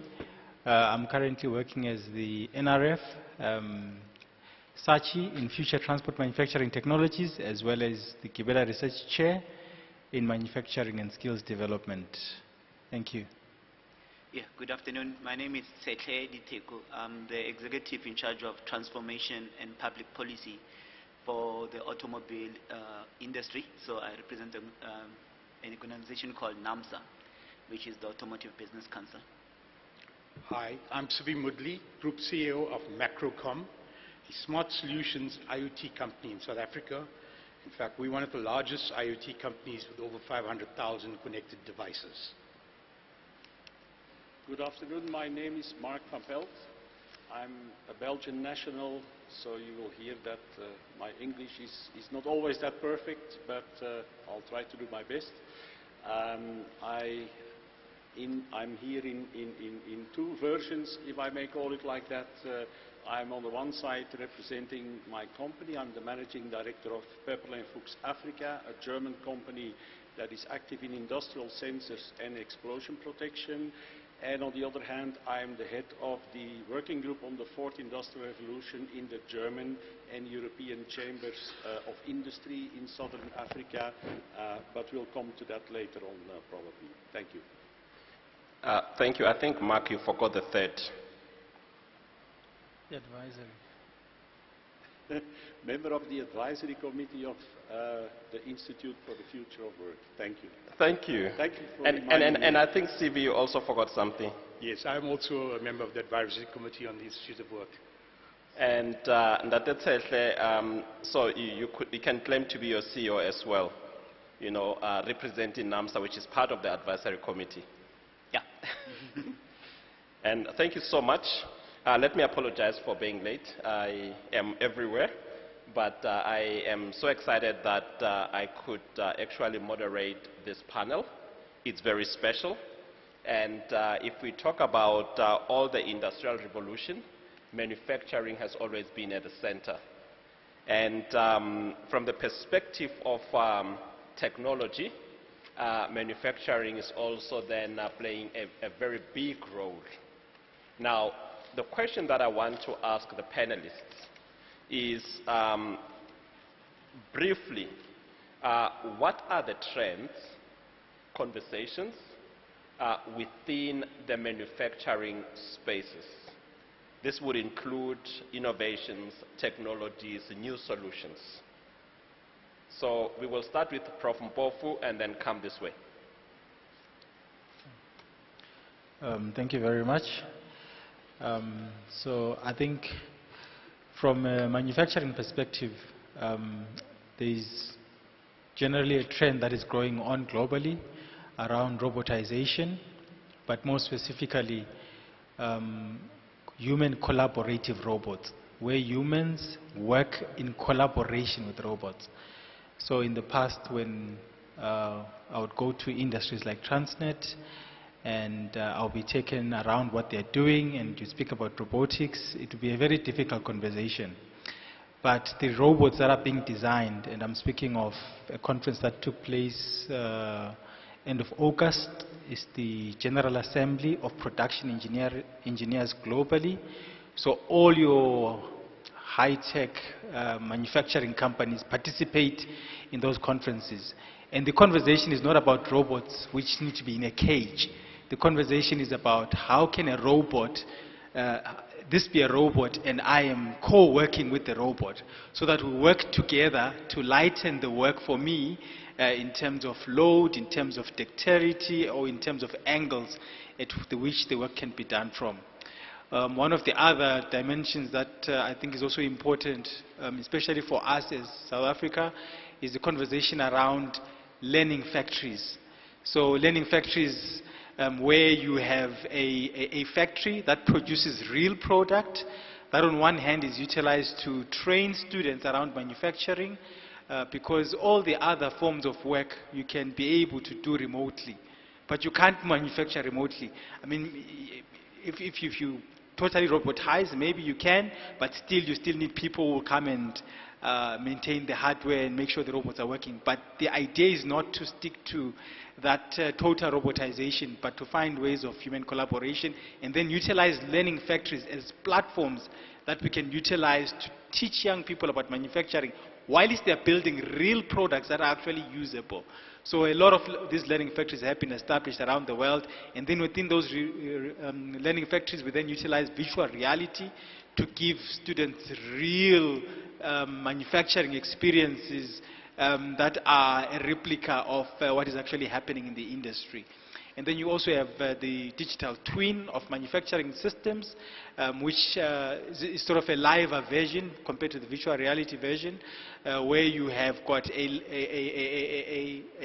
model of a factory that is connected to the sensors that are actually in the factory, and you can get a sense of what is actually happening in the factory while you're not necessarily in the factory. And from where I'm seated, I think those are the technologies that I want to speak about, and I will leave some of the technologies for my colleague to speak about. Thank you. Yeah, thanks, Siriso, and interesting for the first answer to follow as well. I hope I don't introduce more concepts. But from an auto industry point of view, and I think to an earlier discussion we had on how dated TVET colleges are in terms of how they're training, e-mobility and battery engine vehicles and the production of battery engine vehicles is a very topical subject for the auto industry. For one, it presents a different type of challenges for South Africa as a market. And because of those challenges, it makes this dialogue that we're having here today quite a relevant one. South Africa is standing at a place where the biggest markets where we export our vehicles will stop buying the current profile of vehicles that we're producing, meaning that we have to move from ICE to new energy vehicles, whether they are full battery or they are hybrids.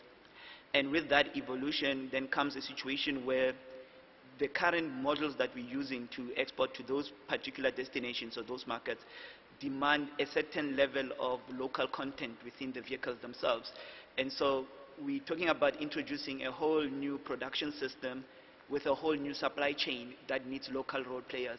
And so the new energy vehicle space as a point of conversation is one where we as an industry are embracing a revolution that will be far faster in the next 10 years than the whole auto industry has evolved over the past 100 years, purely based on the requirements that we need to have just to be ready and to be efficient in operating within those particular spaces.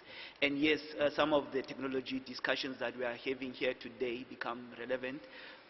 It was interesting with the previous presentation where we talked about the net difference between occupations that are fading out and occupations that are emerging, that we are at the auto industry currently looking at around 40 or so new occupations that we currently don't have on our factory floor, but would be required as occupations necessary for us to produce the type of vehicles that we want to produce moving into the future. And so there is no bigger conversation in the South African auto sector than the new energy vehicle dialogue. Thank you. Thank you. I think from my perspective, if you look at the adoption of digitization and smart technologies in the industrial area, the adoption has been greatly enhanced recently, especially due to the COVID pandemic. In fact, in the US alone, it's estimated that the market is worth $40 billion in the next 2 years, and growing at 30% at a time. So everyone's talking about smart industrialization and smart digital technologies. But there's some important key facts that we need to always consider. And one is, what is the purpose of technology? Are we adopting technology for the sake of technology or to achieve an objective? And the objectives are very simple. You know, with the economic downturn, with the scarceness of resources, how do we create efficiencies, bring down operating costs, improve our competitive advantage, but also creating safe work environments for the workforce? And that's where a role that digital technologies can play an important part. You know, far too often, companies don't focus on the whole ESG part of life. And that's becoming a major issue right now in terms of boards need to report on ESG. And how do you do that? By using smart technologies and remote monitoring to be able to ensure that we leave a sustainable environment. Businesses need to generate a profit, but if you don't have the right drivers to change that, and that's where smart technology should come in. And the biggest challenge I find at the moment in the industry is the lack of skills. There's always this mindset that there is a lack of skills to have the right participation to actually move that dial. And therefore it's vital that universities like this actually investigate and be part of upskilling population to be able to create that opportunity. The other big challenge is everyone thinks that IoT and the fourth industrial revolution is just for the big companies. It's very complicated, but we should move to a smart made simple world. How do we actually look at smart technologies that are simple to implement, that even the smallest company out there can actually utilize them to create that efficiencies? And that's where the conversation needs to be about. How do we make sure we leverage of the opportunities we have in South Africa? You know, we've got a great opportunity. The arbitrage on the rand, we're sitting at close to 20 to the US dollar. We can translate that into excellence of providing those solutions to change our manufacturing environment. Thanks. Thank you, Chilizo.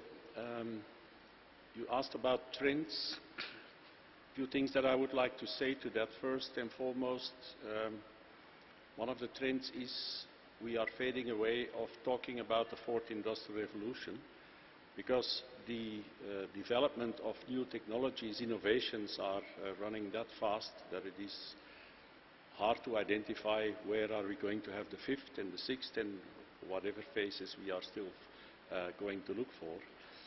It is the application of digital technologies that we are looking at, digitalization, and that goes together, like also mentioned in the previous presentation, with automation. If you manufacture, you have per definition the need for automation, and that goes together with improving your bottom line, making a safe and a healthy working environment, and all the other ESG elements we are nowadays talking about. I would like to go back to a fundamental thing, and if you are in manufacturing, but for that matter this could also count for a government organization, whatever you do needs to be smart. We heard the word smart already a couple of times. You need to have a digital agenda. If you run a business today, you need to define what your digital agenda is. If you don't have a digital agenda, if you don't manufacture based on a digital agenda, then you are in trouble. And what is a digital agenda about? It's about smart business processes. Those things that we do manually today, the paperwork, the manufacturing things, how do we do them smart? How do we run our HR department? There are a lot of tools available today, from medium and big, but also from small and medium-sized companies that allow you to have those smart business processes. Also, your production needs to be smarter, needs to be more vigilant, needs to be more flexible to the requirements of the marketplace. Nowadays, we are sitting in an era of supply chain disruption. We are sitting in an era of increased transport costs.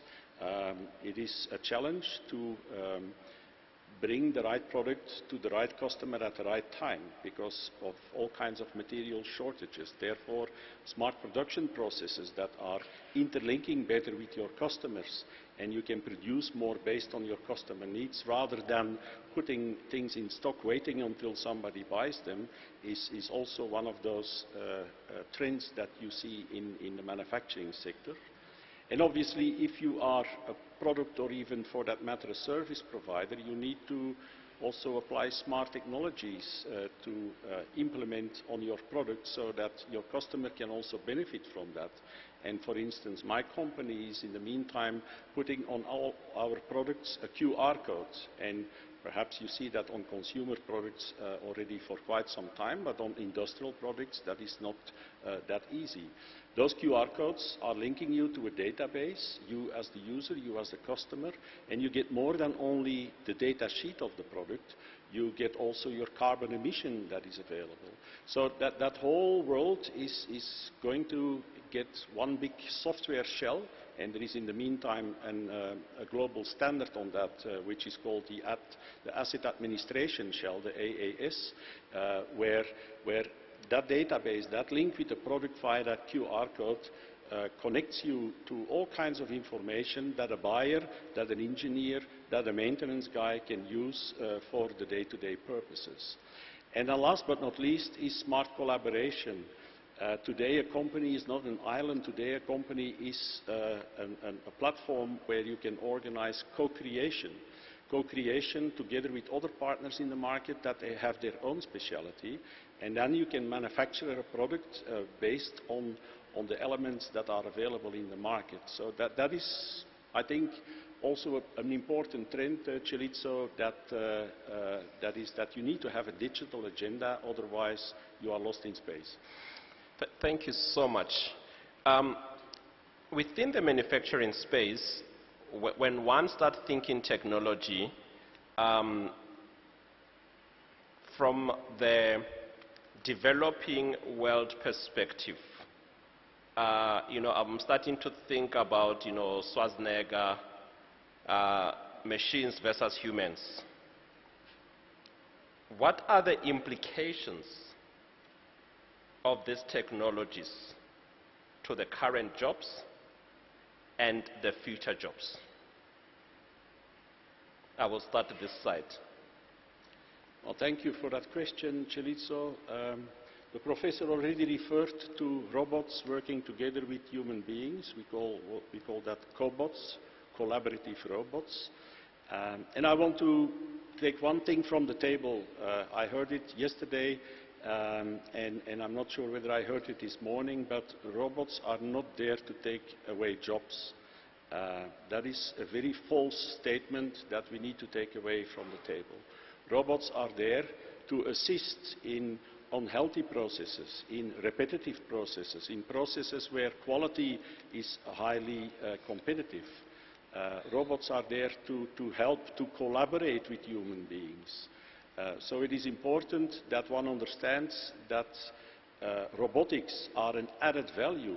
Robotics give your production facility the possibility to work in a competitive environment, and we are sitting nowadays with a global competitive environment. And looking to the whole matter from a South African point of view, I do believe that although we might be looking to the global competition, but there is a big continent called Africa where there is also a lot of business potential and where other countries are also evolving quite fast. And the question is South Africa going to hold that pace, or are other ones taking over on this continent? So yeah, there are a lot of elements that come into the picture. It is, I would call it more of the collaborative approach rather than the disruptive approach of the relation between human and machines. I think maybe, Sivi, the point that Mark has made is basically that around the robotics, it's collaborative. Within the IoT, sensor technology and manufacturing, he said with the robotics, with the robot part, it's not disruptive. but it's more collaborative. Now, from the IoT perspective, Look, I think, if you look at the way the world is moving, in the short term, definitely you're going to have job losses. Let's be honest about it. I think we fight it when we try to be politically correct, etc. But it's how we translate that into meaningful jobs and reskilling people and ensuring that there's a better quality of jobs that's available. Secondly, if you use IoT and technology for us as a country, not only as companies, to become more competitive, it increases our economic activity and creates more opportunities for growth. We then become competitive to the rest of the world, the rest of Africa, and we can grow our economy and create more jobs. But if we sit in this thing and say, jobs are going to be lost, let's not go into digital technology, we're losing the opportunity of creating that competitive advantage. Creating that competitive advantage is what will create more jobs in this country. And how do we also translate those repetitive jobs into meaningful jobs? Thank you. That is certainly within the automotive industry. We are talking that there's a shift from how the cars and the automotive used to be manufactured, and also the new technology that is being used. You have loads of motor mechanics, and you also have people that are working within the automotive industry from the manufacturing perspective. With the new technology, would you say it's disruptive, or would you say that it's also collaborative? The implications. Yeah, it's an interesting question. I think I'll also try to answer it in three parts, and I hope I'm not long-winded. I think firstly, we have to, and using the example of factories that we have in Pretoria, say Roslyn or in Waterloo, you do realize that every model that we're producing in those particular factory floors is actually has another counter factory somewhere in the world, whether it's developed country or it's a developing economy that's producing the very same vehicle at the very same quality and at the very same specification. So for instance, the X3, which is produced in Roslyn, is not only produced there, but it's also produced in other markets, including Germany. And the quality of the final product is the same, and it's also produced at the same cost. So there is therefore an example, or for South Africa, here's an example we can appreciate of how globally competitive we are in terms of the final product that we're producing from our factory floors, exercising the same process. Now, the opportunity, and you're right, the opportunity comes in embracing new technology and what the new technology dictates we grow into. So we for a long time have said that we don't have a proper strategy, say for instance for pit to pot. A lot of minerals that we are exporting, we importing processed, but battery technology, self-development technology provides an opportunity for us to benefit some of the minerals. Effectively, South Africa ranks in the top 5 of the 6 basic minerals that would go into a cell and a lithium battery that drives a battery engine vehicle. And how then do we embrace that as a possibility? And we then go back to our academic discussion that we've long struggled with around how do we close that innovation chasm. And if it takes a smart technology to do so, or if it takes innovation to do so, I think it's something we embrace with the hope that it creates those value additions in terms of job creation in other areas. And so embracing change, embracing innovation, and embracing what the two present as both vices and virtues is part of where we are now. And the new technology forces us to have those conversations. At least in the interim, that's what we can appreciate. And as to whether or not we are looking at a disruptive eventuality or a more collaborative one, I'd like to believe that at the least, we're looking at a very exciting future because we're now talking about creating a powertrain engineer versus a mechanical engineer. And if an institution like yours could be the first one to author how that curriculum looks and could be the driver through which we introduce young people to powertrains and what those technologies demand, then we really are talking about moving into that next generation of knowledge and transferring that knowledge into the right candidates in our young people to carry that future. And at least that is exciting enough without me speculating on how much the disruption will come out of it. Thank you so much. Prof. Mpofu, from the university's perspective, academia's perspective, these collaborative, disruptive technologies that are emerging within the manufacturing industry, with the caliber of the students that we are having, would you say that we are future ready? Yeah, that one is a question and a half. I guess the state of readiness, I think our colleague earlier on from the University of Coventry indicated that there has to be the learning and unlearning and relearning. So with what we are doing, specifically within the work that we're doing as a chair, maybe that's what I can make reference to, but I'm also aware of other colleagues who are also working in the similar space, who spoke earlier on, and I saw some of them outside as well. I think it's a mindset that you need to train your students to have. You know, the idea that if you go and cram a textbook, come and regurgitate those answers, get a good mark, then that will take you places, maybe is not the kind of teaching and learning that we need to be focusing on. I think Prof. Lee, when he did his presentation, he also maybe gave us an unusual scenario where you've got questions that are differentiated in the same class, so that not all the answers are going to be the same and everyone can copy from each other. Then that way students realize that actually maybe the answers to the things that we're trying to solve are not answers that you find in a textbook. It's things that we need to think about. So I think in the way that we're training our students, we are trying to inculcate that. And for us specifically, with the partnership that we have with one of our industrial partners, we're trying to get as many live projects as we can get from them.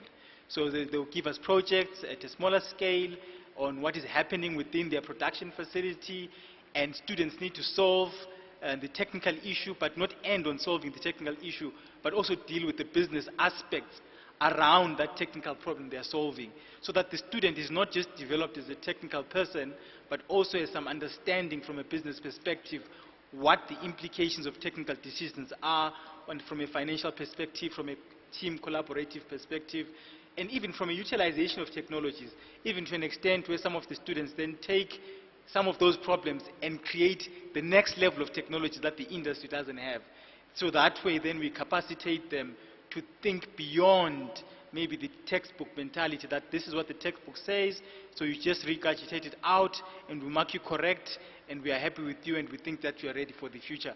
It's not going to work that way. But if we give you real live projects where you engage industry, you come with your solution, the industry tells you, we are sorry, we are throwing this solution out, you must go and start afresh.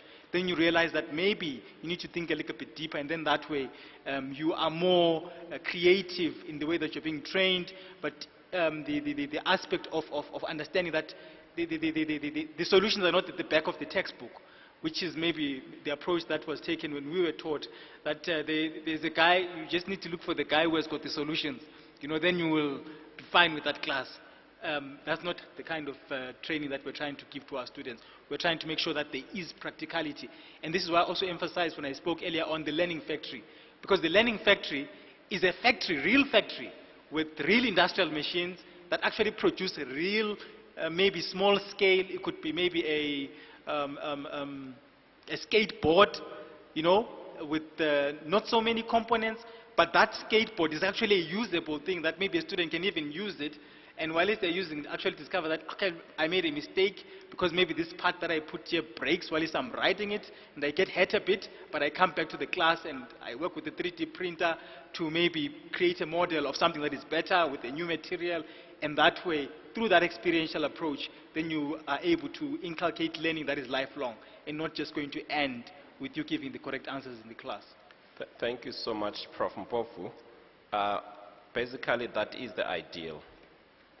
And because, for example, if you were to have a learning factory as a university, invest in the kind of machines that CV and Mark would then be using, that the automotive companies would be using, the university will be broke. Now, the question would then be from the collaborative perspective. I think the question is for all of you, gentlemen. What role can we play together to make sure that, one, the current workforce is prepared for the kind of opportunities that are being presented by the technology, and that, two, that the new workforce that is still in the university, by the time they graduate, they would be ready. How can we work together to make that happen? So I will start from Mark, and then Prof. Mpofu then will close it.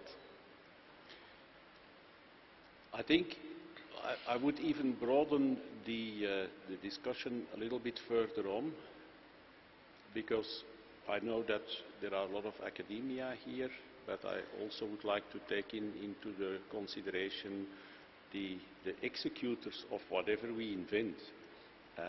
And that means that in the whole process we also need to look to the TVET colleges as well, because you can have smart ideas and smart designs, but somebody needs to execute them. To come to your question, Selitso, it is important that we look to what the market evolutions are. And I take a very practical example, something we are or are already being confronted with today is the renewable and green hydrogen market development. We all see, and this is not a guinea pig story, South Africa has a very huge potential when it comes to future production of renewable energy and green hydrogen.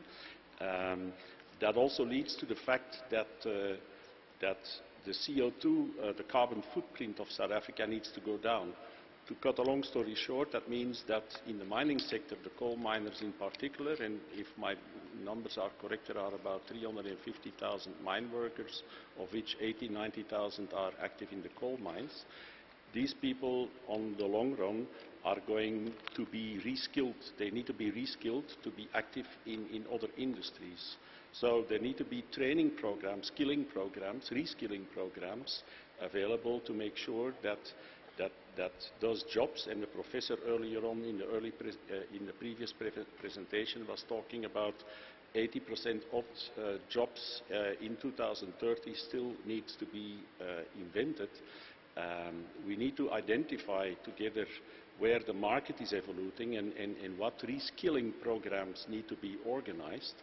And then the upcoming workers, whether they come from academia or from the university or from the TVET colleges, we need to make sure that we bring them in line with the requirements of industry. And for instance, to go for a minute to the TVET colleges, because that's for me a very important point, although I'm talking to a lot of university people here, we need to have those workers also executing the work. And that's why we, the Europeans and the Germans in particular, are putting extra money available to support South Africa in the development of the dual vocational training system. That's a system that is quite important to make sure that the investments that we as Europe want to do in South Africa, that we also have the skilled people on the academic as well as on the execution level available to make sure that those factories we designed on paper can also be built, can also be run and can be maintained. Thank you. Thank you. I think I'd like to pick up on what Prof said. And what's very important is actually the business side of it. It's not just the technology. I found recently there's really great technology coming out of most universities in South Africa. But children out there, youngsters out there, don't know how to commercialize it. They don't know how to look for opportunities to translate that into real revenue and economic growth. And how do you identify those opportunities? How do you train individuals to see opportunities? You know, I always say behind every problem lies an opportunity. How do we solve crises in South Africa that we have by using smart technologies, but identifying them? Never waste a good crisis. And that's why it's important to create these mentorships, and not about just focusing on how to manufacture something better or the smart technology, etc. If you cannot translate that into economic growth, they become white elephants. And therefore, there needs to be this collaboration between industry, academia, and government to be able to create that mindset. I don't think just industry itself can solve our unemployment problems in South Africa. We need to start creating small businesses. Small enterprises that can grow and create competitive advantage for us. And how do we get youngsters to think in that way, to find that opportunity out there? There's millions of opportunities, but unfortunately not everybody is able to see that.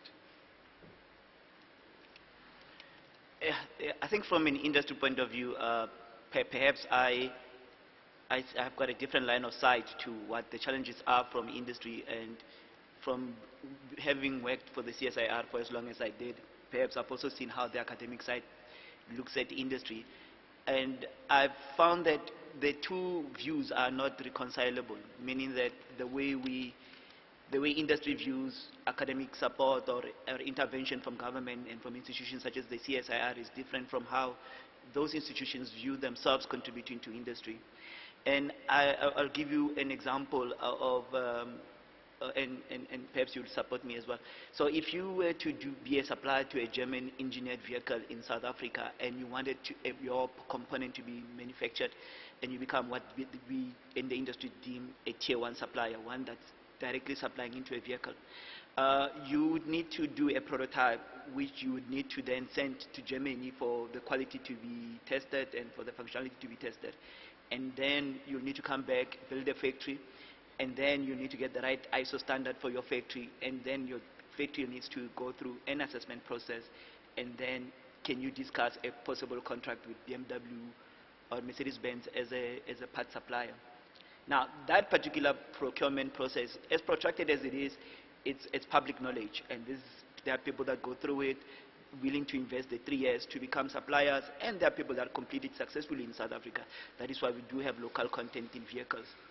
But from someone that worked in a tech transfer space at some point in his life, and realizing how technology stations are designed and structured to function, I can see the value in would-be suppliers. And you're right, I would appreciate if those suppliers could be academic. If our PhD suppliers were tier 1 suppliers into vehicles, it would be perfect, because they would have the right time to be full-time researchers on the components themselves, and they would also innovate, and they would probably be better suppliers than industrial role players who are entrepreneurs but not without the technical know-how.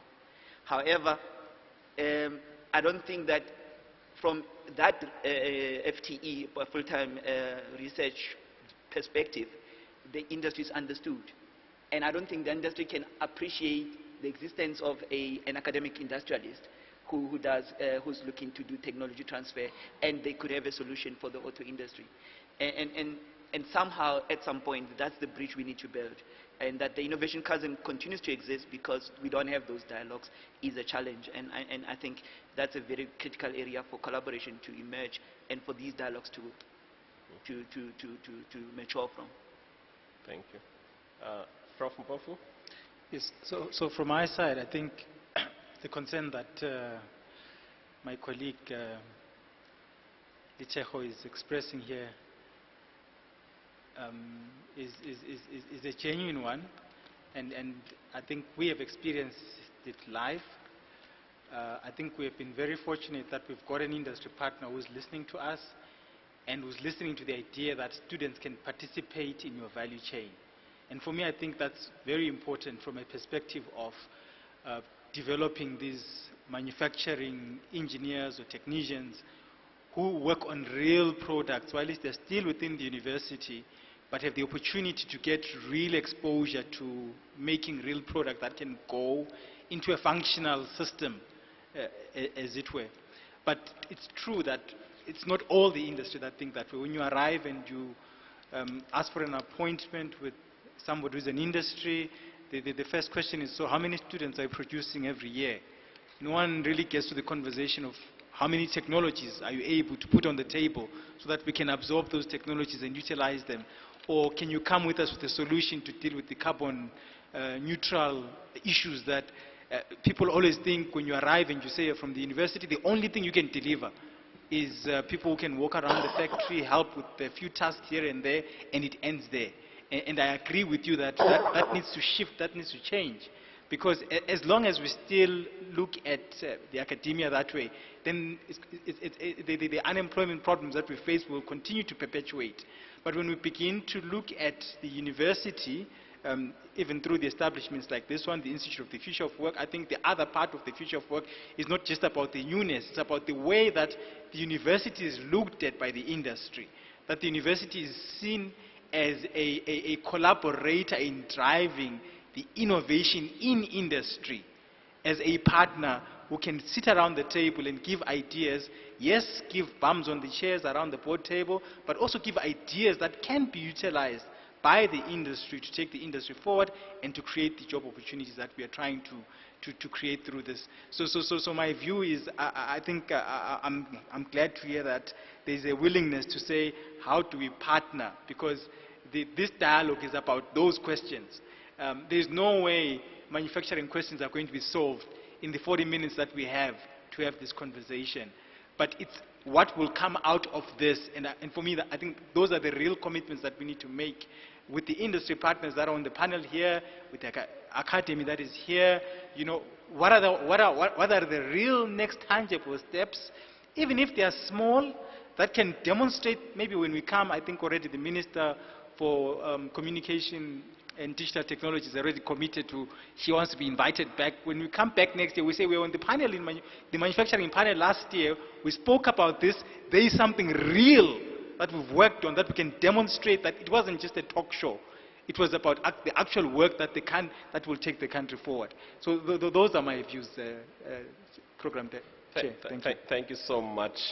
Now, I think we are comfortable that the epoch of technology in the manufacturing space is not the Armageddon, it's not Schwarzenegger, it's collaborative. And, but now let's hear from I'm going to take, let's say, 5 questions. We have 13 minutes, and we can't be chased off the stage. And I'm already seeing the green shirt there, and then there is a black shirt there, and there is a Dr. K there at the back. And then there's another one, 1, 2, 3, 4, and then there's one here. So we can start there at the back, Dr. Kanakana.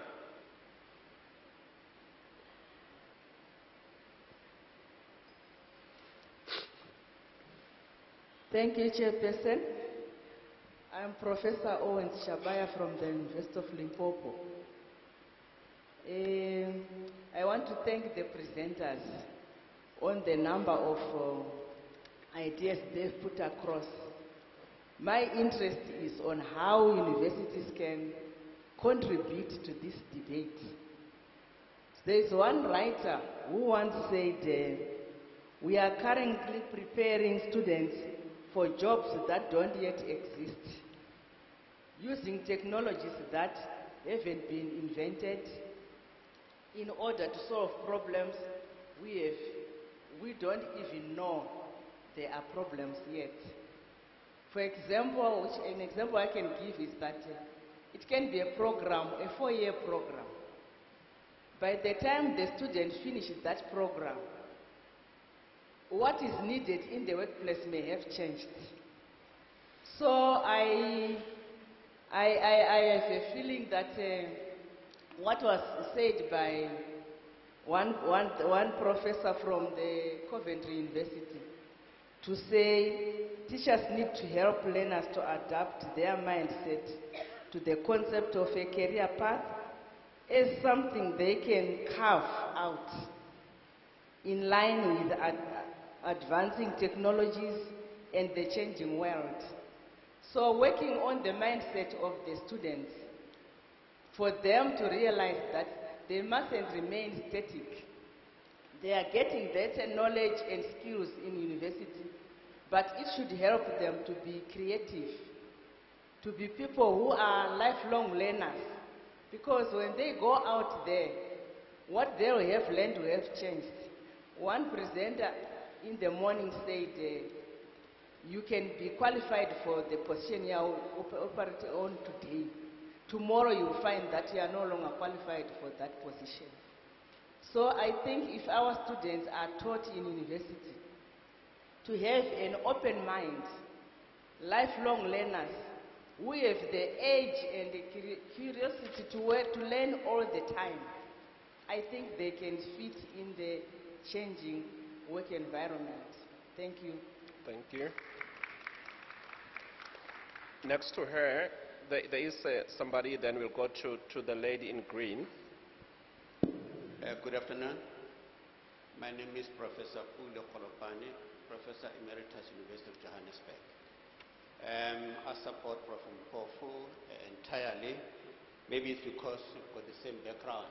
I don't know. We talk a lot about that. I have many years in industry, and for me to go back to an academic environment is because I have acquired a lot of knowledge in the industry. I'm one of those professors who enter the classroom without a textbook, who's practicality, So what I'm basically saying is it's important for us really to change the curriculum for what it is today, to make it very relevant.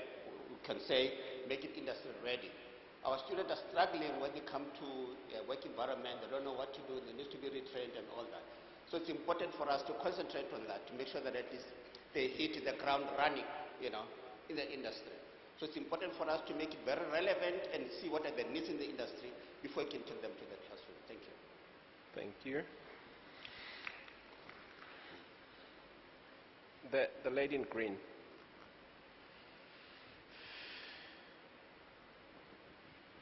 Thank you very much. At this point, I feel like I should introduce myself as Professor Nikki, since everyone else is Professor. But I'm not a professor, by the way. My name is Nikki Verd. I am the author of a book titled Disrupt Yourself or Be Disrupted. So I write on digital technologies. And my question is in regards to education. When we look at the top skills of the future, according to the World Economic Forum, creativity and innovation are one of the top skills. And in the world in which we're living, creativity and innovation is not possible without failure. So my question is, if the school system and maybe some industries continue to demonize failure and punish people when they fail and ostracize people when they fail, how are we going to be innovative as a society if we cannot tolerate failure in schools and if we cannot tolerate failure at work? Thank you. Thank you. The last two questions, I think there's a gentleman in black there. And there was a hand that other side, the far side. Oh yeah, there's a gentleman there, and then there's here. Thank you, Program Director. My name is Pepuma Senya. Unfortunately, I'm not a professor. And I'm not going to be one very soon. I think in this gathering, since yesterday I've been here, in all the deliberations that were made, central to it was unemployment that is amongst graduates.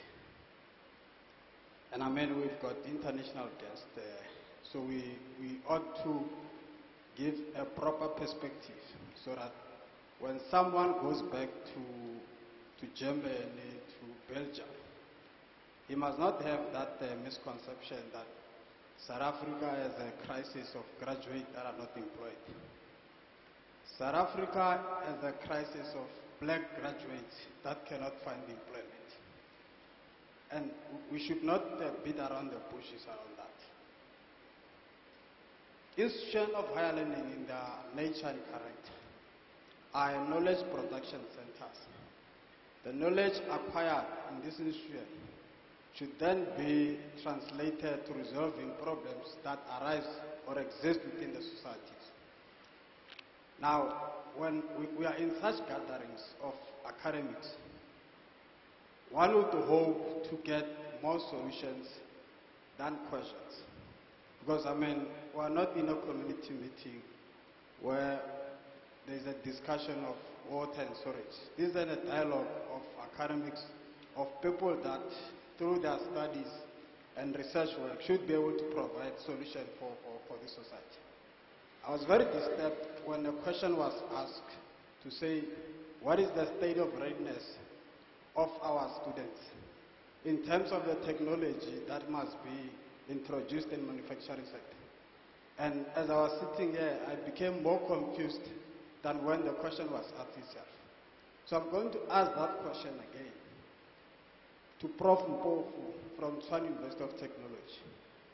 What is the state of readiness of the students that we have in the university into that sector?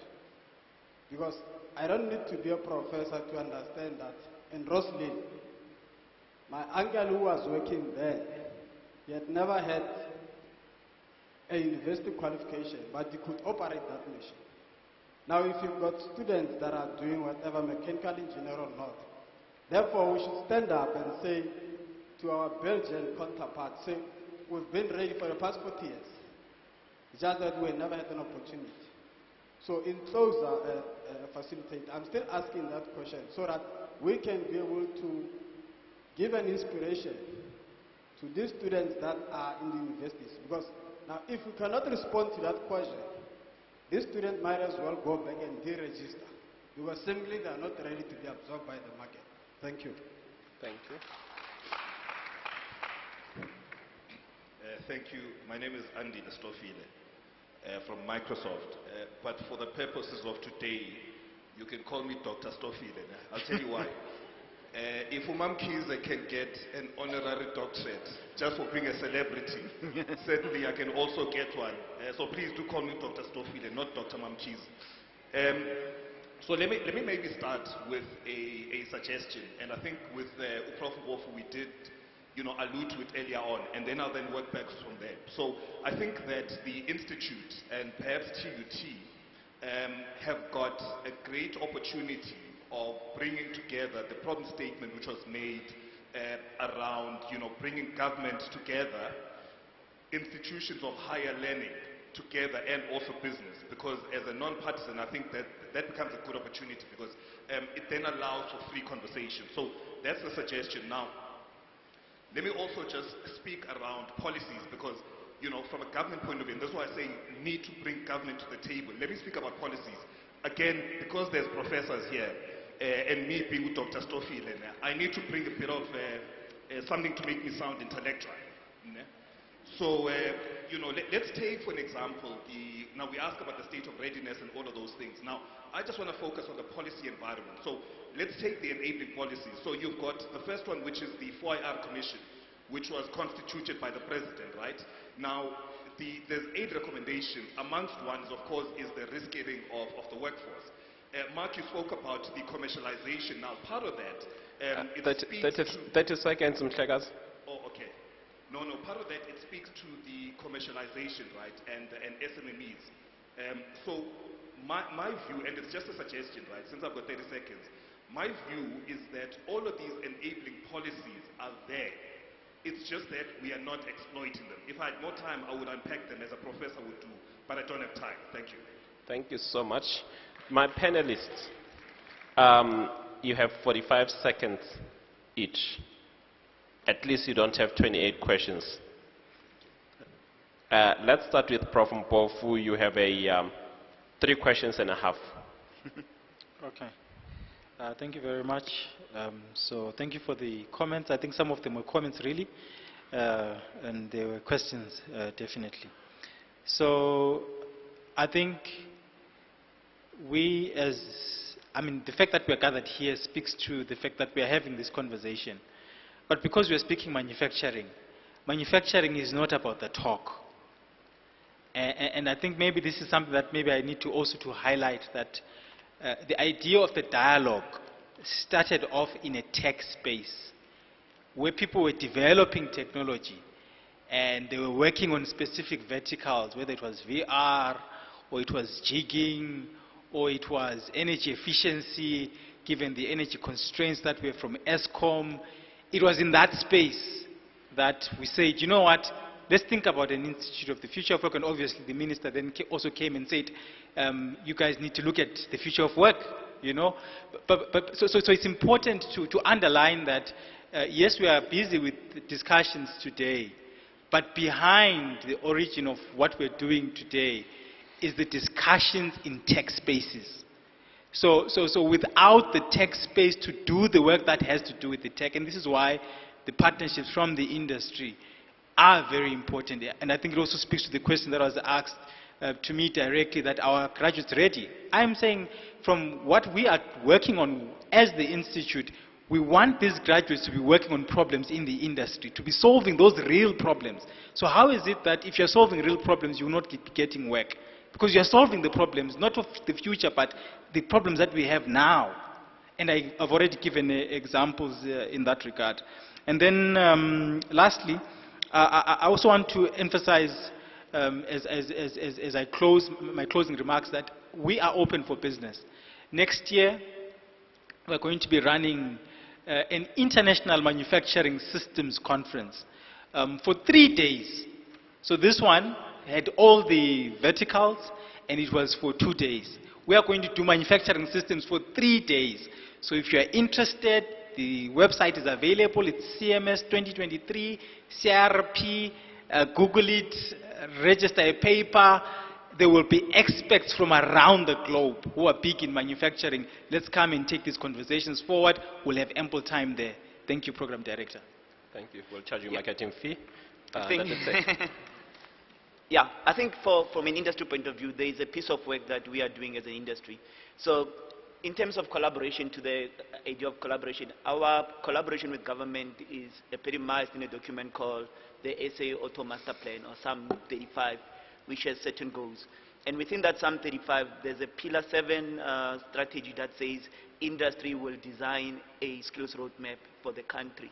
So as industry, what we've done is that we've completed an exercise called a comprehensive skills gap analysis, which looks into existing occupations, emerging occupations, and those that we might be losing. And we've also done roadmaps on how do we reskill and how do we then fund as well. That work part of that work is published next week at the SA Auto Week. Visit the namsa.net as well if you want to be part of the SA Auto Week. But what we feel that work would do as well is that it will take some of which is some of our pockets of excellence, and which are a concept called schools of auto. Every factory that we have in South Africa has got a school of auto, and the amount of training that's happening in those schools of auto has not found translation into our main training institutions. And so how do we take some of that learning and training and we make it a part of standard curriculum? And this particular piece of work will have that roadmap on how that is going to be achieved, or how that can be achieved. And we're hoping with that we will be able to then speak of how new curriculums that are industry specific would look like. Thank you. I'd like to pick up the question on failure that the lady with the author said. And I think that's a very important cultural change we need to actually adopt. Because fear of failure prevents us from finding those opportunities and trying new things. You know, as Steve Jobs says, you've got to fail forward. And even if you look at Edison, who was asked, well, how do you feel about failing 1,000 times on inventing the light bulb? And his response was, I didn't fail 1,000 times, I actually learned 1,000 ways that don't work. So how do we get people away from that fear of failure at universities, the youngsters, so that you find new opportunities and you try new things? And that's what's important to actually take us forward. Thank you. I would like to pick up on two questions that I heard. The very first question from the lady professor in the back there on how do I identify my skills development program? How do I know which direction my students need to take if the goalposts are constantly moving? That's kind of what you were saying. And I'm talking for my company now. I talked earlier on about you need to have a digital agenda, and we have 7,000 employees around the world, and our question was, how do we teach those 7,000 employees what that digital agenda is about? So we organized ourselves an intranet type of solution which we called University for Industry, together with some other German companies that are doing the same thing. And there we offered, based on study profiles, without going into much details, a modular system where every employee on his or her own pace could study what this digital agenda is about, and then based on exams that are also done online, we kind of handed out diplomas, etc., etc. What I'm trying to say is the university model of today still valid for the future? It needs to work more in a modular way, combining the theoretical and the practical side of things. And I would almost dare to state what I said earlier on for the TVET colleges, dual vocational training. Don't we need to be looking to more a program or a setup for education in that way? I remember from yesterday's educational discussion that was also on the table. Is the current system still the right system? Question mark. I don't know the right answer here, but I think it is a valid question. And then on the policy environment question that the gentleman from Microsoft gave, I was myself involved and assisted Prof. Marwala, the Vice Chancellor, or the Vice, not Chancellor, the Vice President of the Presidential Advisory Commission on 4IR, and a very lively report was generated. I think about 465 pages with recommendations that were done out of that commission. We are now more than 2 years further on. My question is, what is done out of that report? And that is a remark from business, is that there is a lack of coherence in the government departments, and I'm referring specifically to DSI, DTI and DCDT, that are not helping us really in the translation of those recommendations into the real life. So to conclude from my side, I would dare to ask the very open question, is South Africa ready for digitalization? And I base myself on 2 elements, and there are many more, but 2 critical elements is the element of skills development. Are we doing the right things from a skills perspective? Are we building a house starting with a roof? Question mark. And then secondly, from an infrastructure and from a policy point of view, and infrastructure for me means the internet, wired as well as wireless, the last so-called mile, the 5G network. Are we doing the right things? Do we have the right tools available to implement that digitalization? If we don't have the knowledge, or if we don't have the synchronized knowledge with the requirements from industry, and if we don't have the right infrastructure, is South Africa then ready for digitalization? Thank you. Thank you so much. Thank you for participating on this panel, and for the nuggets of wisdom that you have shared. And everything that you guys have said here is going to be reported, and then we will come and collect. Thank you so much. Thank you. Thank you. Right. Moving right along, we now come into our final panel discussion for the afternoon. Entrepreneurship and township economy, driving the future of growth of Africa. And interestingly enough, at the Expo 2020 in Dubai, this was part of a panel conversation that did take place as well, just to show you that the township economy is something that the rest of the world is paying attention to. All right, help me welcome onto stage the moderator, Dr. Audrey Verhaeghe, CEO of ANZA Holdings. It's only safer to assume that they neither a man nor a woman, and say they will be joined on stage by Mixo Ngobeni, CEO of Geek Culture, or G Culture, Tessa Dooms, Director, Rivonia Circle, Mark Staffro, CEO, Hustlers Global, Steve Carver, CEO, You Can Grow, as well as Yao Aivo, ICT Specialist, MTN South Africa. I apologize in advance if I butchered your surname, but I will learn as we go.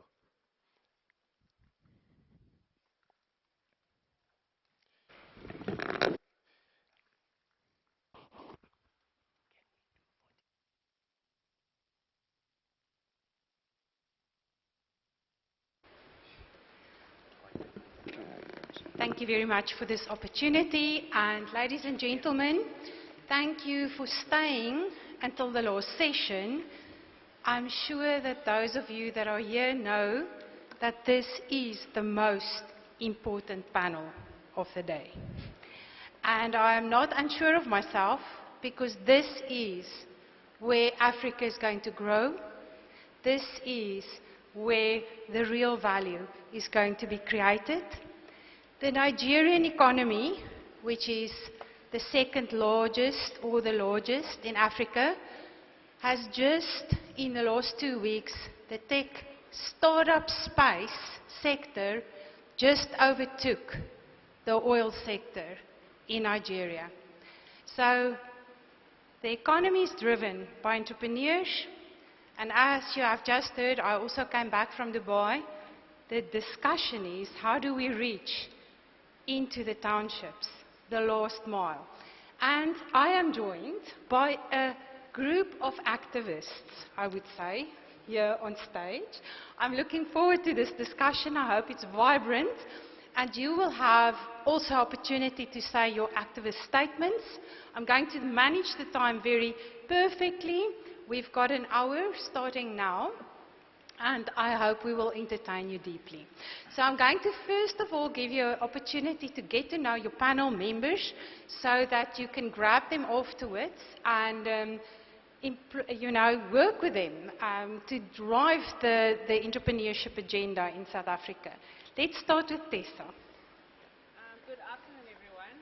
My name is Tessa Dooms. All right. Good afternoon, everyone. My name is Tessa Dooms. I'm the director of the Rivonia Circle. We are a policy and political think tank trying to engage as many people in the country back into democratic process.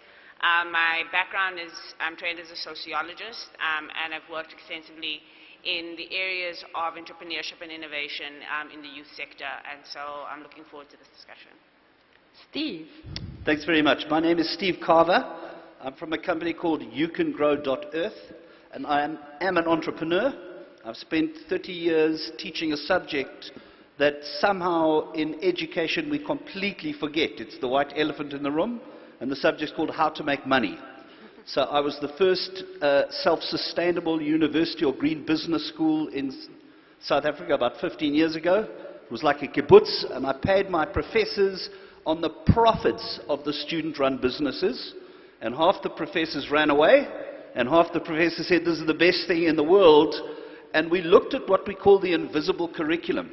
If you're in an enterprising environment, you'll be enterprising. If you're in an environment that is begging and looking out for other people to solve their problems, that's unfortunately the truth or authenticity of what you teach. And so we now look at doing livelihoods, and I'd like to add an E to the I-flow. It's not the drug, but it's about the spirit of enterprise. Because I don't think we're going to see all of the jobs in the future. We've got to create livelihoods, be enterprising, and I'm a great proponent of small is the new big. And we're seeing positive deviance in townships across Africa and the slum economy across the world that are already doing it. So I think we've got to learn from those positive deviants very quickly and at scale for this country to create 1 million new livelihoods. Marco. Hello everyone, thank you for being here at the graveyard shift. I know most of you are very tired. Before I introduce myself, I just want to ask a question. Please raise your hand if you have a clear understanding of how old and who Gen Z are. Clear understanding. I'm seeing maybe 3 hands, and that's why firstly I'm here, is because there is not enough education around who the next generation of leaders, consumers are, managers if you're in a professional organization. I started my first business when I was 13 years old with 500 Rand selling sneakers. By the time I was 15, I had made already over 100,000 Rand in 3 months with selling PR services. And today I have a consulting firm called Stavro Consulting, which works with companies such as Standard Bank. And I have a company called Hustlers Global, which is one of the largest e-learning Gen Z communities in the world. And we also have a membership. So I love business, I love entrepreneurship, I love speaking, and I'm 4th generation South African. My great-grandfather came from Cyprus, and so part of my mentality is immigrant. Part of my mentality is this drive for not only success, but for impact as well. And so I'm very excited to be here, as I believe, if you compare the rich to the poor, we actually have an advantage for those who feel that they are maybe disadvantaged, because how can you be hungry if you're always being fed?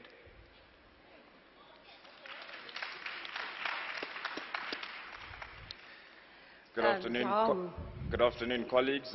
My name is Khosi Moahi. I'm joining here from MTN. I head up the ICT Solution Sales Division, and really what that means, it's looking care of the business from cloud, security, unified communication, and our IoT and networking portfolio, and servicing customers within large enterprises, public sector, and most importantly, we're working with SMEs and through our indirect channel, empowering entrepreneurs and businesses to partner with the likes of an MTN for us to collaboratively work within the market using technology to solve customers' problems. Thank you and welcome. And last but not least is Meshu, that I know for 12 years already and who has just tirelessly worked on the digitalization in townships. All right, thanks for that. Good to know that I'm sitting next to someone in the tech space, so yeah, don't feel too alone. So as mentioned, my name is Mishon Gobeni. I'm from Limpopo, Guyana to be specific, and I love technology. So I'm a full-on geek, proud to be a geek. Are there any geeks in the room? I can see they're shying right at the back. We see you with yes, yes.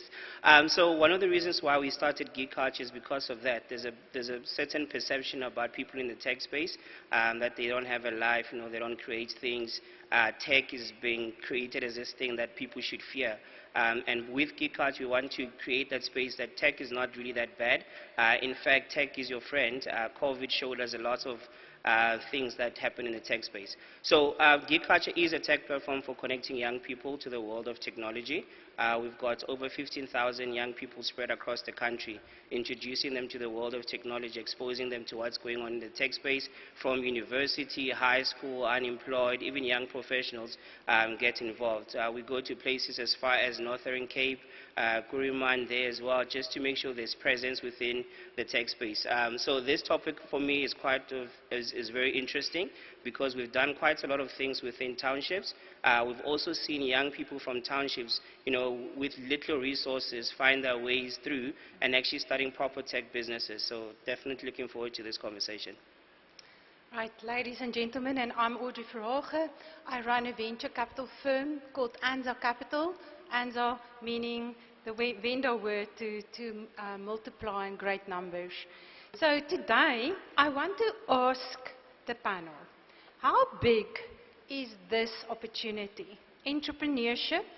And I don't want you to just think South Africa, because any entrepreneur don't just think South Africa. They think the world, right? From here to the world, and how do we create this? So how big is this opportunity? And I want you to just evolve that a little bit in your discussion. And I want to start with Marco, because he's going to tell us how big is this opportunity of Gen Z. Who are we selling to, and why should we bother? Because Marco, quite frankly, you're just 18 years old. Should I take notice at all? So I'm going to start with some studies, firstly, that I always like to share with those. Just come a little bit closer. I'm going to start with some of the studies for those professionals when it comes to research. By 2030, Gen Z will be the large. Firstly, let me define Gen Z, I think. They are aged between 13, even 12, to 25 years old. So we're looking at around the oldest being 1997 and the youngest 2010.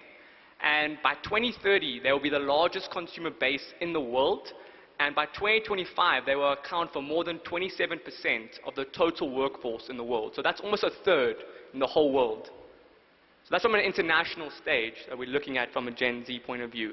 And so that's one of the reasons why, for example, one of my clients, Standard Bank, is investing so much money and time into not only hiring the right people and talent and getting their managers equipped to say, okay, cool, these are what young people want, when they look at their job postings, not only from a consumer point of view. When I'm marketing to a young person, how do I actually drive attraction? How do I get them to be engaged with my products and services? How do I get them to be engaged at university? How do I get them to be engaged when they come to my business? And so that's part of my work with Gen Z.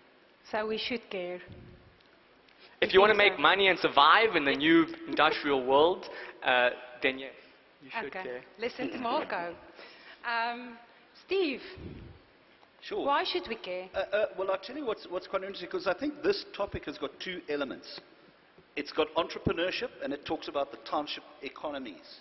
So if we look at what the UN is saying, is 1/3 of the world's population by 2030 are living in slums.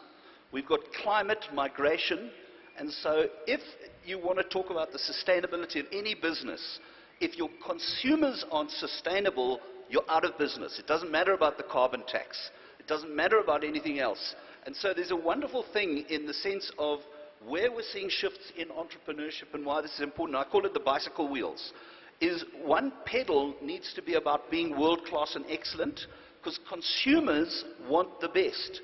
So whether you think you live in a slum or a township, you still go for the Cavelli shoes and the iPhone. So it's about making very, very clever choices about how to run your businesses in those. And then I think the other side is when we start to look at developing nations where the youth lie and where the market is, where we're going to start seeing the growth or the long-distance sustainability of business ventures, but students, entrepreneurs, etc., is in this space with massive disruption happening. And I think that's exciting. I got so excited by the previous conversation about literally the factories that are working, learning places with action learning. And I think we're starting to see more and more of that where the expiry dates of learning aren't defined by academics. They're defined by success in where people are learning, and they're learning by TikTok. It's the street smart TikTok MBAs. So this world of being enterprising and entrepreneurial is picked up from around the place rather than a singularity. And so, yeah, if we're looking at why is this an important conversation, it's where the world is going, and Africa is on a cusp of our youth are either the best thing that we could ever have for Africa, or our youth are going to be some of the most dangerous things that we could ever have. So it's about how do we create environments that are going to make them really shine and survive. So in farming, it's getting your soil right. It's getting our ecosystems right. And it's getting our thought leadership right, like we have gathered here.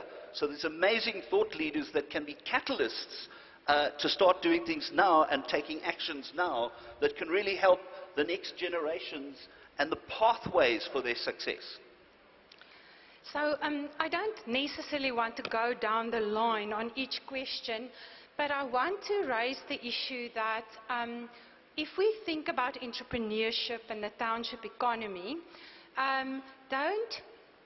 don't you think we've missed the boat? Misha, maybe Tessa can answer this one. In defining entrepreneurship as a SMME, basically, or survivalist in Africa, while in my view, it is the leverage point of new business creation. Because we defined it so wrong, in my view, in South Africa, we've created 2 large businesses in the last 10 years. And the one is Capitec. And I think we've got a structural downfall because we haven't created the right policies. We haven't put in money in the early stages.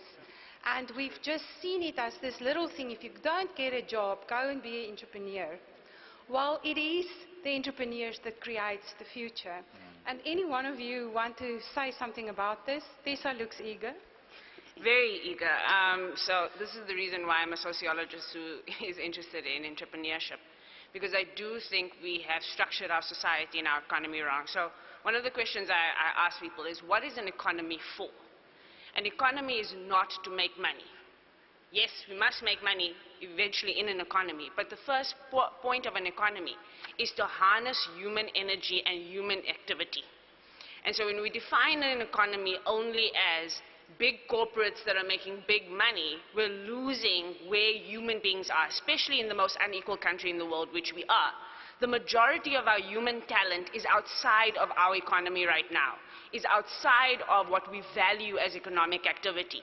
So when we think about it in terms of age, we have 65% of the population that's under the age of 35, but we have 70% of the people under the age of 35 of working age who are actually considered to be economically active, and that includes informal economy. So we have created a situation where we are not valuing human beings. We are not valuing the talent we have. We're not valuing the biggest resource we have. And in terms of our demographic dividend in the world, we have the most young people who can work. We're not putting them to work, and we're not valuing their work. So in other countries in the continent, you see how those shifts are different. So Nigeria barely has a functional government most of the time. But the reason why the economy keeps growing is because there's an allowing and enabling of people to create on their daily basis the things that they need for their lives to work, for their communities to work, and for the country to work. If you go to the East African region, we heard about Rwanda earlier. What's happened in the East African region is tech particularly has not come in to replace people. It's come in to enable people. So my favorite example is M-Pesa, which is the mobile money app. What the mobile money app has essentially done is breathe new life into the informal sector. So that the person who wants to sell fruit on the side of the road has now not to go make sure that their customer can go to an ATM to withdraw cash. That person can make a quick 10 Rand transaction because there's an enabling environment. And I think what we've lost out on is, number one, that there was a policy moment where we said we have two economies and we have to work on formalizing the informal. And I think what we need to start working on is nurturing people in the informal sector, valuing informality so that it grows to formality as opposed to keeping people out unless they're formal. That is fabulous. And do you want to talk about the opportunity, or can we maybe move into constraints? Because I'm sure you and Mishu could talk about that in depth, but I'll allow anyway. But I do want to put it out. We've got this massive opportunity. Massive, massive. Billions of rands. I grow unicorns. Each company must become a billion-dollar company. Dollars. 18 billion rand. And I want them to do it in 3 years. So that's my vision. Tell me either about the opportunity or what are we missing, you started touching on it, in this scenario of this massive opportunity. So I think I'd like to answer your question slightly differently in terms of the size of the opportunity. I think it is relative to the problem that you're solving. And if we look at many of the successful startups and that have been able to scale, they've really come to understand the nature of the problem that they are solving and the skills required to solve that problem. And that, for me, whether it's through the use of technology or whatever the solution is that you're using to solve a problem, you have to be an expert within that space. And how one becomes an expert is through ongoing learning. And a lot of the colleagues have been saying you need to learn, relearn, learn, unlearn, and relearn, and that's an ongoing trend which needs to happen. So I think the opportunity, to everyone's point, is very significant. However, it's identifying that specific problem that one is solving and solving it to the best of one's ability. I think in terms of the constraints, it's entrepreneurs and township businesses need an opportunity to flourish, and they need an environment in which they've got access to information, access to the ability to learn, etc. And this is where entities like MTN and corporate have come in to incubating many of these entities into our programs, initiatives, Standard Bank supporting startups, etc. And this is important. It's a partnership between public, private, where there's ongoing investment and mutual relationship to ensure that we're enabling an environment which is conducive for entrepreneurship. So I think it's a partnership which needs to be embraced. I love that. I actually, running the South African Innovation Summit, gave up on corporates for a long time. I just thought corporate collaboration with startups are just so welfare-based instead of partnership-based. And I'm seeing a huge shift happening in South Africa, and it is running in front of a big economic growth curve, just because we're thinking differently. So I love that. Mishu, tell us, what are the constraints? You in that township, you teaching them coding skills. Tell us, what are the biggest constraints of building unicorns coming from townships that scale across Africa, that go to Europe, that go to US, from Africa to the world? Resources become one of the biggest ones. So there's definitely no shortage of talents within townships. There's definitely no shortage of people that have great business ideas. It's just that when it comes to taking them, especially if they want to expand outside the township space, the resources become one of the biggest constraints in terms of starting their businesses. But when it comes to opportunities, we're actually seeing a whole lot of entrepreneurs taking matters into their own hands. There's one particular guy from Hammanskraal. With Uber is running away and moving away from townships because of the whole security and safety whatnot. But there's guys in townships who understand the movement, understand the space, and they're seeing a massive opportunity. So he's from Hammanskraal, delivery ka speed. He literally is doing what Uber is doing, and he saw an opportunity and he's grabbing that opportunity. So as much as they are lack of resources, no one is sitting back. There's also another guy, Kasi D. He's from corporate, but understands the movement of what's going on in townships. And he's starting another one, which is almost like an Uber service type of thing. So the opportunities are actually, with the Kasi D gentleman, what I like as well is he's also seeing that there are challenges, there are constraints. So what he's doing is the technology that he's built on top of his own platform, he's now willing to share it with amongst other entrepreneurs in the townships so that they can tap into it, so they can also understand and start using it. So I love townships. I love the food in townships. I love the people in townships. And I think there's massive opportunities. And we're starting to see, well, it's not a new thing. We're starting to see a lot of creativity, a lot of innovation and hunger within people within townships. So it's great for us to move such things, such events and activities within the townships closer to them so that they have the exposure, they have the understanding of what's going on. That's where they're able to scale up a little bit and tap into those particular resources. Okay, do you want to say something? Yeah, I just quickly add on. For those who can see, I'm wearing batus, but my socks are American socks. And so part of the constraints is our belief as Africans. And that's even reflecting on myself. I don't believe right at this moment that I can build a unicorn. And so what I'm proposing and trying to empower and inspire by people like Theo who've got Batu and Lekau who's got Drip, they are stories that inspire the next gen to believe. But we need an American mindset mixed with African businesses. So we need African local entrepreneurs to have an American mindset when it comes to scale, when it comes to the belief in themselves, that they are entitled to investing, they're entitled to growing their business, they are entitled to the opportunity, whether that may be on this stage. And I think that's part of the constraints. Can I add one comment? Yes, go for it. I think, and I love this conversation, but where we're seeing massive innovation happening is through women. And women are becoming unbelievably enterprising out of necessity. And your point about the survivalism is a lot of people romance the survivalist entrepreneur, especially the NGOs. There's this wonderful thing about, these tiny little businesses. But let's feel when you sorry meet for them, they want to be big businesses. Yeah. They don't want to stay in a poverty trap as a survivalist entrepreneur.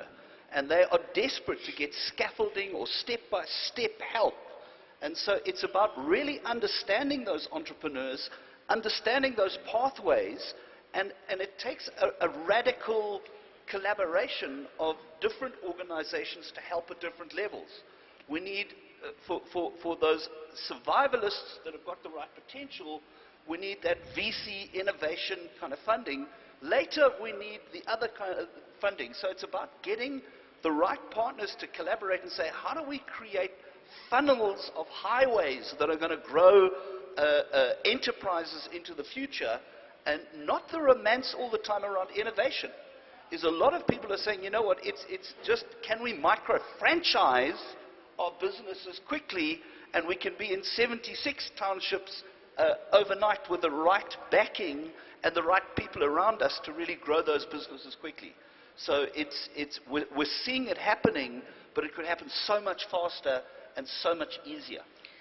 I love that. So the concept of scale have now actually been mentioned a few times. And I like the women story. Of course, there's very much truth in that. SADC has the largest female entrepreneurship statistics in the entire world. I don't know why, but that is true, right? You can maybe talk to that, Tessa.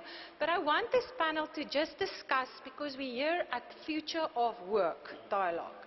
So if you think of entrepreneurship, townships, digital, corporates working with the upcoming new generation giants in the economy.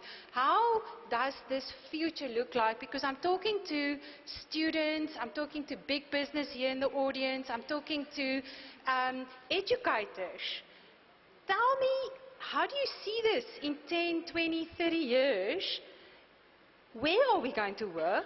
What skills do we need if we want to create these giants from Africa to the world? Maybe Tessa and then Gisu. Yeah, so I mean, the question of scale is absolutely crucial, right? But it's how we scale and what scale looks like. So the first trap South Africa fell into when we started speaking about township economies is we started bringing big business into townships. And we didn't think about what the effect would be on existing township economies. Because townships have economies already.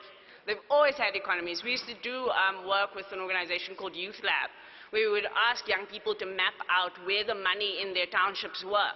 And they would often leave out the mechanics, the dressmakers, because those are not seen in townships because we don't have infrastructure. So in many African economies, in many developing world economies, you have marketplaces everywhere so that people can come and be seen in those township and rural areas, but you don't see them. So one of the first steps of the future is creating enabling environments, and that's infrastructure. It's physical brick and mortar infrastructure and it's tech infrastructure so that you can enable people. But the second part comes from a friend of mine called Lebo Molefe, who runs an organization called BizPlug. And they do work around connecting entrepreneurs. And he speaks about solidarity communities and solidarity economies. And the kind of work that they've done through initiatives like Stokfella, initiatives like the People's Fund, is they've brought the small initiatives together and said, how about we start supporting each other? I remember they did, at the hookup dinner a few years ago, they did their first time where we had just entrepreneurs, young black entrepreneurs in the room, and somebody needed 60,000 rand, and they raised it in the room. And they started thinking, how about we start raising together? How about we start putting our money together? That collective has now bought franchises together. They've created a fund where they do vendor financing for each other in their collectives. They're transferring skills to each other. And so solidarity is where it lies. We often only think about this when we talk about cooperatives, but it's more than cooperatives. It's about investing together. It's about saving together. It's about making sure that as one person wins, another person's building into the value chain. Because while you create those solidarities, that's when things can get big. And you start having what I think is the thing that's been missing in our society and in our economy, more competition. One of the ironies of South Africa is that for all of our capitalist democracy that we've created, we don't like competition. Yeah. That's why we have so many monopolies. Monopolies and big capitalists will talk about, we want capitalism, but they don't want competition. How does that work? And so we need to create solidarity economies that can scale things and that we can have more competition in the market and democratize the economy. We really need to get to that point so that there is more competition, and more competition means more innovation and more growth. Okay, so that also brings us with a networked economy and those skills of collaboration that you mentioned. Gisu, just tell us, how do you see the future, and you're going to potentially stay with MTN, which is a large corporate across Africa. How are you going to work with the entrepreneur in the township? So I think the response to that is, if we look at the future of this country, it's through the youth, right? And the youth has an important role in terms of shaping how the future looks. Now, with that being the case, the importance of enablement from a skills perspective, I would say, is priority number one. And, as I mentioned earlier, it's once the youth is enabled to actively participate within the economy through entrepreneurship, starting their own businesses, solving problems, that obviously does enable growth and scale. But, MTN, for example, has an App of the Year award where, we've got many app developers coming in, bringing the applications. And for me, participating is this. It's fascinating to see, just conceptually, the use of technology to solve a problem. And, that's the benefit of cloud computing and, all these technologies, because you are able to compete with the likes of your large corporates by really solving a niche problem and using technology as an enabler. But I truly do believe it is a partnership where between corporate and the township and entrepreneurship environment, we work together to create a conducive environment that we can move our country forward. So you see that trend increasing into the future, more and more. Correct. And Mishu, how is 10 years going to look from now in the township? Exciting.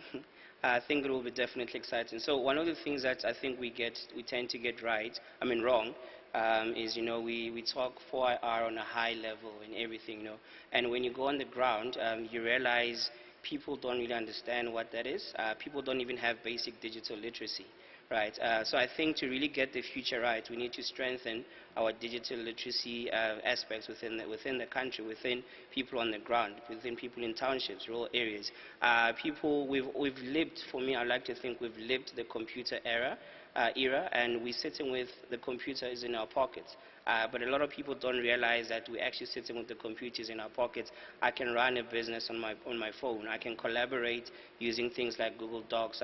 Zoom is taking over. But those are things that we don't really talk about. And the more we talk about those things and emphasize the importance of that, then township businesses and entrepreneurs can actually leverage on that and start running their businesses. There's also a lot we can learn from the likes of the things like Amapiano, Laduma, where they're building stuff that is, yes, for us locally, but it's also going international as well. So it means, the doors have opened for us. What we're also seeing in the tech space is a lot of young people are actually getting jobs internationally as well while sitting at home. So the future is really exciting. Whether you're sitting wherever you are, the major thing is being able to understand the capabilities, and that's where the likes of MTN and the likes come and strengthen the connectivity, because that's another big thing that we struggle with in the country, connectivity being an important thing. The moment that is now easier, free-flowing, it makes life a lot easier, and it's going to be quite a lot of interesting things that come out from the townships. So interesting, you can work for American companies sitting in Soweto, earning dollars, spending it in Soweto. So the world is changing at such a fast rate. Marco, how do we work with Gen Z? You guys, lots of people say you're just lazy and you don't pitch up for work and you're cheeky and you don't have discipline, So just tell us, how do we work with you? Can we move a business with you? Well, half my time in corporates is helping parents because they are complaining about their children. So young people aren't all great, but there's still a lot of resistance when it comes to large businesses. I'll sit in a boardroom meeting and one of the execs will say, "Dear, I've been in this business 20 years. You don't know what you're saying." And I'll respond saying, "Sally, dear, you don't know what you're talking about. These are the results. These are what our companies are seeing both on a local scale and an international scale." And so we're working with Gen Z. We know that, I'll give an example, linking it to, Township and the digital ages. Number one, students need to leverage online because it costs nothing, and companies need to be better. So one of the things is LinkedIn posts. A lot of companies will do a lot of LinkedIn posting of job postings and produce content, but the content is not optimized, it's not engaging, it's not fresh, it's not unique. And when I ask them, hey, your social media teams or your marketing teams, why haven't they spent the necessary time? They'll respond and saying, "Marco, it's not a priority. Our Exco team, they've got other priorities, they've got other objectives, they've got other focus points for the company. And unfortunately, we're starting to see is that it's catching up with companies, where now they're hiring people, but they're being retained for 3 months, 6 months, and they're spending 57,000 Rand on average to get top talent, and they're just leaving. And then they're coming to me and saying, Marco, okay, now I'm going to take money and actually invest in the proper marketing. Now I'm going to take time and actually upskill my managers to better retain and manage these young people.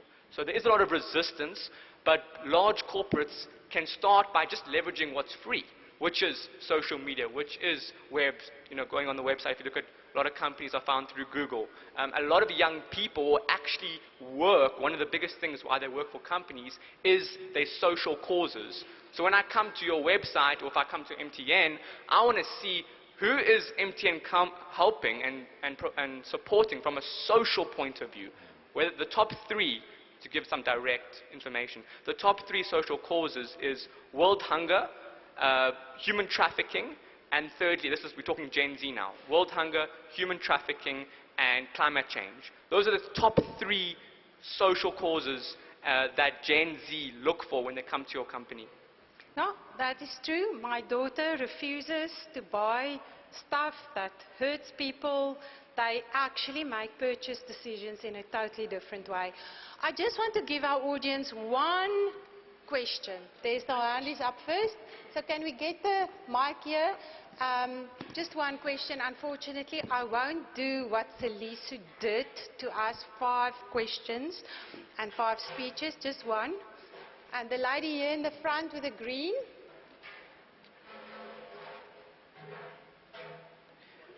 Only one. So while you're looking We don't have time. for the next people, I think it's very interesting just to add to what he's saying. One of the ways of understanding Gen Zs is if you look into the room, a couple of them actually have their heads down. So that means that's where the information is. That's where you need to be able to catch them. So to those in corporates, paper is no longer the way to go. They are on the phone, so that's where you can actually share the information and capture them from. Good afternoon, everyone. My name is Komodo Dalani, and I'm a proud alumni of TUT. I studied economics. Yes! Yeah, I studied economics. I did my undergrad and postgrad with Rampua, and I never worked more than 6 months in my life. Reason being, the forecast was saying South Africa cannot take any more people in, right? So I created a job for myself. So I'm professionally now a fashion designer. I've been doing it for 10 years, and I've been buying in equities from different businesses, right? So I also love the fact that you spoke about the People's Fund, and it's one of those things that we need to have conversation around. The world of work, guys. After graduation, you must understand that a lot of things are going to change, right? Priorities also are going to change. You guys took 2 days of your busy school's time. You came here. I'm going to pose this to the panelists. We always attend these dialogues, right? But tangible results from the dialogues. I need it, guys. I stay all the way in Joburg. So it means I drove more than 70 kilometers coming here. What are the tangible results that I have to now go home with, right? To say I was there, these are the collaborations I'm looking at, this is a future partnership I'm looking at. Some come all the way from Limpopo, Mama, I saw you there. What are the tangible results from this? We cannot always come and listen and go, right? It needs to be worth our time. Thank you. Thank you. And that's the results. And also the urgency of let this not be a talk shop, but how do we translate this into value? I'm going to ask maybe Steve, you to respond to that, and then we will complete this conversation with a call for action, which I think would be a very nice way to end this. Steve? So I think, if I understand your question correctly, is how do we turn this into value? How do we use this? And I think for me, I can talk about myself, is I think there is value in networking constantly and finding people that are engaged in a similar way and then utilizing that. So for me, very often it's around How do I network? How do I find people? And then it's also using digital technology. And I look at a lot of the sponsors here that are very, very excited about how do they engage and see this as an investment into growing their businesses in the future. And it's always a collaboration. It's never done in a vacuum. It's always done in how do we engage? How do we work? How do we pull these things together? And it's rather like Rumpelstiltskin. You take a whole lot of straw and you keep weaving it, and eventually it turns into gold. You've got to do the legwork, and you've got to be able to look and almost smell for where are the opportunities. Who are the people that I want to engage with? Where do I go online? How do I follow up? So for me, I'm going to follow up with IFO. I'm very excited about what this does for entrepreneurship with IFO, what this does for the future of banking. I'm very excited about how do we get finance into production, and that is around looking at Forus and driving that approach. I'm very excited about how do we make learning more action learning into organizations that are learning organizations that are running real businesses and learning from real customers. Because you can go so far, but if you aren't selling the product at the end and getting the customers to understand that, we're not educating with the right things. And so for me, I think this is changing the world on a level of trust. So I now trust my daughter to get into an Uber with a stranger because digital has built that world as a smaller place. I trust the banking systems more on this system. I trust Airbnb. And I think we have got a combined approach to work together and say, how do we collaborate and how do we build trust as much as we can with entrepreneurs? How do we work together, never stop learning? I don't think it's a thing that we stop learning. So for me, this is a beginning, turning things into action, but it's my responsibility. It's not this group's responsibility. When I hear the word community, I know I'm talking to a politician. When I hear individual accountability or what happened during COVID, what was essential is families, isn't it? So is your own family going to take action or do something to be enterprising? Is your own family going to do something? Then I trust you a lot more. If you talk township communities and you talk like this, I go, oh, yeah, it's a talk shop. But if you are prepared to go, I want to commit to doing something, I'm going to commit to be involved in ongoing elements because I see benefit and I see impact. And so my agenda is how do we make that absolutely fly? How do we invite people that weren't at this event into the next one? And how do we keep it going? And I'd love to see key learnings from all of us. I'd love to see actually a lot more engagement to say these are the future micro-franchises. I want to invest. I want to get behind looking at VCs. I want to look at what MTN can do with that kind of corporate power to say, how do we share on impact if it's climate change or if it's gender issues? Or if it's this? So it's always about relationships. Technology is just the enabler. I never knew I could build a university in a phone. The buildings don't matter anymore. We can teach under trees. You can run businesses anywhere. It's here. We've got to stop being the victims and start being the victors. It's just saying, let's get cracking and run with the swift. Come on. Don't sit with the slow. Run with the swift. There are already champions out there. It's about how do we find them and add the yeast that make their bread rise. How do we get the VCs in there? So for me, that's how do we get action happening? What am I prepared to do? So actually a brilliant question. Thank you for that. Because you are saying, how do we leave with something useful? And it's not about the talkers. It's about us, right?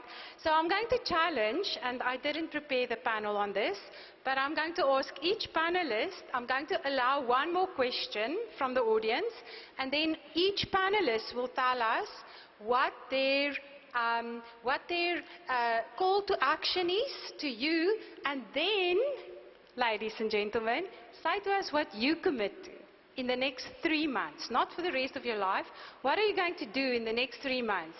So while I take the question, you've got time to think. What do you commit to in the next 3 months, and what's your call for action? So there's this gentleman here with a black hat. Can we get the microphone here? and just listen to that question, and then we'll end this debate with commitments and call for action.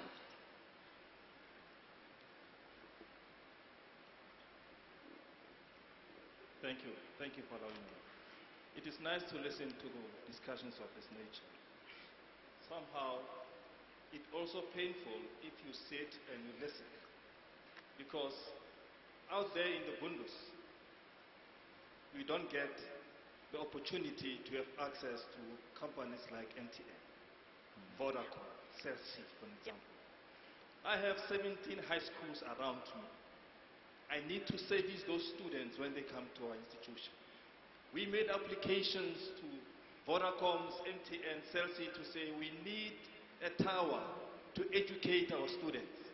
It looks like for us to have access, you need to know somebody inside before your proposal can be known or be approved.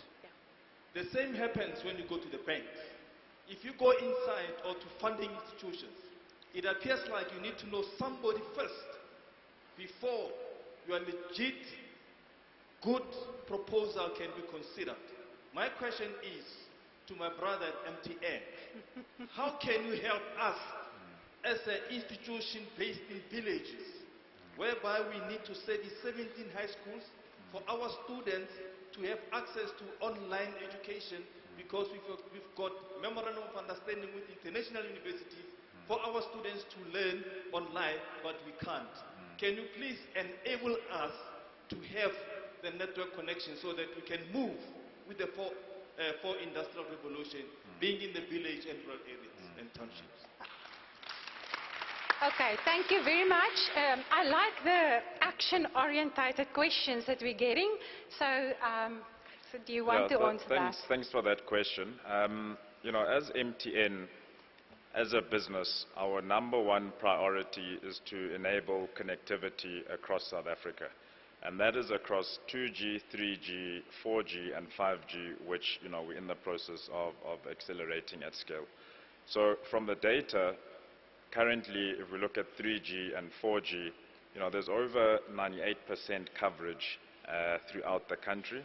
And as an entity, we are continuously evaluating, looking at the towers, and evaluating where ultimately, you know, ensuring that there's enough coverage across the country. And as a business, we understand the importance of connectivity, because what that does is it enables participation in, you know, the economy through gaining access to the internet, gaining access to various platforms, etc. So I think one commitment that you've got from an MTN perspective is, as a business, we continue to invest in, you know, scaling our connectivity not only within South Africa but within Africa, and ensuring that there's a quality of connectivity.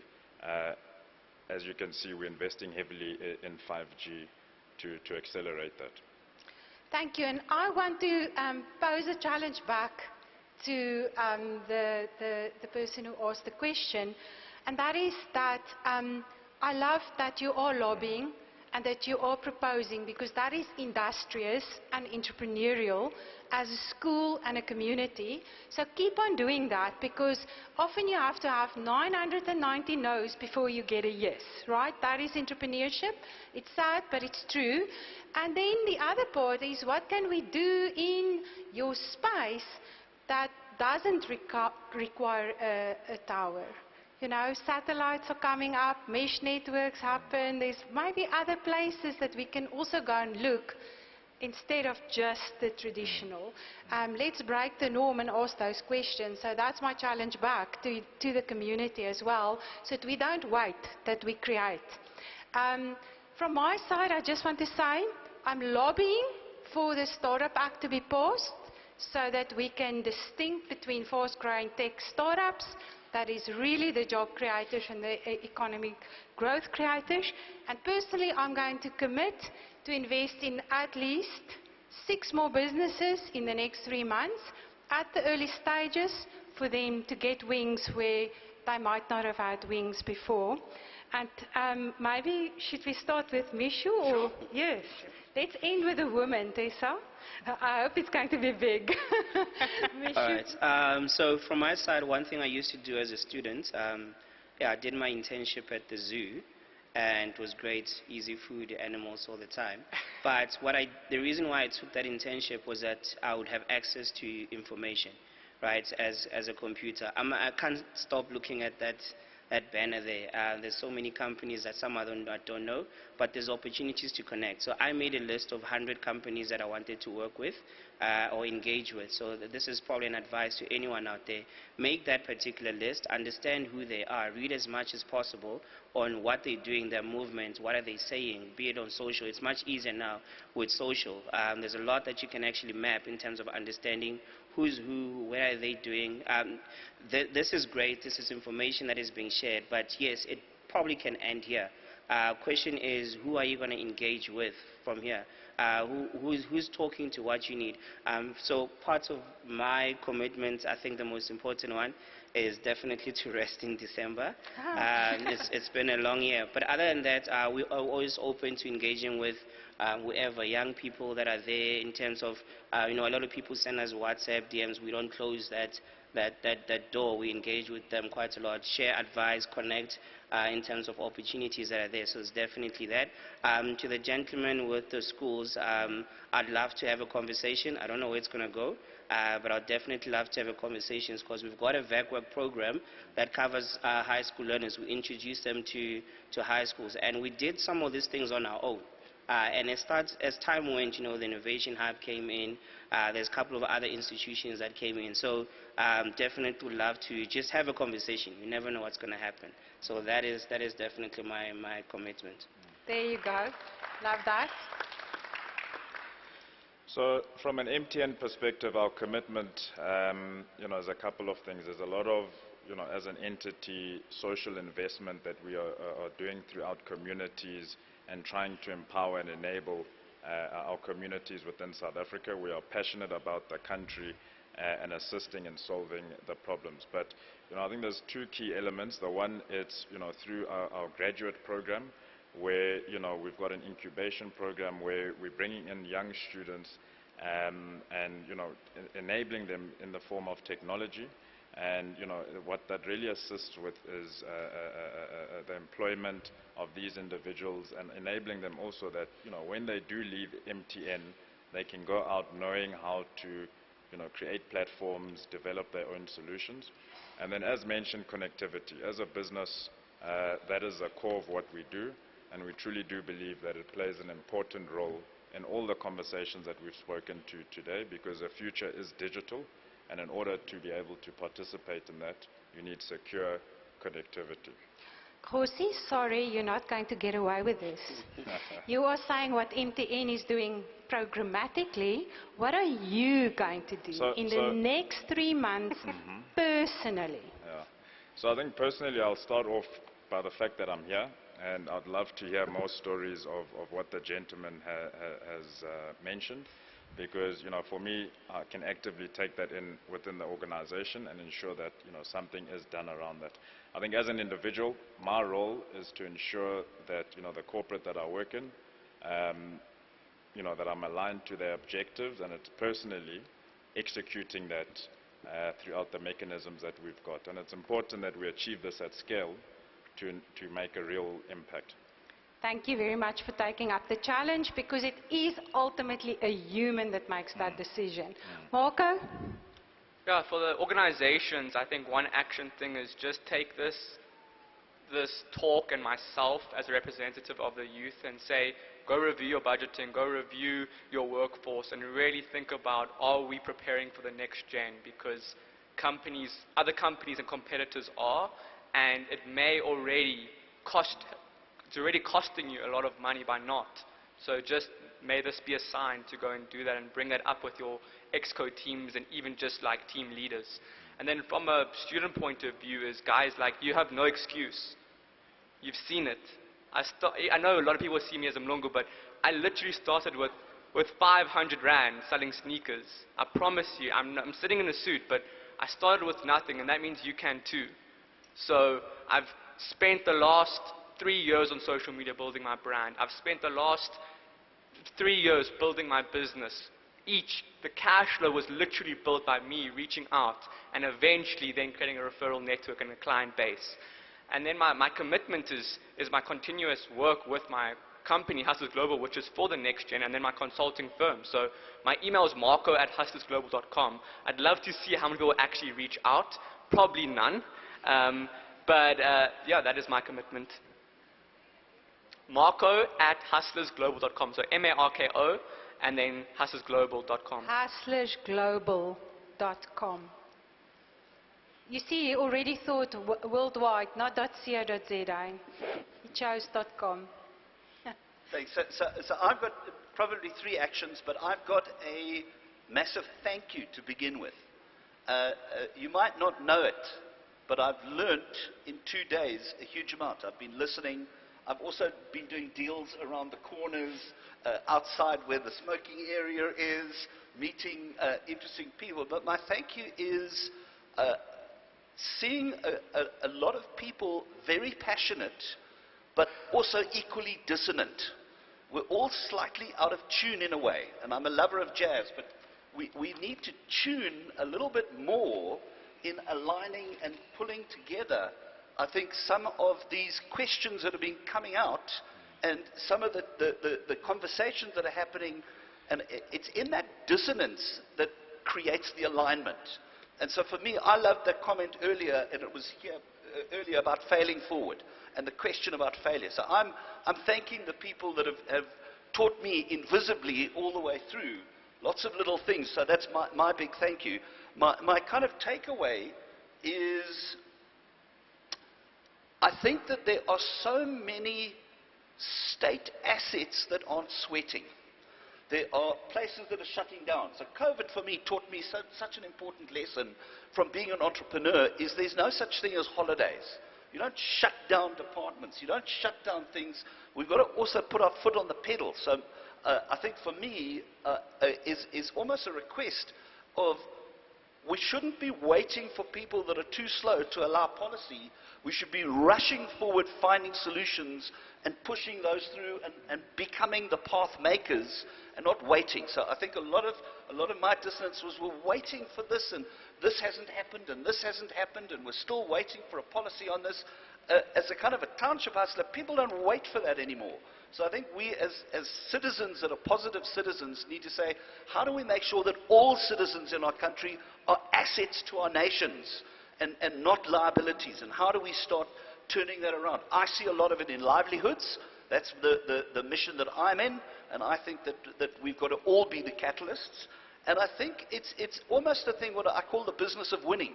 Is we've got so much conversations about the business of losing as a country, and we're not vuvuzelaing amazing stories of what's happening. And I think for me, I'd like to be more of a positive vuvuzela about the positive deviance and helping those people as the cynic sitting on the side, because I'm not the president. I'm not making those decisions, but I'm going to make the ones that I can do and push forward with those ones. So for me, it's a call to action for all of us to be catalysts. And that's my kind of call to action. And I'm going to be involved in IFO. I'm going to be involved with Forus, looking at how do we get traction out of really pulling together radical collaboration. And that's your personal commitment. That's my commitment. And Tessa, you have the last say. Well, the pressure. So, 3 calls to action to 3 different stakeholders that have been here in the last 2 days. And then I'll do my personal. The first one is we are brought here and convened here by University of Technology and by the academic sector of society. To the academics in the room, I was an academic for 7 years, so I speak from a deep sense of experience.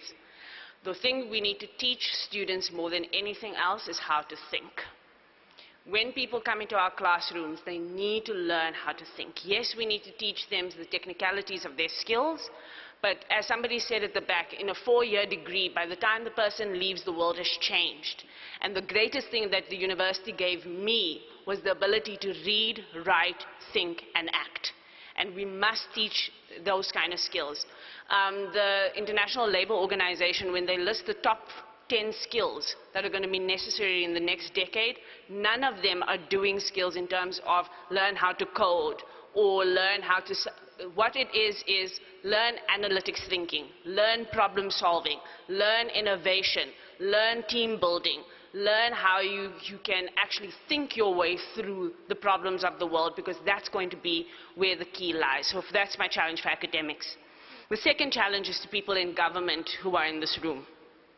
The point was well made a few seconds ago that the entrepreneurs in our country are going to have to push forward, and we're going to be encouraging and enabling them to push forward as hard as possible. What I'm appealing to policymakers, and I was a National Planning Commissioner for 5 years, so this comes again from a deep place of personal trauma. Let the policy and the laws and the regulations follow innovation. Stop stifling and criminalizing people for innovating. Let the regulation follow innovation so our country can succeed on the new ideas rather than being held back by old institutions. Third call to action, and this one is for the techies and the big corporates in the room. MTN, side eye.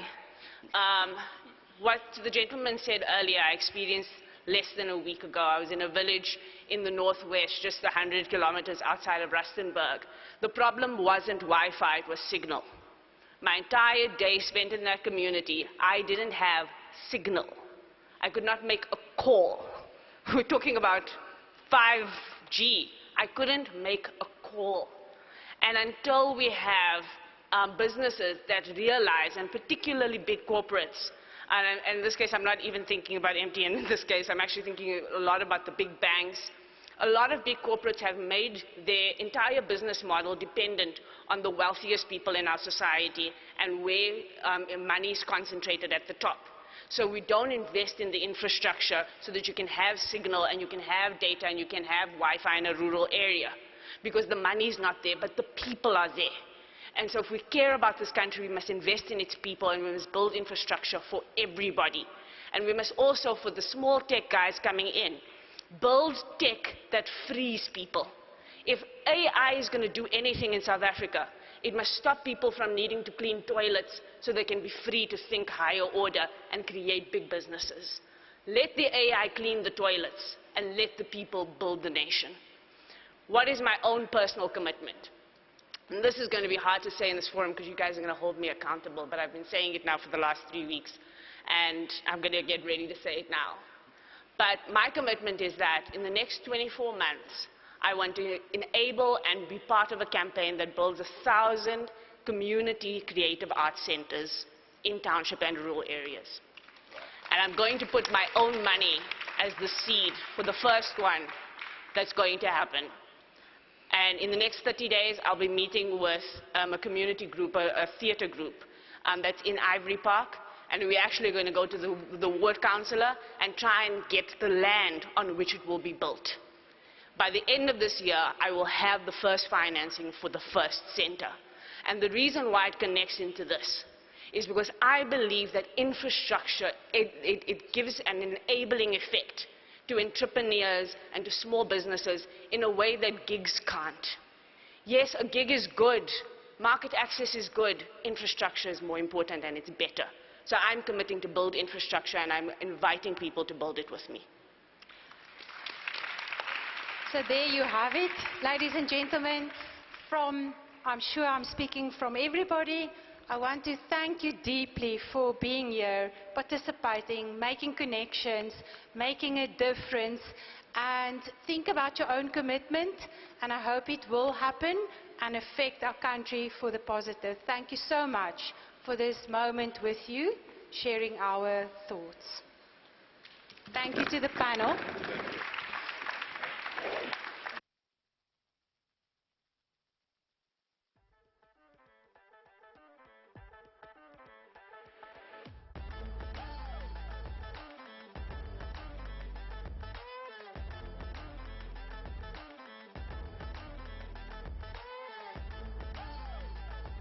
Just like that, we have come to the end of our official program.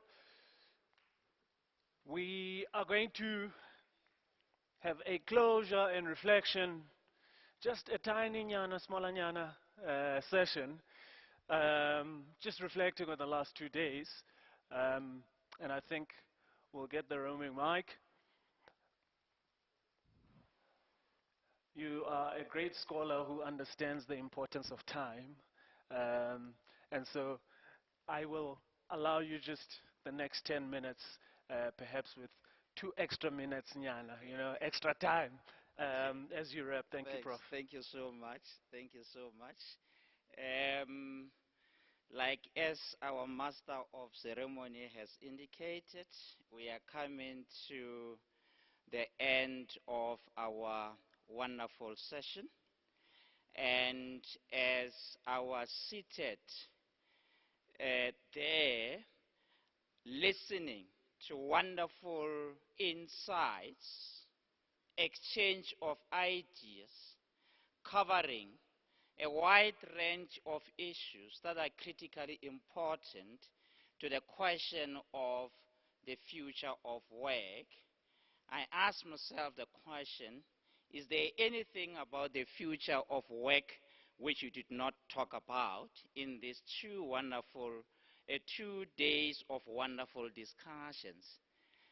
And perhaps there are, but this was an excellent event which convened brilliant minds to exchange ideas on what we should do to respond to the future of work as technology has gone override. And for this, I need to say thank you to all of you, because you really made it happen, and indeed it happened. You can give yourself a round of applause.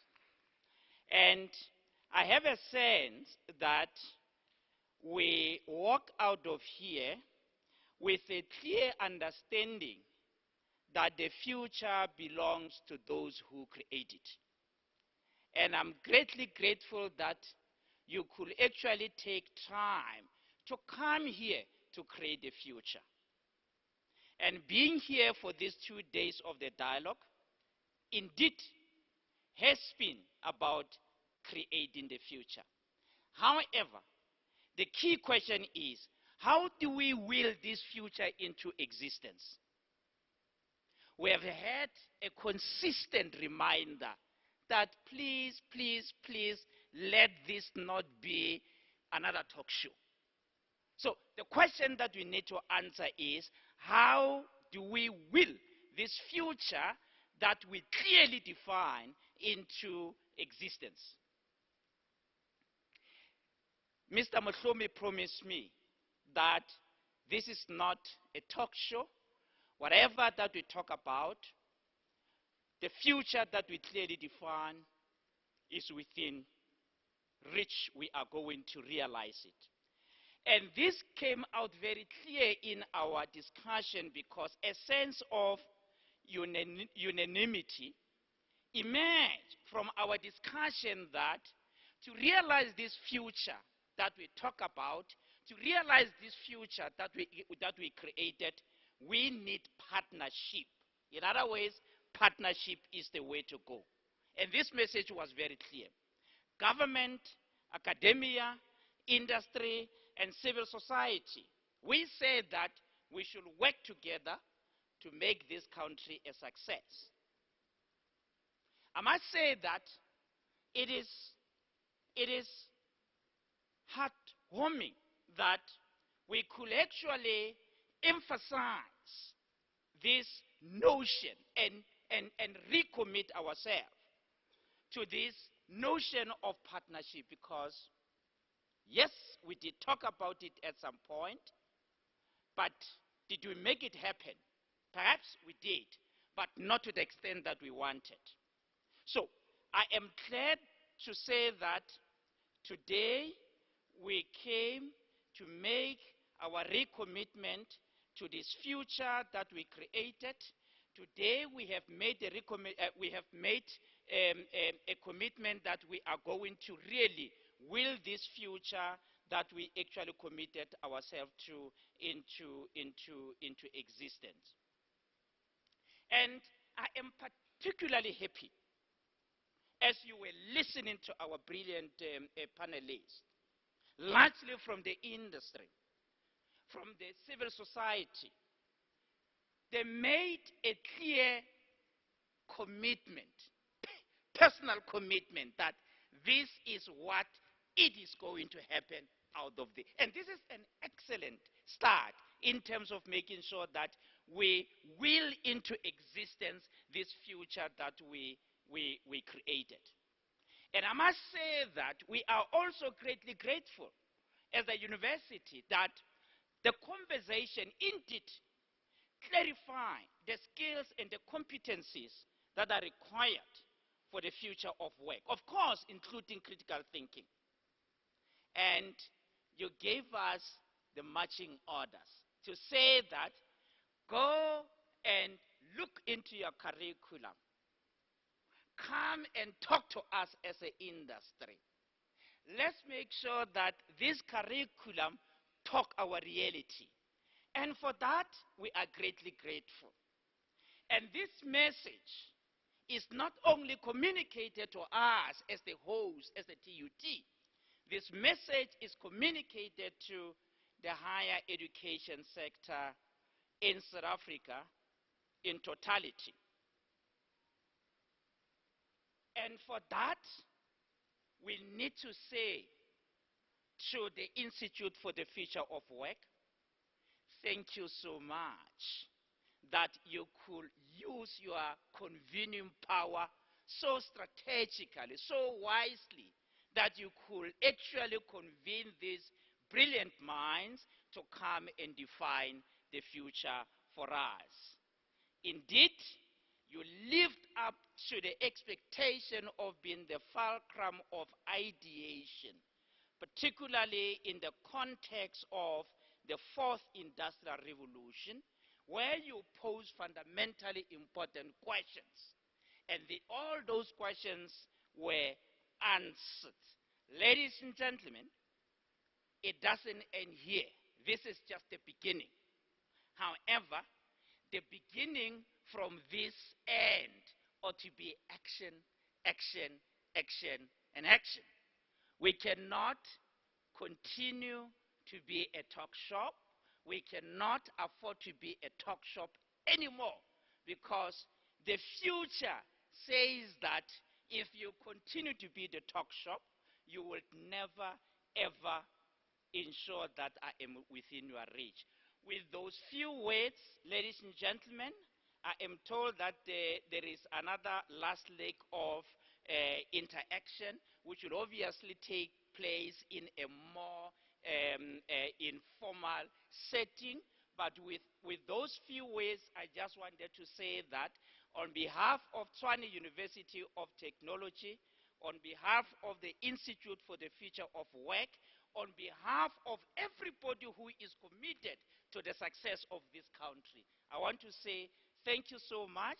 Let's go out there and make sure that those memorandum of understanding becomes not just a piece of paper, but a reality that ought to inform action. With those few words, I just want to say to you again, please put your hands together and say congratulations to yourself, because this became a success because of you. Thank you so much. Thank you, sir. Yes, you did well. You did well. Thank you. All right, ladies and gentlemen, we've come to the end of this incredible conversation that has happened over 48 hours. Big congratulations to the Institute for the Future of Work. A big congratulations to the Tshwane University of Technology. A big congratulations to all the people that have been running behind closed doors, behind the scenes, you know, really the heroes in the background. For those of you who are lucky enough to score an invite into the dinner that will be happening later this evening, well done. To those of you who did not score that invite, there is a gentleman with glasses. You must just look around. If you can find him, speak to him, and he can note you for the one that will happen next year. And so, ladies and gentlemen, we have come to the conclusion of proceedings for today. I will ask that when you exit, you please use exit number 3 and number 4, because they are busy setting up in the foyer. And with those words, thank you so much for allowing me the privilege of steering all the activities and festivities that have been happening in between. I will see you at another event that someone is hosting somewhere. Thank you. Drive safe, and remember, don't drink and drive.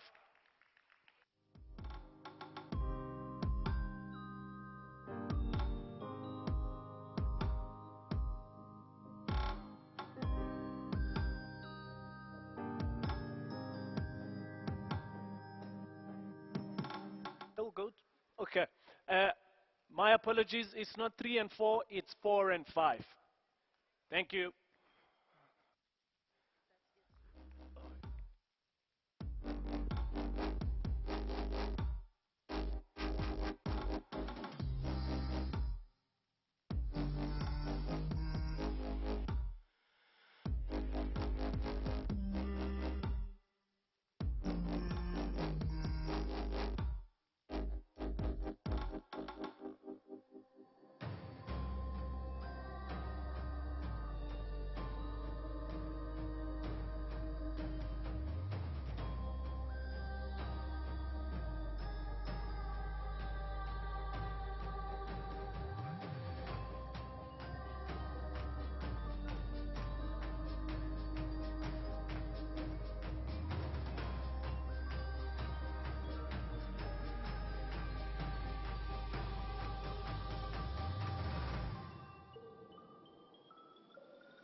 closer than the mic was earlier. So check, check, 1, 2. Yeah, yeah, yeah, yeah, yeah, yeah. 1, 2. Check, check, check, check. 1, 2, 1, 2, 1, 2. If you can, just added quite a lot in the monitor in the front there. JC, check, check. 1, 2, 1, 2, 1, 2, 1, 2. Yeah, yeah, yeah. Check, check. 1, 2.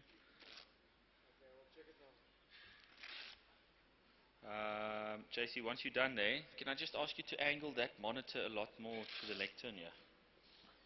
Chop, chop, chop, chop, chop. Check, 1, 2. Yeah, yeah. Is it in there? Check, check, check, check, check. Yep, yep, yep, yep, yep. 1, 2, 1, 2, 1, 2, 1, 2. Oh. Okay, it might be, the signal might be going, but the signal is broken by the...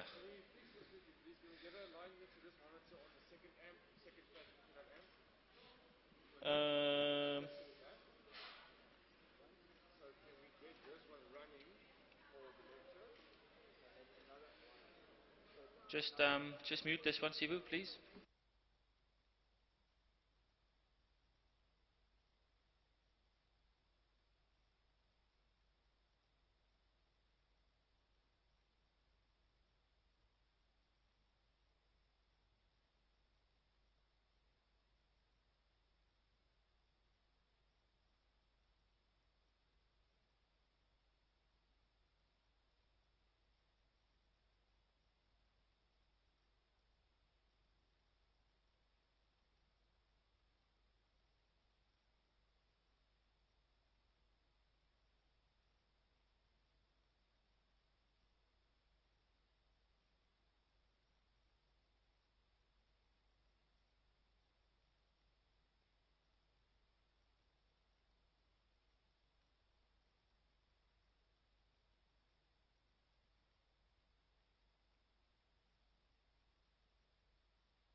Check, check. 1, 2, 1, 2, 1, 2. Yeah. Yeah. Check, check, check, check, check. 1, 2. Gooi a little bit more on the monitor, please. Yeah, yeah, yeah. Yeah. That feels fine. Just go a little bit more so that they don't ask, is this thing on? Is this thing on? Check, check, check, check, check. This is my whisper voice. Check, check, check, check, check. Yeah, yeah, yeah. 1, 2, 1, 2, 1, 2. 1, 2, 1, 2, 1, 2. What are you sending outside? Are you sending mics outside? Are you sending mics outside? Yeah, please don't send mics outside.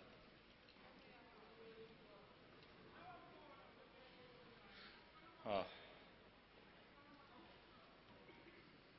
JC, please don't send mics outside.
Good evening, ladies and gentlemen. Thank you so much for joining us this evening. As we take our seats and settle down, I hope that you enjoyed the canapes. Our program will start promptly in 1 minute and 25 seconds. I am timed by the event organizers, so I have line of sight of the time. I request that we take our seats and settle down. We'll start in 1 minute and 5 seconds.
We have 30 more seconds to settle down.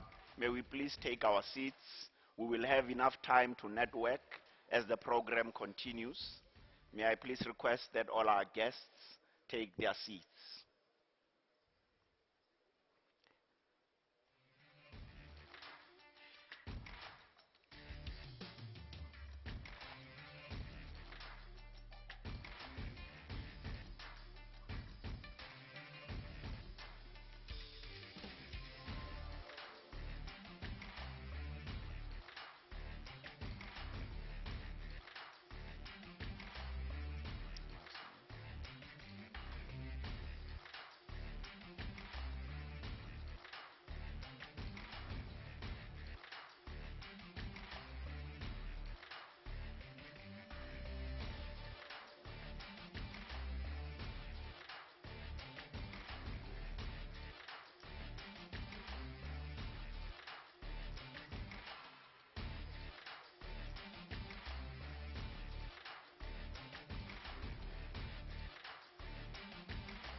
Good evening once again, ladies and gentlemen.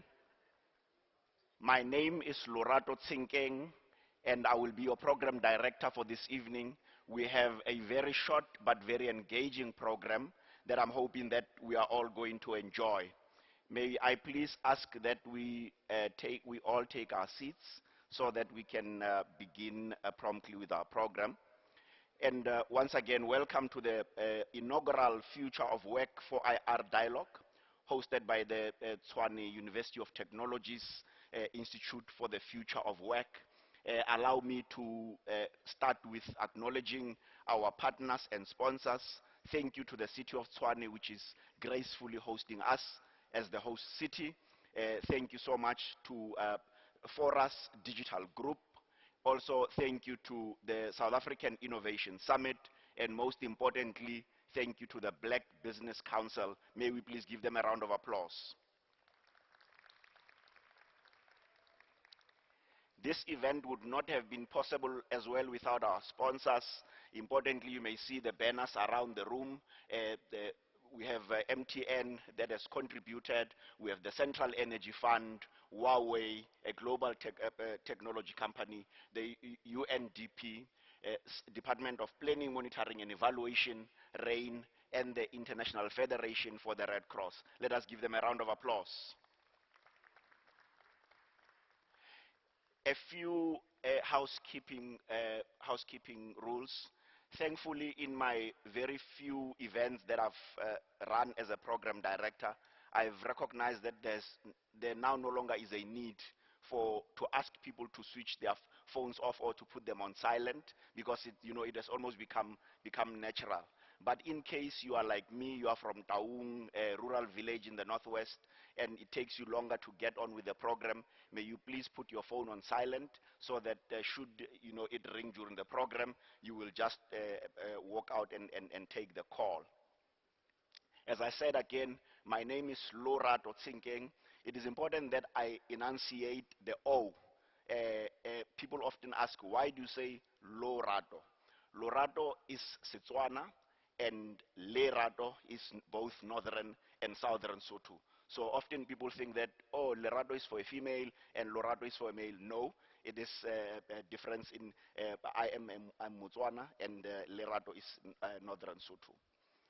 Allow me, as I start with the program, to acknowledge that our country has reached the stage and its lifestyle where renewed energy and brand new ways of doing things that matter are called for. Hardworking South Africans play their part every day to build a great country for future generations. And I am glad that it was important and it was visionary for the leadership of the People's University, as TUT is referred to, host this inaugural dialogue. I recognize this hard work primarily because in 1994, our ability to forge a new democratic dispensation made us the envy of the world. Against what seemed like impossible odds, we rose to international stardom by working together like a productive and progressive pack of lions. Throughout the program, I will share why I decided to choose an analogy of lions in terms of how this working together is coming together. It was not a miracle, but close, and we can recapture it through collaboration. Importantly, to the leadership of TUT, and again in absentia, allow me to pass my regards from the Vice Chancellor, Professor Tinyuko Maluleke, and the entire leadership of Tshwane University of Technology. Ladies and gentlemen, allow me to welcome you once again. In case you have not seen where the ablution facilities are, as you leave the room outside to your right, there are also sign markers on the posts. Secondly, should you have any questions at table 20, we have people who are sitting there who will be able to assist with any request that you may have.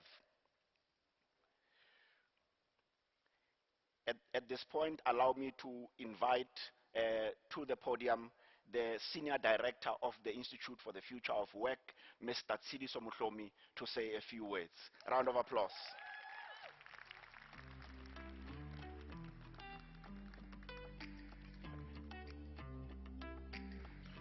Good evening. Good evening. It has to be a good one indeed. We have had 2 days that were like a whirlwind, but a beautiful whirlwind. As the program director has said, my name is Tsidiso Muhlomi, and I am the Senior Director for the Institute for Future of Work, which is actually defined as an initiative by TUT, an initiative that is meant to be collaborative, an initiative that is sector or industry driven. And the past few days have been great. And those days were great, one, because the vision around the Institute for Future of Work is futuristic, and futuristic that is today. And as the initiative, there are people that have played a great role. And the role that has been played by the university cannot be downplayed. But also the role that has been played by the council, led by the chairperson, Tilson Manyoni, can also not be downplayed. And as we are here tonight, we are here to celebrate the partnership that is forged between Tshwane University of Technology and the industry. And this partnership is meant not only to put TUT at a greater height, it is meant to change the lives of the black students that studies at TUT.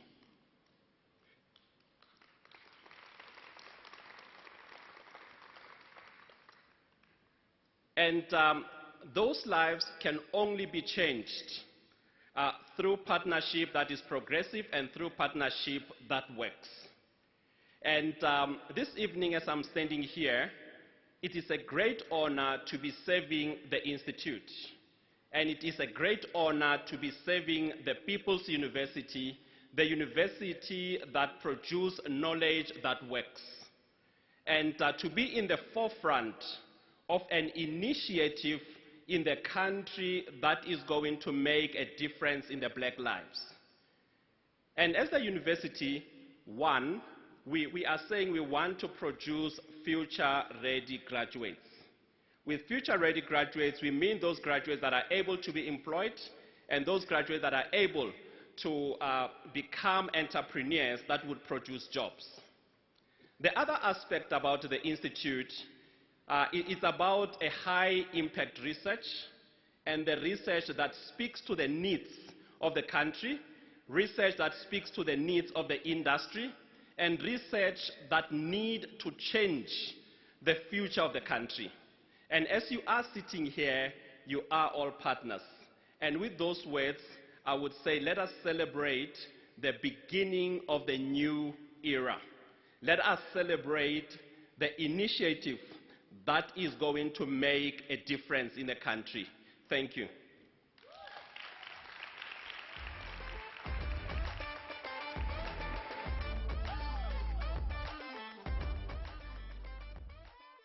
Ntate Mohlomi, as you were reflecting on at least why we are here today, I'm reminded of what Minister Khumbudzo Ntshavheni said yesterday, Minister of Communications and Digital Technologies. A line out of her speech, she said, "We vow to build leaders who are not only job seekers, but job developers. Let's graduate students who will own the economy."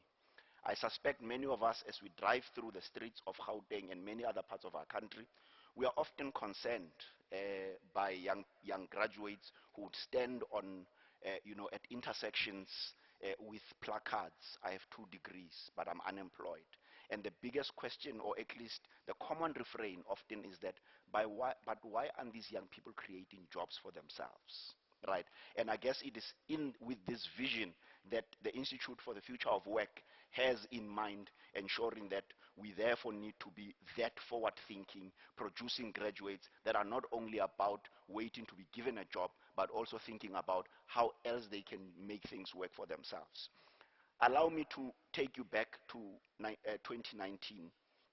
It was at a book launch that I attended in Durban. The book is called Making Africa Work. It was addressed by former Nigerian President Olusegun Obasanjo.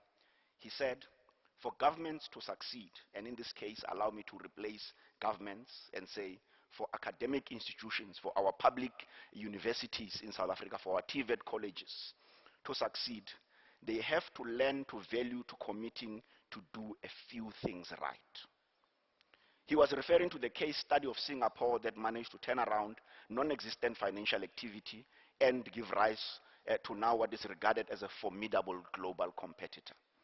And as I think about this example in particular, and Sidiso, as we encourage you and the leadership at the Institute for the Future of Work, there's a tendency to want to do too many things because we are overwhelmed, or also we want to solve the many problems that are facing us.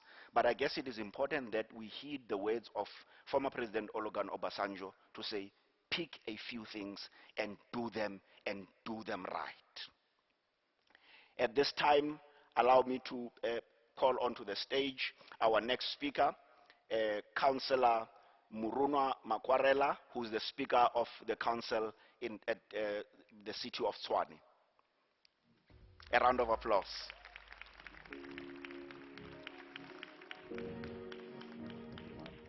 Let's encourage him some more.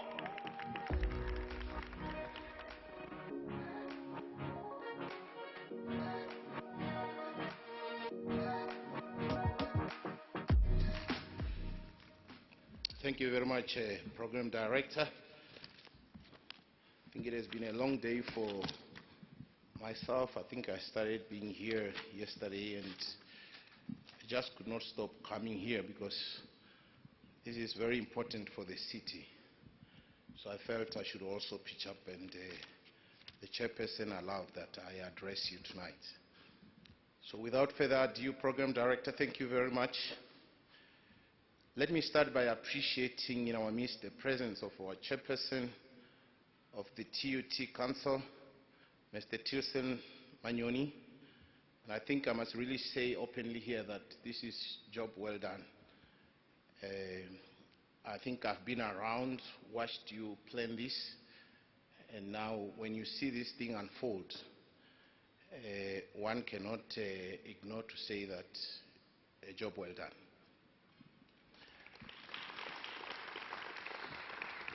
Let me also not isolate but recognize the collective of the I4 Advisory Board,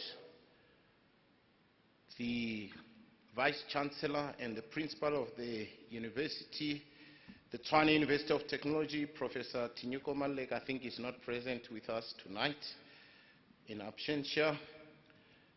Let me also appreciate the leadership, in particular the legislative arm of the city of Tshwane. I think the chairpersons are here. I guess they had to come because the speaker is here as the head of legislature. So I see Lerato is marking the attendance register for that purpose. Let me also appreciate the esteemed guests that are here with us, members of the media, ladies and gentlemen. Good evening. Let me start off by thanking you for your invitation. I'm greatly honored to have this opportunity to be here with you representing the city of Tshwane. I would firstly like to congratulate the Tshwane University of Technology through its Institute for Future of Work for successfully bringing all role players, influencers, thought leaders from academia, industry, government, global development agencies and partners, as well as civil society, together for high-impact dialogue that aims to move South Africa to a work-ready future. It is important that we find pragmatic and solutions-oriented approach to the major policy issues, curriculum design, and practical interventions that South Africa must consider for fast-tracking the adaptation to the future of work in ways that are uniquely fit for our country's context. As the educational hub of South Africa, the home to some of the largest universities in the country, the city of Tshwane is proud that a Tshwane-based university has introduced such a groundbreaking initiative. As the Tshwane government, we are proud of the great work coming from this institution, and we fully support the initiative of I4. This institute is important to all of us, being home to more than 60,000 students. I hope that more businesses will come on board and support TUT as much as possible. The continuous contraction of the South African economy is further spurring the weak economic performance, as no adequate avenues are created to realize job creation in line with the growth and the demand of jobs. Skills shortages and a lack of social capital has also become a systemic problem. Economic growth is essential for job creation. Economies that are stagnant or growing slowly create few, if any, net new jobs. Countries with strong economic and productivity growth and innovation will therefore be expected to experience more new labor demand. Student support placement programs, and graduate opportunities are of paramount importance in today's educational environment. And students should take notice of such programs when considering their university options. Unemployment rate in South Africa for people between the age of 15 and 34 years is sitting at 56%. The highest unemployment rate since 2008. That's what we are experiencing right now, ladies and gentlemen.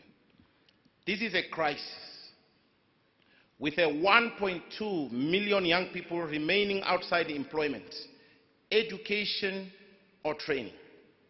Our youth have been failed, and it is time that the talk shops come to an end and that effective solutions are brought to the table and find implementation. When implementing new programs, it's important to keep employability, industry experience, and digital capabilities in mind, so that it meets the needs of future graduates and employers alike. It is for this reason that we as the City of Tshwane are thankful for institutions like TUT and the Institute for Future of Work. TUT is truly an institution in service of the community. In their quest to promote knowledge and technology, we provide business and industry with a career-ready workforce and job creators, while focusing research and innovation to solve real-life challenges, a driving force of human development. The Institute for Future of Work supports students beyond simply getting a degree by preparing them to engage in wider society beyond the campus. Today's university face immense challenges upon leaving university. The university experience is more than just finding your feet and securing a good degree in their specialist field. So we need to ensure that students are work ready. Universities should look beyond core skills to train students to meet current and future skills gaps. Research shows that more adults in South Africa are attaining upper secondary education, and the share of young adults without upper secondary education dropped from 27% in 2008 to 18% in 2018. It is important not to work to a template of what we perceive as the ideal graduate. Instead, we should collaborate with employers and listen to their needs, challenges, and expectations. This can then inform how we embed employable skills into university courses, teaching and learning strategies to produce graduates ready to actively engage in future workspaces. Lastly, I would like to thank all the stakeholders that have joined TUT and the Institute for Future of Work to make a difference in the lives of our young people who are the future of our country. When universities forge strong ties with industries, it gives the university the opportunity to expose students to experiences that can share their future career, learning new trades and skills that will be desirable to future employers.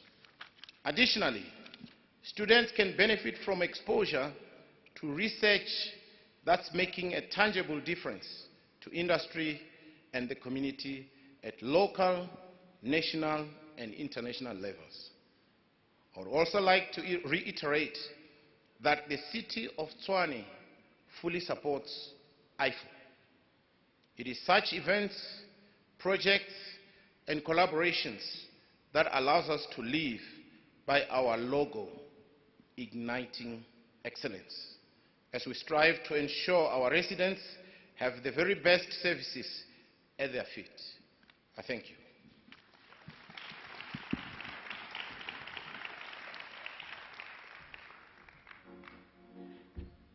Thank you so much, Dr. Makwarela. I guess one of the questions, or at least one of the biggest questions over the past 2 days. And as I reflect on what Dr. Makwarela was speaking about, has been about why should South Africans care about the fourth industrial revolution, right? Is it something for us here in the ivory towers, in these echo chambers, where we talk about these, hyper concepts that don't necessarily talk to the common man on the street and them knowing, or at least knowing how to access it? Importantly, to Tsidiso and the team and the broader leadership of the Tshwane University of Technology is going to be, how do we actualize this future of work, right? Not just as a talk shop. And he spoke about, importantly, not at least focusing this as a talk shop, Dr. Makwarela. The other one is the readiness part of it, right?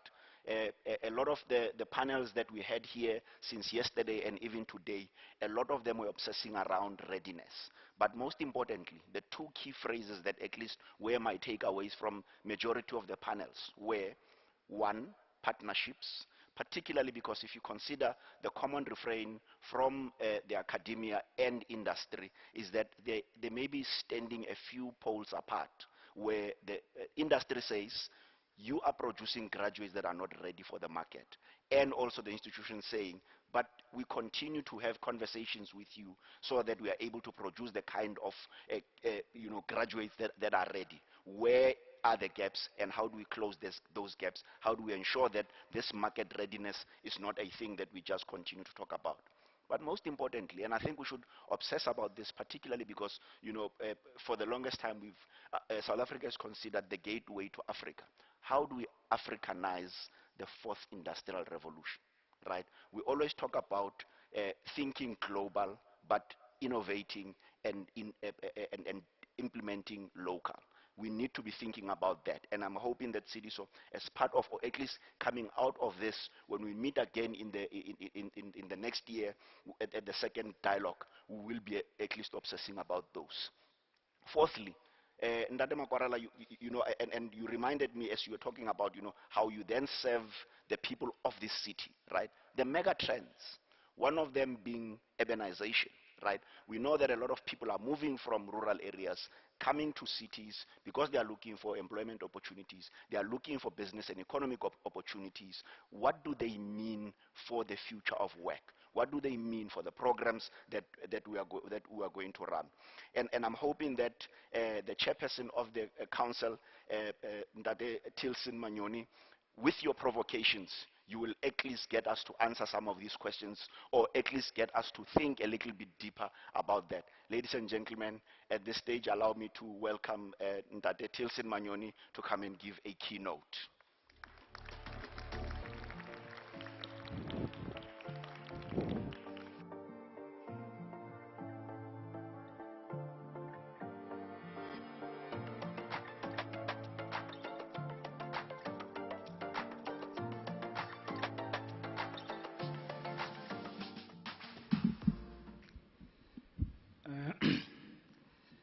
Before I start, I've been told that I must not give a speech because last year I spoke for an hour. So I will not speak for an hour. Audrey, I did listen. I'm going to speak for 20 minutes. The reason because, I'm proud that this was teachable. It has taken me 6 months to teach him, and when you're a good teacher, you see your student succeed, you must know that your job is done. So I'm proud of you, Tsidiso. I'm truly, truly proud of you. Today is different for me. There are guests in this house that means so much to me. I got a childhood friend that is here. And maybe there's a side to Tilson and Patimani that a lot of people don't know. I speak fancy English, I say big stuff. But I call Umchita. Me out. I was raised by Mahotman. Hotman, my township boy. We don't have egos. We don't hog the spotlight. We share the stage. When you grow up, we share money, we share textbooks. That's how we started. When you have a textbook for engineering, you go to your friend, you say, borrow me a book. We study hard. We survive bullets. We survive a lot of things. I always say that Township is the most dysfunctional place you can ever grow. And I told my Limpopo friends that I envy you. You know? I do it, I can tell you. Because there are things that you do well. But we survive. At the heart of it, because maybe we do understand the future, maybe we do have appreciation for the future. People always ask me, what is I for? And when you put a concept, the most difficult thing is to sell the concept to people. And you take them through and you sell, you tell them this thing. And I have been blessed, I have been privileged. So many people bought to the concept, really believe it. You know, I can't overextend. I'm a son of BBC. That's my home. I'm so grateful what BBC has done to me. Gives me perspective. Gives me hope. I'm here TUT because of BBC. I don't hide that. TUT gave me inspiration. I'm saying that because my time is coming to an end as a chair. It's been a privilege. It's been good.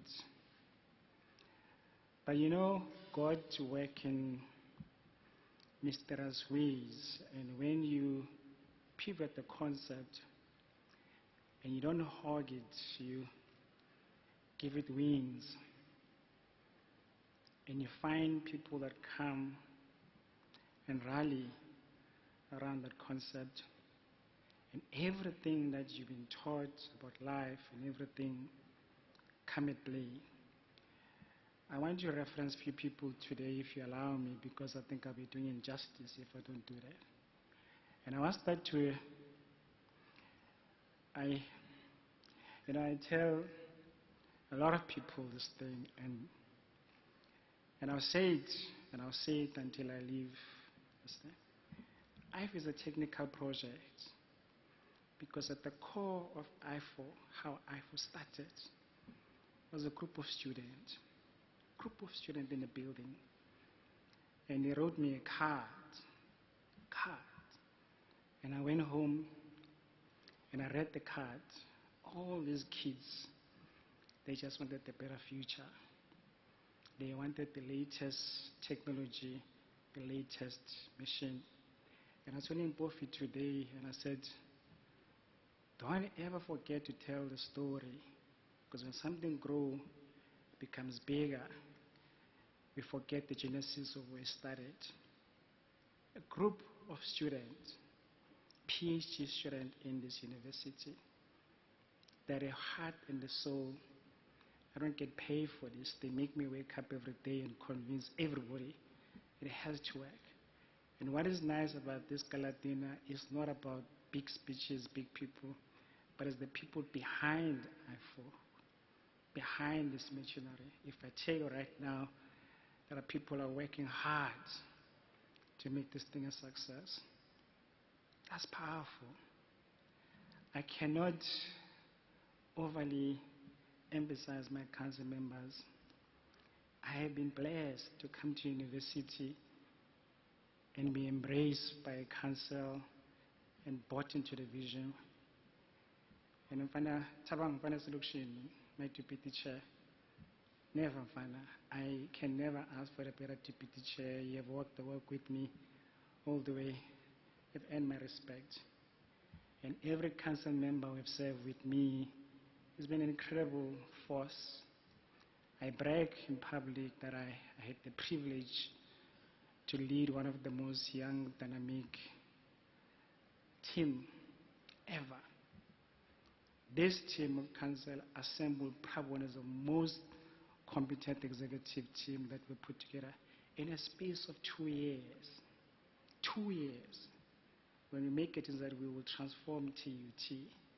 We'll bring DVCs that are highly qualified, highly technical. And the first one, I hope she's in the house, I call her my flower, Vati. The first DVC we brought the TT was a woman from private sector.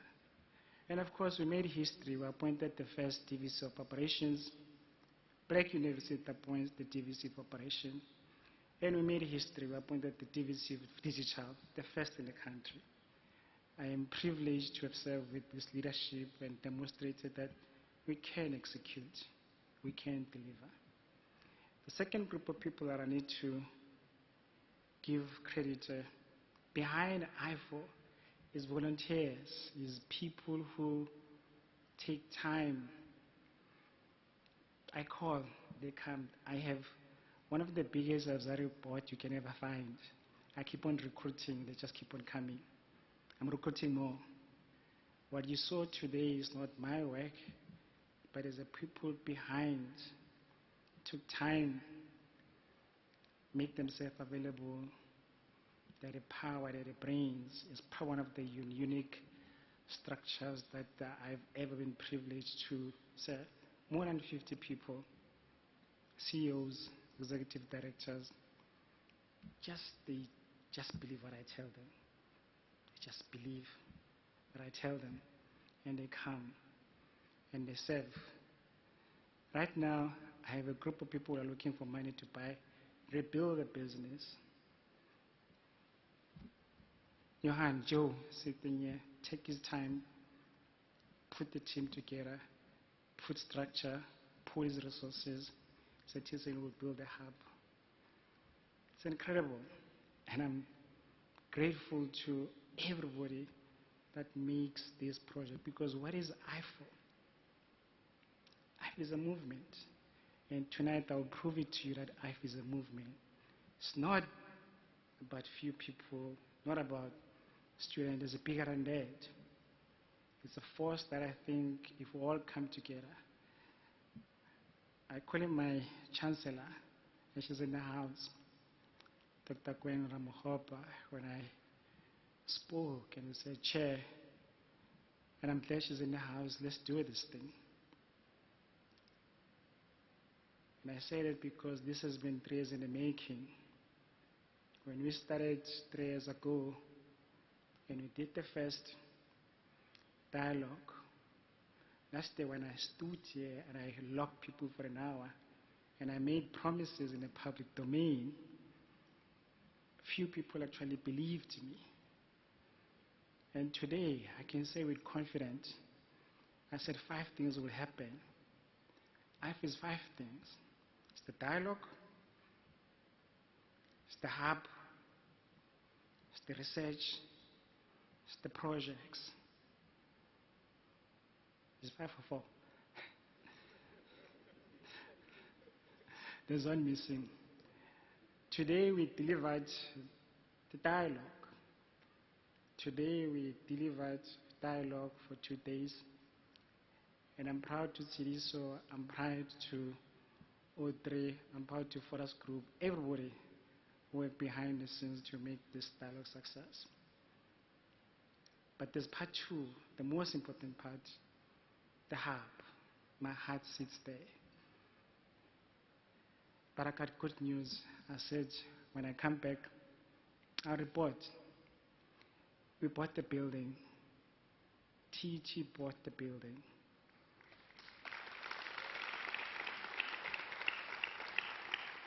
Let me put in context, 30 million rand building belongs to Grow Point.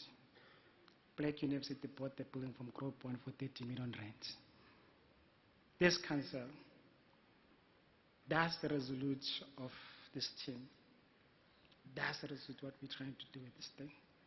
And I hope when I come back next year, we'll get that 40 million rand, we'll convert that hub to what it is supposed to be, where Black student will go, will do all the things that we talk about here every day.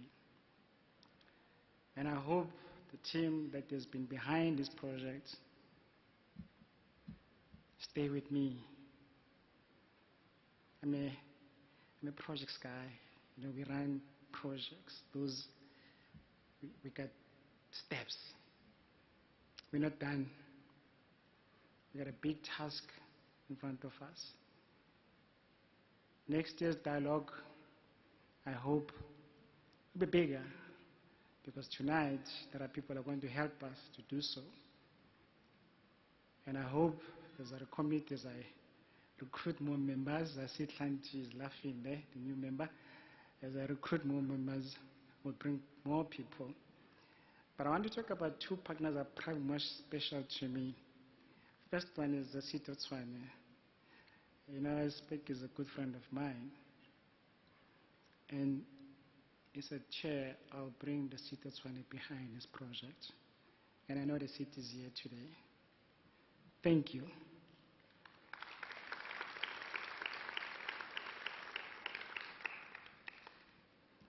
The second one is probably one of the most special things that I've ever experienced as a human being.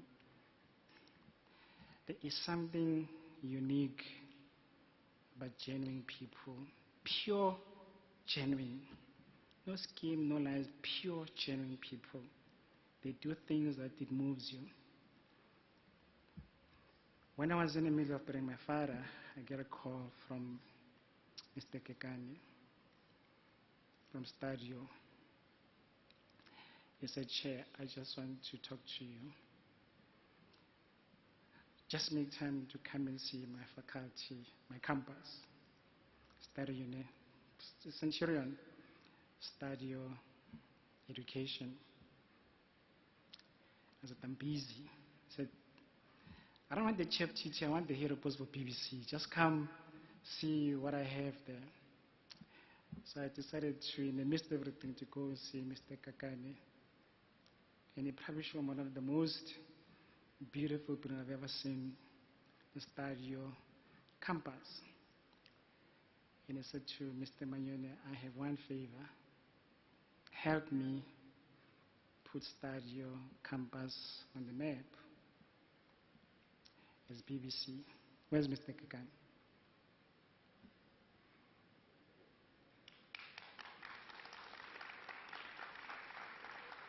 Where's Mr. Kakane? Can you stand up? Let me see. He's there. Mr. Kakane, I'm a hero post of BBC. And let me tell you, in public, there are BBC people here. The next BBC Black Business Summit will be at the Stadio campus.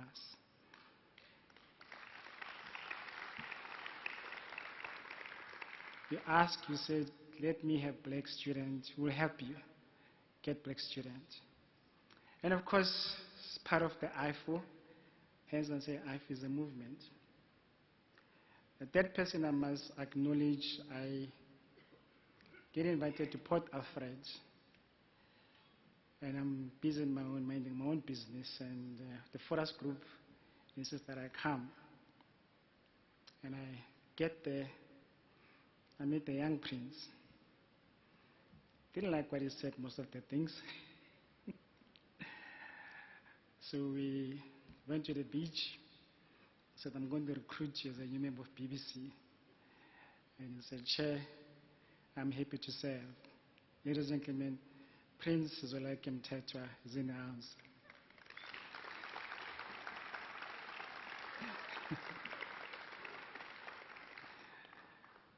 And I'm making the point that I guess I always say to people, life is an ecosystem. We're trying to build an ecosystem. And I'm just demonstrating that I guess if we work together. Yesterday I spoke about a system. If we all work as a unit, we put together, we can achieve great things. We can do more. This country is crying for solutions. This country is crying for leadership. And I hope today you probably, maybe you don't hear the technical aspect of IFO, but maybe you heard the philosophical aspect of IFO. It's an ecosystem. And I think in those few words, I think with Ramon time, in those few words, I hope we can build, we can do more. And of course, I wouldn't do justice if I did not recognize the Black Business Council leadership. And I hope that this must be the blueprint and the template, because together we can change this country. Our kids are crying for inspiration. Our kids are crying for hope. Let this group of people be the hope. Thank you.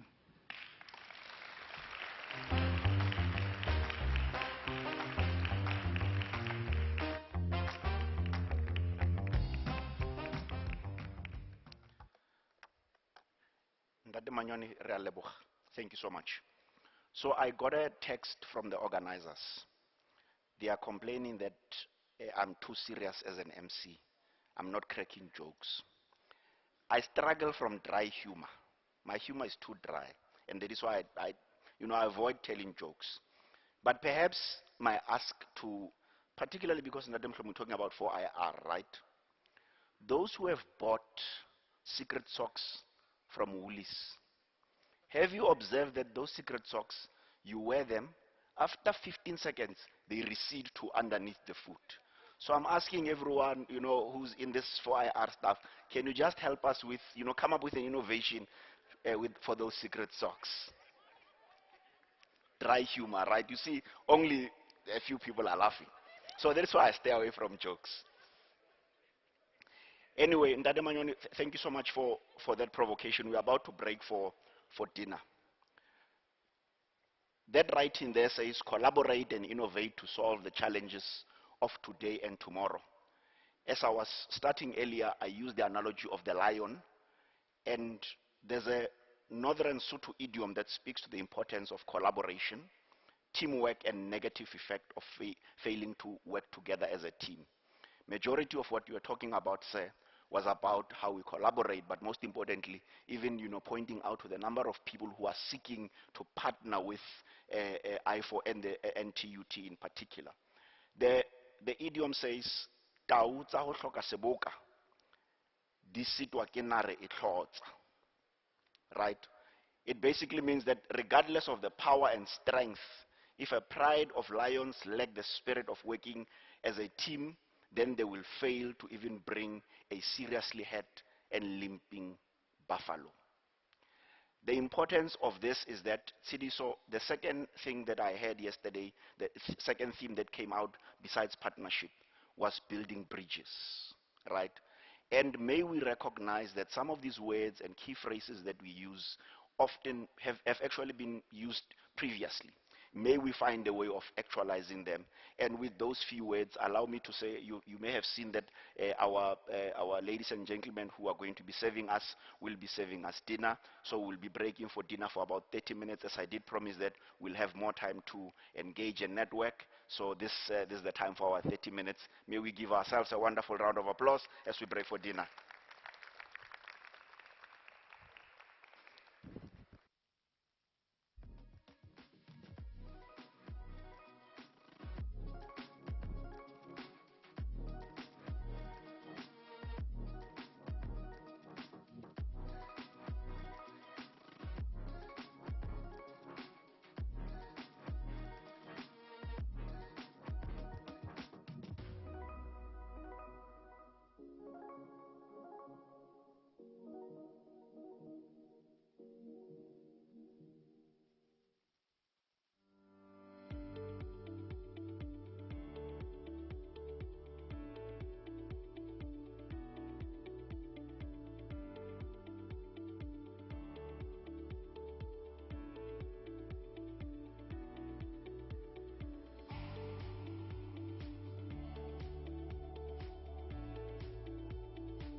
Ladies and gentlemen, thank you so much. I hope you enjoyed the dinner. And most importantly, I hope you enjoyed being entertained by Dr. Rosti Lava, who's the head of department at Performing Arts at TUT.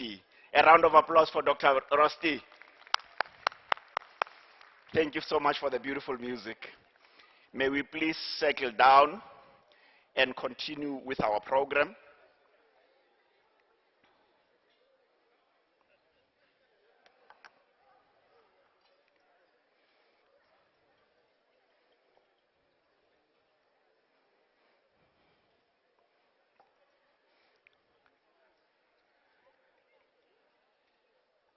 I hope you enjoyed the dinner.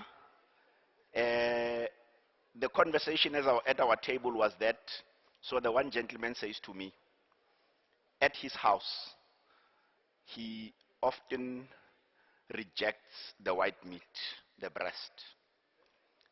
But clearly today, he can't reject the breast.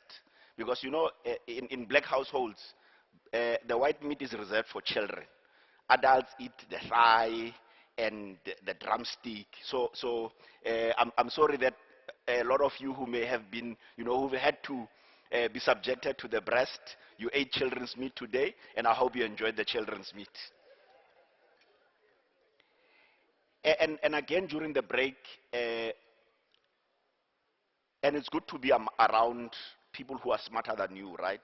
Somebody came and corrected me because I thought of 4IR and I was thinking about my problem of Woolworth socks. Apparently, the fourth industrial revolution is mainly about data explosion, its management, the processes thereof, how we interpret it and analyze it. And they went on to further say that data is the new currency. And I take that, right? I hope that as CDSO we continue with, particularly in the next 365 days, as we, you know, we're obsessed with what are the things that we are going to do better, particularly from the goals and priorities that we've set ourselves out of this process, is we think about three things, right? One, how do we ensure that in this time of the fourth industrial revolution, Africa is not just a consumer? Because we know one of the biggest challenges is that a lot of what happens is that Africa is always an onlooker. We are often behind the curve, and whenever some of these key concepts are spoken about, we are always the laggards in that. So I'm hoping that CDSO and your team will to a great extent focus on that. Secondly, being the largest university or in contact university in the country, I hope that the focus is also going to be about inclusivity, right? We know that often our country, from a Gini coefficient point of view, we are referred to as the most unequal society. And a lot of that is driven not only by earnings, but predominantly by access. Access to information, access to data, access to opportunities, and some of the things that we do almost, are exclusive. And I'm hoping that you will prioritize inclusivity. The third thing is setting effective frameworks and structures that will help you achieve the objectives. And I say this because Professor Somadoda Fikeni likes saying South Africa is the most over-workshopped, over-talked, over-conferenced, over-seminared society, right? So we like coming to these gatherings, creating echo chambers, talking about the things over and over again, but not even obsessing about, so how do we measure success from the things that we talk about and the objectives and the goals that we've set for ourselves. As we continue with our program, and thank you to the organizer.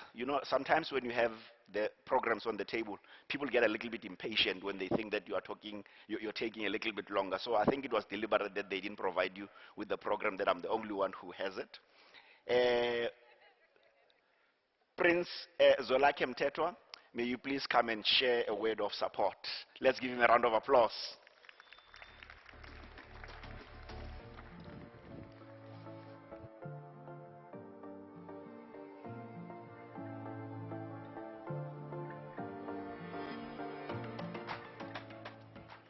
Sanbonan, Riperire, Dimatikwa, Raloj. Good evening. Goeienacht. May I request everybody to show a smile, and if the teeth are no more there, just show where they used to be. Ngiyanibingelela ke ngesizulu kuthiwa i-fourth industrial revolution ngesizulu were very creative, so sithi isigaba sesine seyinguqunguquko zezimboni nezomnotho. Isho njani ngesizulu? To those abe digital technology, fourth industrial revolution is just a software tool if you put it in context. But in economics, this is economics. Difference is modern day. For you to understand fourth industrial revolution, you have to go to the third revolution. What was the third revolution? And then what was the second? And what was the first? And unfortunately, when you go to the first, you cannot omit the kings. We are at the foundation of revolution on issues of economy. We started it. You know why? You guys are improving on the Stone Age technology on how to run industries and economies and businesses. And so you think you're smart and you omit us. And yet we are at the foundational coal face of industrialization of economy. Why? In energy generation, they speak of base load. Now, we should speak of something that we call a base for fourth industrial revolution. It is economy. Then you must understand. So let's leave then fourth industrial revolution and go to economics. It was mechanization in the third. Around 1945 to be exact, because that was the Second World War. Post-Second World War, that's where we saw machinery, artillery of helicopters and guns fighting during the Second World War. And Africans found themselves as carriers of weapons and bullets. Some of them even sank in the SS Mendi on their way towards the European war. And we got nothing for that. And post-1945, the first world, because it was a French economist who coined the term third world, calling us Africans third world. Third world means we are at the tail end of industrialization. But shame on you by calling us at the tail end, and yet you get your raw material from the third world. And then you come and say we can't beneficiate in Africa because we are less or underdeveloped. The fact that saying somebody who's carrying minerals coming from a third world, saying that third world is so backward in terms of economy, that is hypocrisy in terms of academic and industrial espionage. In fact, beneficiation of minerals is not taking place in Africa, and the reasons are that because you don't have skills. You say future of work. Why is it that you don't develop the skills right where you are mining the minerals? Are these not people, the ones you found here in Africa? No, I know economics. It's because when you beneficiate, you're creating industries in the countries where beneficiation is taking place. So your calculation is to preserve jobs and enterprises for your own, at the expense of those whom you took the raw material from. That's the economic strategy. So I don't understand when leadership fails to bring beneficiation of all materials in the countries of origin. I don't understand that. We should all go for psychiatric checkup from the neck up. Very wrong. No, I'm saying plant, let it be the front page of the newspaper, but we are very wrong. This is just a science. And what we call political will, and what we call institutional will. Where is institutional will? Where is patriotism of our own people? Why are we listening to the world economists who are lying to us? But the World Bank report says the problem about South Africa's economy is its smallness of its domestic market. Do you know what that means? It means the sector is made narrow. Only a few should play in that space. But when you understand terms of sustainable development, you've just made an unsustainable development by so doing. So, this jargon we are playing here and talking here, we are blowing hot air. We are not talking the truth. Okay, let me tell you the South African experience.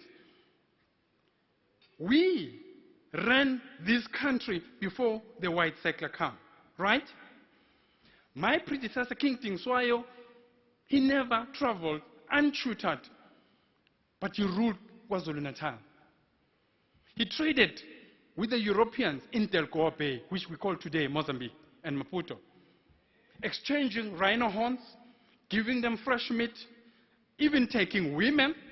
No wonder you go to South America, you find women who look just like the women here because they were transported during that time when the ship was leaving Europe, going to India, looking for spices, coming back, refreshing in Delgoa Bay, and going back. That's what happened. My king did that, untutored. Ask yourself, how did he understand the language of the learned and the business people? Today, we are viewed as illiterate. Guys who sit in London and America, they are downgrading our country, but they don't downgrade the materials they are taking from our country. So that's hypocrisy. So which means, you scholars, go and zoom into that. Go and change that narrative. It's just a narrative that we should be downgraded.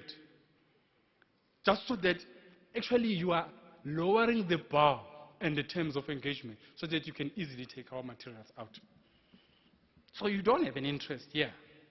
I'm saying this as a descendant of the godfathers of this land. There's nothing else we know of. The land is our blanket, and it is not up for sale. It's not an article of commerce, but we've made it such.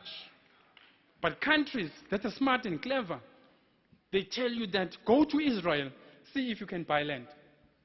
You will not. Go to America and do the same. Go to Britain. So what does that say about us? So this thing of commerce of the land. Okay, if you think we are barbaric by fighting for the land, let me show you. In economics, 4 factors of production, one of them is land, buildings, owner's equity, and labor. So when we fight for land, it is because we understand it is a fundamental element input into economic circulation and generation of economy. You want us not to talk about land.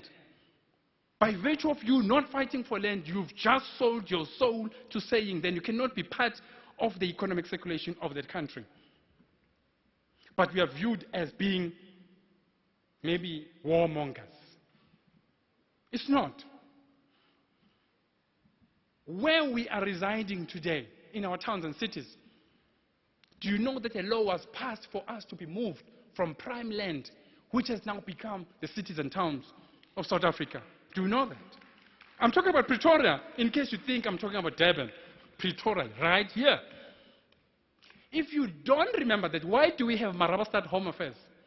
What is that implying to you? Where does that name come from?